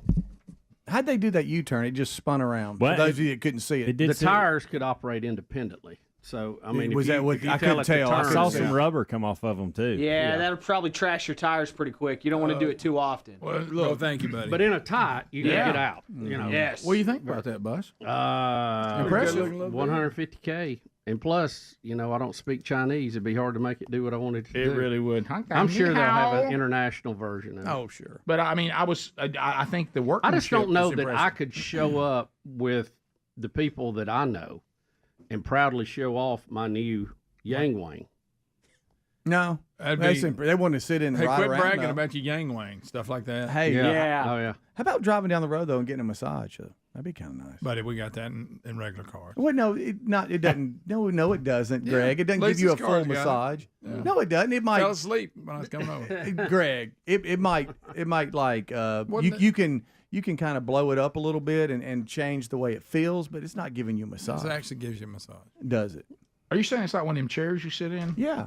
That's I what he think that's- said. I think we do have that in some of our cars. That it sits there like a chair and all the stuff they show. Have you ever sat in one of those full-blown massage y'all chairs? making Yeah. stuff up now. Well, you got to Our watch this. orthodontist used to have one for the kids, and that's where the parents would go wait, and I'd just sit in there for hours. Did that- Amanda picked up on why I was wanting to go. Why do you Yeah. all of a sudden won't take the kids to the doctor? Oh yeah. Rick, Greg, they Speedy have- said that U-turn wasn't nothing. He goes, "But how about that massage chair?" No, that guys. All right, so all right, you normally get things right, but you got this one wrong. Helmsy, Next that time one, Lisa's here in the car, I'm gonna let then you the get one it. you sit in that have the upsy Got daisy little fingers in it. There's one little setting, the one I sit in, that I turned off. I don't know it was about got a that. hello. Rick. I don't think so. Yeah, I know what you mean, Rick. I don't think It's so. like, hey, now. Gotta watch You out. talking about the air? But the No, cooler. No. the cold air. No, the thing that's massaging the Oh. back and the Oh, neck yeah. all of a sudden makes a run. You guys, he's saying it gets a little low. It starts going south, and I'm like, hang on now. Yeah. You got to get that lumbar. Then all of a sudden I was, but it went beyond that. It was Gluteus maximus. I think there was an attempt to massage my gluteus maximus, and I was like, Yeah, I don't want to get too comfortable driving. I wasn't sure where it was going, but I said I'm gonna turn that off. Yep. I think that's the. Do we have any Yang But it Wang does explain dealerships where that here? woman's Do been you here for know? 3 hours. Bubba. Do what now? Do we have any Yang Wang dealerships here in this country? Do you I know? do. I do not think so. Wang dealer. So to Speedy to careful. Greg's right on this. By the way, What? Did Lisa's car can massage you? I don't know about leases, but Okay. we've had it for a while, and it wouldn't be like the Kia. There's a Kia that has it. There's a Ford that has Okay. it. There's a Hyundai that actually does actually this. massages. It's you called like that the chair. rolling and kneading, Okay. whatever it's called. Sorry, buddy. It's all right. Well, no, but Massage Lisa's car. technology's doesn't. Well, in this Yeah, car, that's it's not electronics. They actually, you get a geisha girl comes with it and massage you. That's how you get it. Yeah.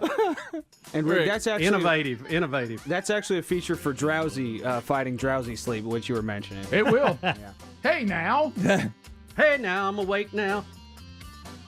What about that thing that they used to have at Planet Fitness that used water? Oh yeah. I used to fire that on my gluteus maximus. It helped a lot for my back pain. Good night, live. Make fun of that, Greg. There's nothing to make fun of. We'll be right back. Rick and Bubba.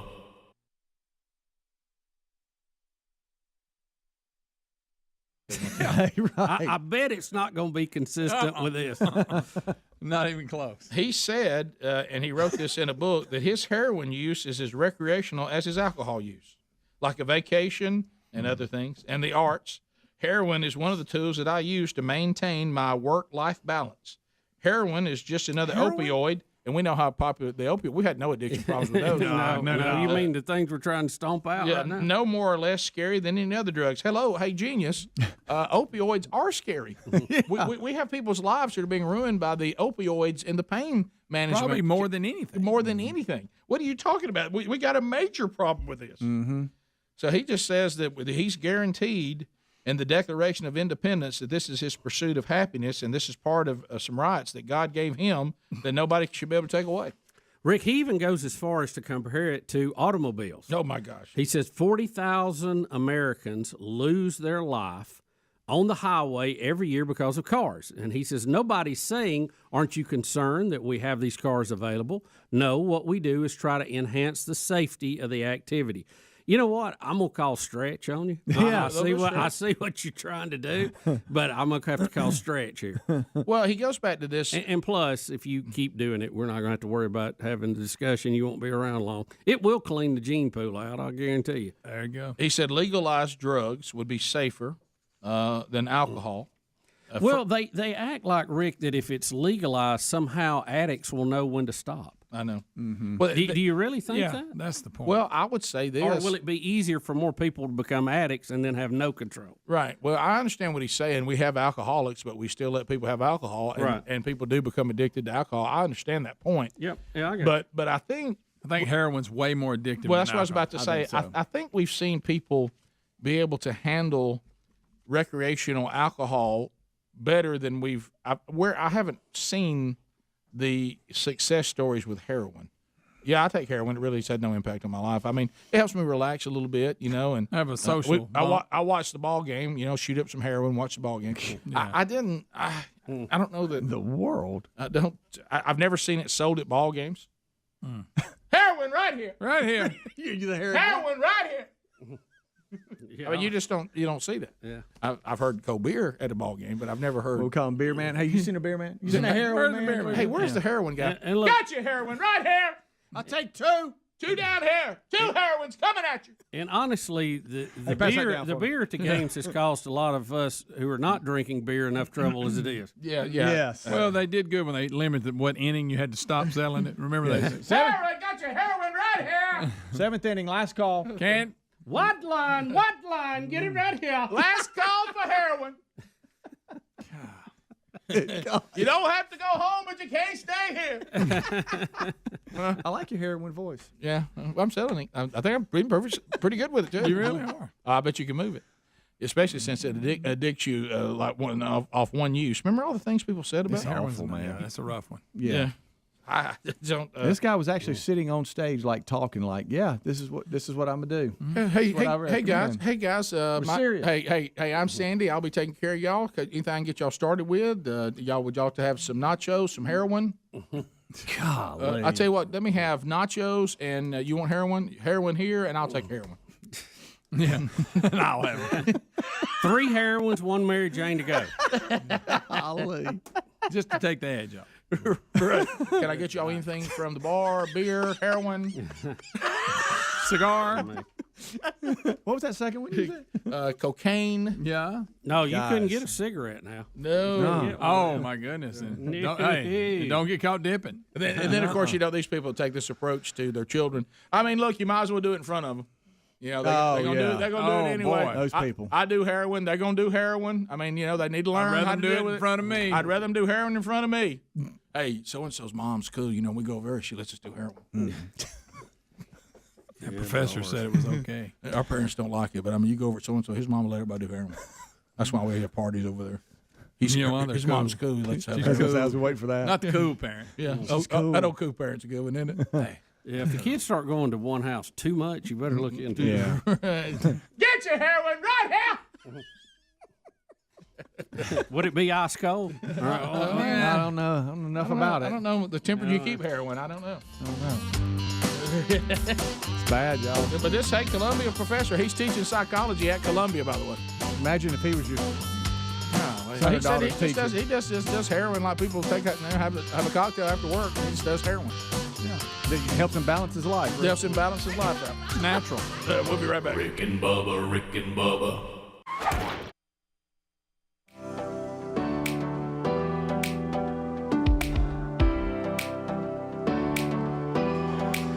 35 minutes past the hour. I'm headed back to Calhoun County today.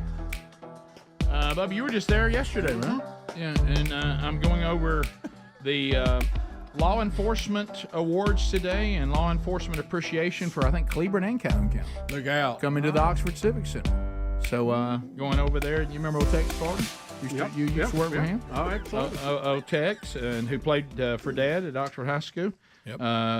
Invited me to come over and show our appreciation for law enforcement today. And any chance I get to win law enforcement over to my side, I'm in. You're in. I am in. I'm going to tell them how much I appreciate them. And just we all should abide by the rules. Yep. And I'll slow down next time. And next time, I thought y'all gave us 10. My bad. I've been informed, and I'm better. North Alabama, Alabama Mountain Lakes Tourist Association. Greg, ever fished out of a kayak before? Let me think. No, I haven't. Bubba, I know I've been you, in a kayak. I have not. I know you and I would not get in I've a just kayak. floated Anybody and else? enjoyed a Yeah, kayak. yeah, I've I done have. this Oh, a yeah, you lot. did that at the Coosa a lot, It didn't you? cost me a good bit, too. One Yeah. day I tumped it over and lost water. I remember that. Phone. I the whole remember that. nine. You was drinking. Well, Greg, nobody was drinking. Sorry, I'm I sorry. started drinking after because I didn't know what to do. I Greg, didn't have my phone. Greg, you know what happened? Got his chili dog wet. So, Hanging on till I die. Hey, you know, we send these to them. oh, do we? Is this Yeah. a commercial I'm doing? Right. Let me start over. Start over, Rick. Want to come to beautiful North Alabama?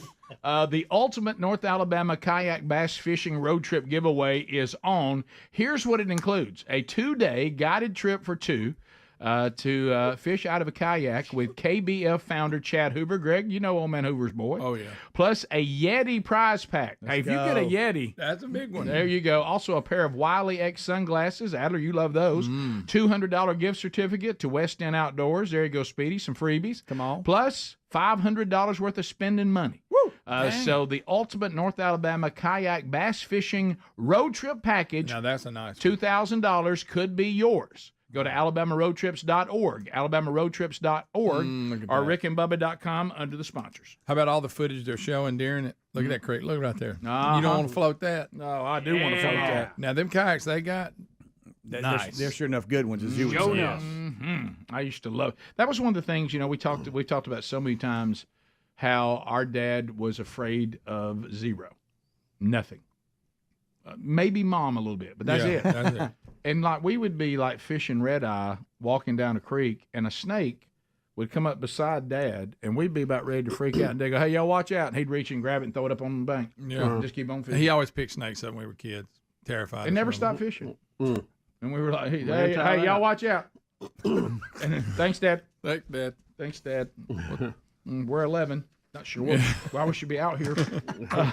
Rick, water's getting deeper. Greg, I We'll be get watching neck. cartoons. It's up to my neck. Greg, I'm getting more and more terrified of how we were raised. The more I realize it was not normal. Yeah, I like when Mom declares, I thought your dad knew what he was doing. Do you remember everybody's face the first time we told them when we started hunting again as adults that you actually come in and eat and fellowship and rest and change and go back out? And we started telling them that we didn't know that existed. And they were like, "What do you mean?" I said, "You actually come out of the woods?" Yeah, we're They're in there like, for the "Yes." long haul. And they were like, y'all don't do that? I said, "We never did." When we were boys. I mean, like little boys sitting out there. Sitting by a tree. I thought all that was normal. And when a shooting house, I'd never seen a shooting house, didn't know what it was. Had no idea what it was. I'm like, why do y'all have a playhouse? My favorite. What are y'all, girls? And they were like, "No, these are shooting blinds." I'm like, never heard of it. Remember Dad's version of a tree stand? He would climb up and sit on a limb all day. They were like, "What did you do when you hunt?" And we said, "We sat down up against a tree on a ridge." When we were little boys, all day.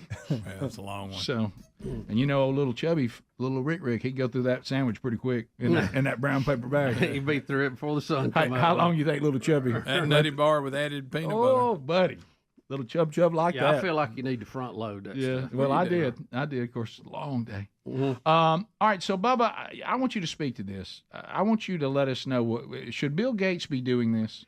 You know, I don't think so. I mean, a lot of this is theory. No one has proven all this. I don't think Bill Gates needs to be tampering with the weather or the sunshine. Well, he is. Yeah, and this video is actually a little bit old. It's a couple years old, but I brought it up because Tennessee has just passed their so-called chemtrail ban. Does Span know about this? And so Well, you can't be tampering with their skies. And people are saying now this doesn't prove that it's going on or that it was going on, but Tennessee has preemptively banned it. Is what some people are saying. Some people are showing pictures of the sky in Tennessee and saying, "Look, there's no white streaks. It used to be all white streaks all day long in the sky." I'm not saying I believe that. so Well, let me ask you I'm this: not saying I believe that. if you were going to be a chemtrail sprayer, do Here you we think go. some silly law would slow you up? Exactly. Can I tell y'all something? We do it, but it's against the law. Can I tell you something? My idea after this segment was to end the hour with phone calls. No, I'm not going to.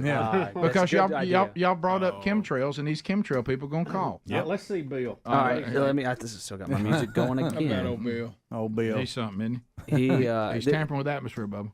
he's become the boogeyman for sure. All right, here is Bill. Bill Gates is backing the first high-altitude experiment of one radical climate change solution, creating a massive chemical cloud that could cool the Earth.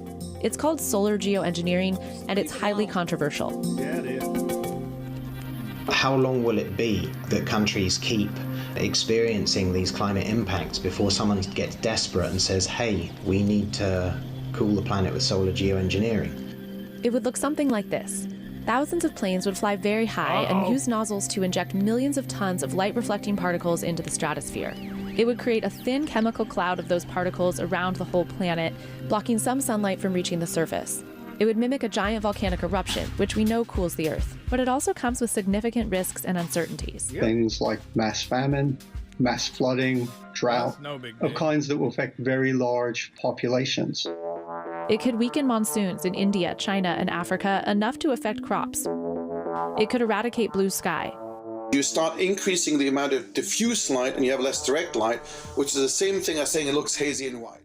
No, we don't, Bubba, we don't need that. this. Bubba, No, stand in the way. Don't be tampering with Do something. Yeah, you don't know what you're going to cause. And then what about when these particles fall to Earth and they get into our, our food supply, our water supply? I mean, of everything that we have worked on to try to clean up the environment, this is right opposite. Plus, I don't know that it will work just like they say, because if it will reflect light and heat on top of it, it also will on the bottom. So remember, what's the hottest planet in our solar system? You think it'd be Mercury, but it's not. It's Venus because of the cloud cover. I thought it was Uranus. You are intelligent. It's not that, Greg. I can tell you. Greg, that means you just want to Greg. If you bring up planets, he's just going to say it. So when you start tampering with these things, you really don't know what you're doing or what you're going to get, and that would be a terrible, terrible decision. Bubba, you are intelligent. I think I would go with, hey, it's going to warm up a few degrees over the next 1,000 years before I'd start tampering with how much sunlight's getting. Yeah, let's take away blue skies. That'd be great. That'd be awesome. Yeah, let's like you said, Bubba. I thought we were working not to have smog-like skies for real. Yeah. Let's put smog all over the earth. But it does explain the chemtrail planes, doesn't it? Yep. I think Alabama should do it too. Ban it. Ban chemtrails. Yeah, why not? I mean, it's not going to hurt anything to do it. That's what I'm saying. Well, we could just ban stupidity, but then. Yeah, we'd be out of business. Yeah, I'd be in jail. We'll have to shut her down. Yep. Hey, you runners ain't shut her down. Okay. Let's see what the tubers are saying about chemtrails. Oh, I usually get my info from them. Do that. I usually get my info from I think just when I go, like, I haven't. It's been a few days now because I'm not, up at the hospital for hours on end.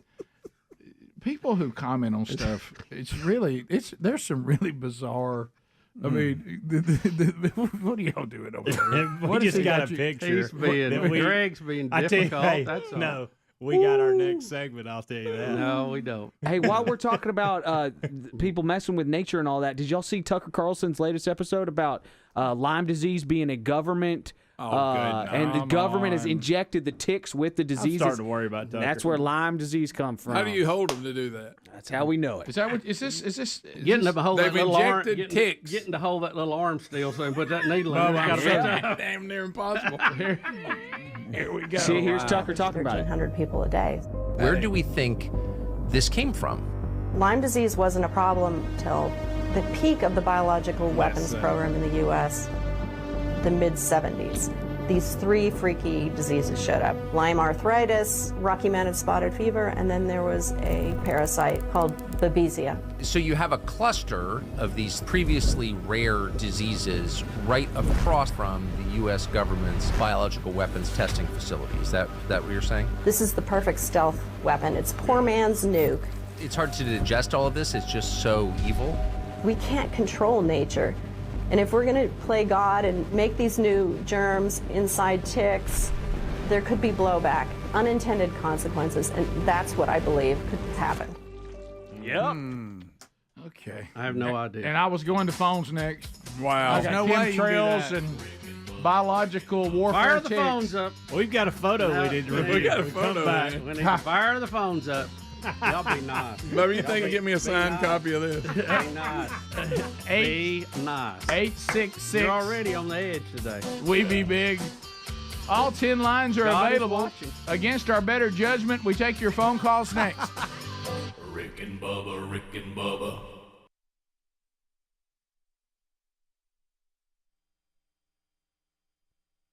former President Trump, some updates happening with him. Yeah, a couple of things, Rick. The Supreme Court has announced this morning they rejected a last-ditch effort attempt by the former president to shield his financial records, including a briefed unsigned order requiring Mr. Trump's accountants to turn over his tax and other records to prosecutors in New York. The court order was a defeat for Trump, who had gone to great lengths to keep his tax returns and other related documents secret. The case concerned a subpoena to Mr. Trump's accountants by the office of the Manhattan District Attorney, Cyrus R. Vance Jr., a Democrat. The firm said it will comply with the final ruling of the courts, meaning that the grand jury should get the information shortly.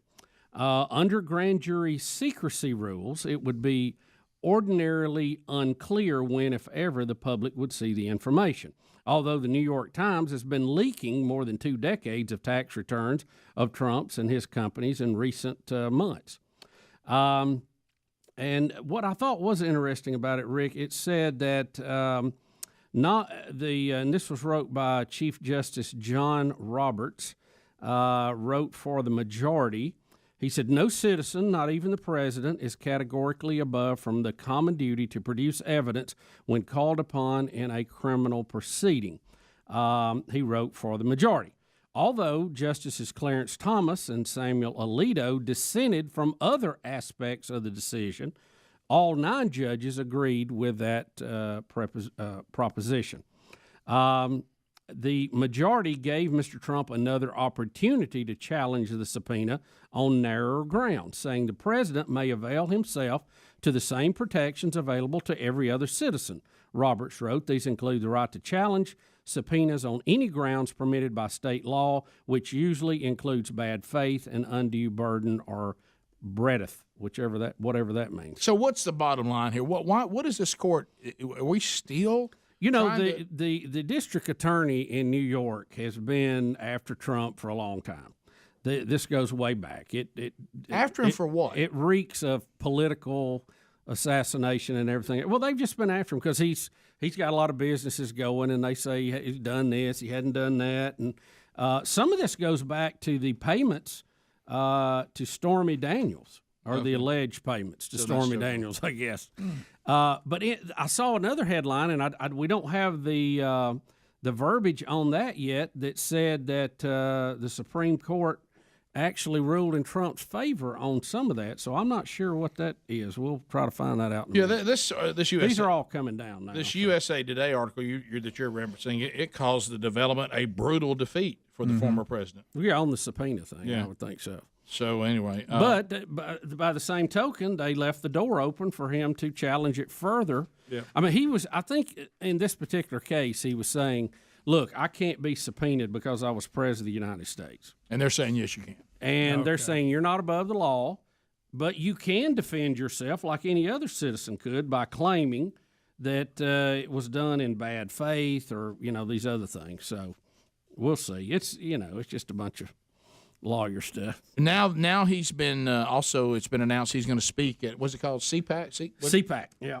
And that's where what conservatives gather. Yeah, that's a big conservative get together. You saw a lot of video of Rush last week when he spoke at CPAC several years ago. Yeah, I heard a lot about that. But that's most of them who are becoming up and coming power brokers in the conservative movement or the Republicans. This is where they go to make hay and get headlines. So do you think him coming to speak there, if you're the modern day party, what do you read into that? I don't. Probably they just wanted the biggest crowd they've ever had, if I had to guess. Yeah, you're right. Rick and Bubba.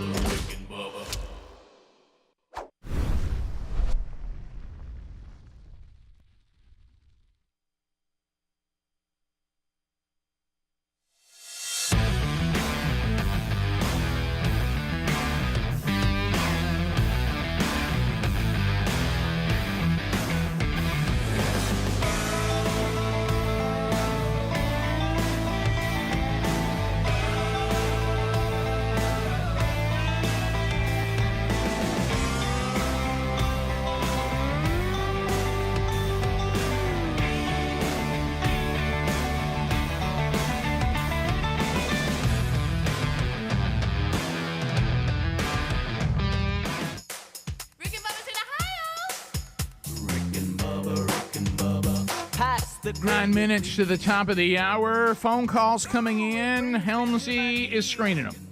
Let's line up and ready to go. We'll chat with you, find out what is on your mind today. So we've updated you. A new Rick and Bubba University, the podcast is out. Fix Mama's Mouth 2024. Announced that winner today. We've recapped the weekend, and now we're chatting with you at 866-WE-BE-BIG. Alan, standing by in the great state of Tennessee. Alan, welcome to Rick and Bubba. How are you? I'm great. Good morning, gentlemen. Apologize for the phone immediately. I'm traveling home from South Carolina to Tennessee on the interstate. It's okay. A couple of things. The tick segment that we were talking about and the chemtrails, I think Carson was on the right track when he said it was a cluster. He just forgot the other part of that statement. And then I thought I was watching the Tom Brady roast a couple of segments ago when y'all were talking about chili dogs. That was the funniest segment of the day to me. I love you guys. Have a great day. Thank you, Alan. I'm not sure that was a compliment. It sounded like it was kind of backhanded, but we'll take it. We'll take it. And I'm glad that you checked in. And by the way, your phone wasn't that bad, but thank you for being apologetic. That was a good phone. Wasn't bad at all. Jack Coleman. Jack, go ahead. Yeah, y'all were talking about the cars earlier. It's funny, we have the first one in Alabama, and my wife said last night she had a headache and she was going to sleep in the car. Okay. All right. Watch out now. By the way, Jack, I was coming to pick you up on the way to Oxford today, so let me know where we're meeting. We continue. Chris and Coleman. Chris, go ahead. Hey, guys, Green Acres. Thank you for the call, Chris. What up? I got to be quiet in case my boss comes in. Oh, hey, Mr. Allen. I'm sorry. I'm on the phone with Rick and Bubba. Please don't shoot. He said part of it. But 40 years ago. I'm just mad you want to unleash some of that other stuff. Don't be mad with me. After the abuse of that, I'll just... Yeah, you don't get anything else. I mean, that's like asking somebody who just got beat up to say, hey, you want to go down that alley? Yeah. But I can I'm only still limping. I can only imagine what we're missing. I can only imagine what we're missing. Phone call. UFO reports from 5. See? Manchester, Tennessee. Precious. Will standing by. Will, go ahead. Speaking of pictures. Hey, guys, I was calling about that Yang Wang car. Yeah. I looked that up, and it means happy ending.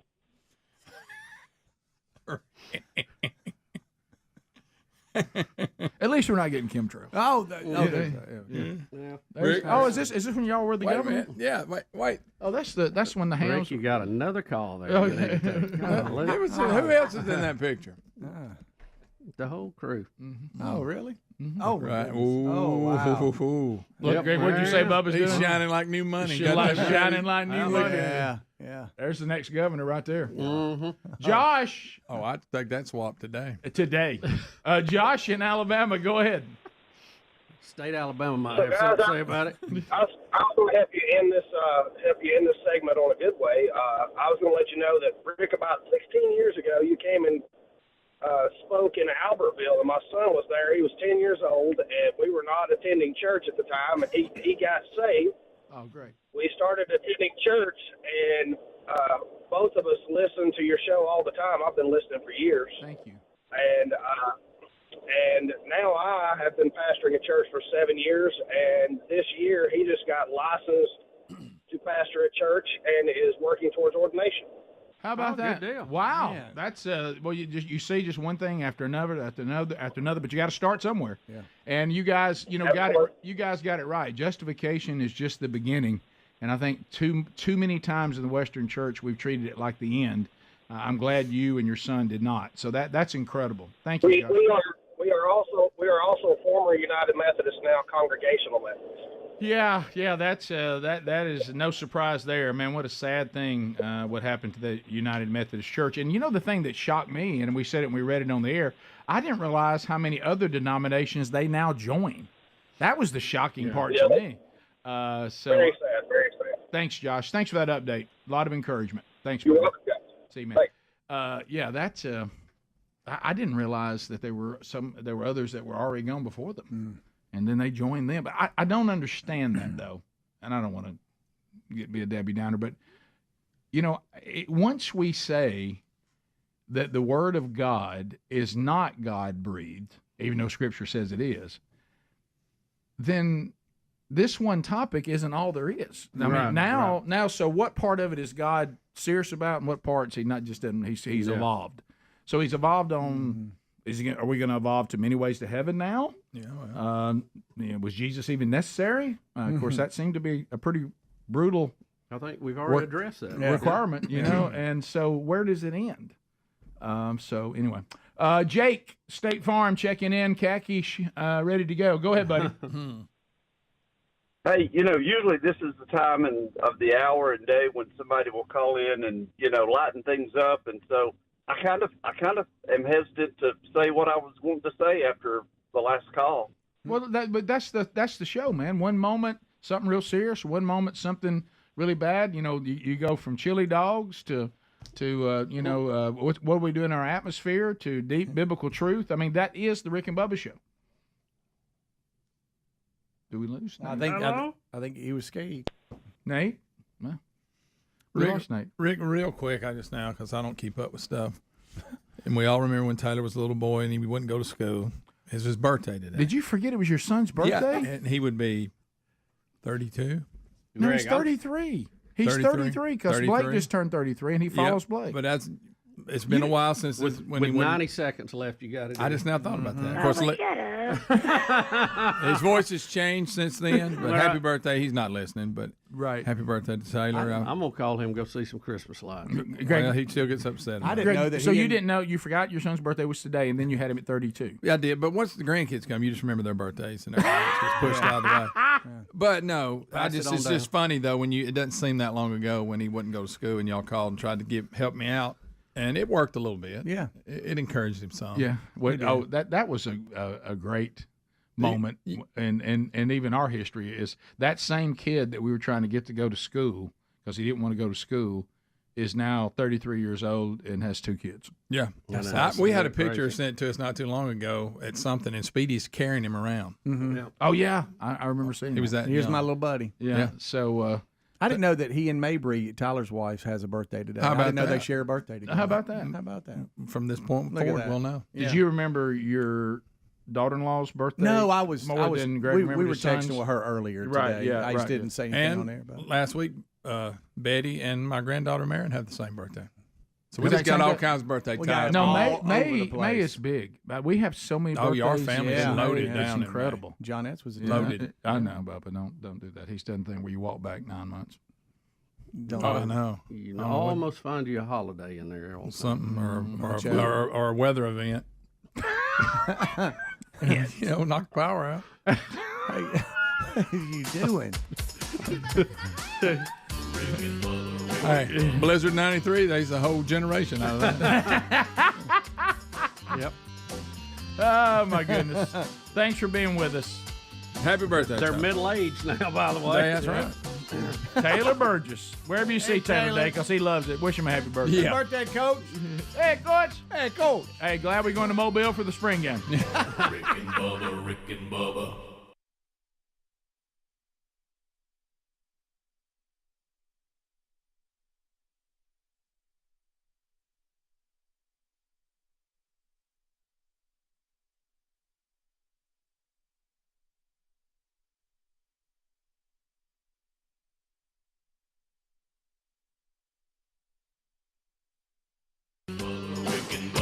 This is the Rick and Bubba Show. Watch more at blazetv.com/Rick and Bubba.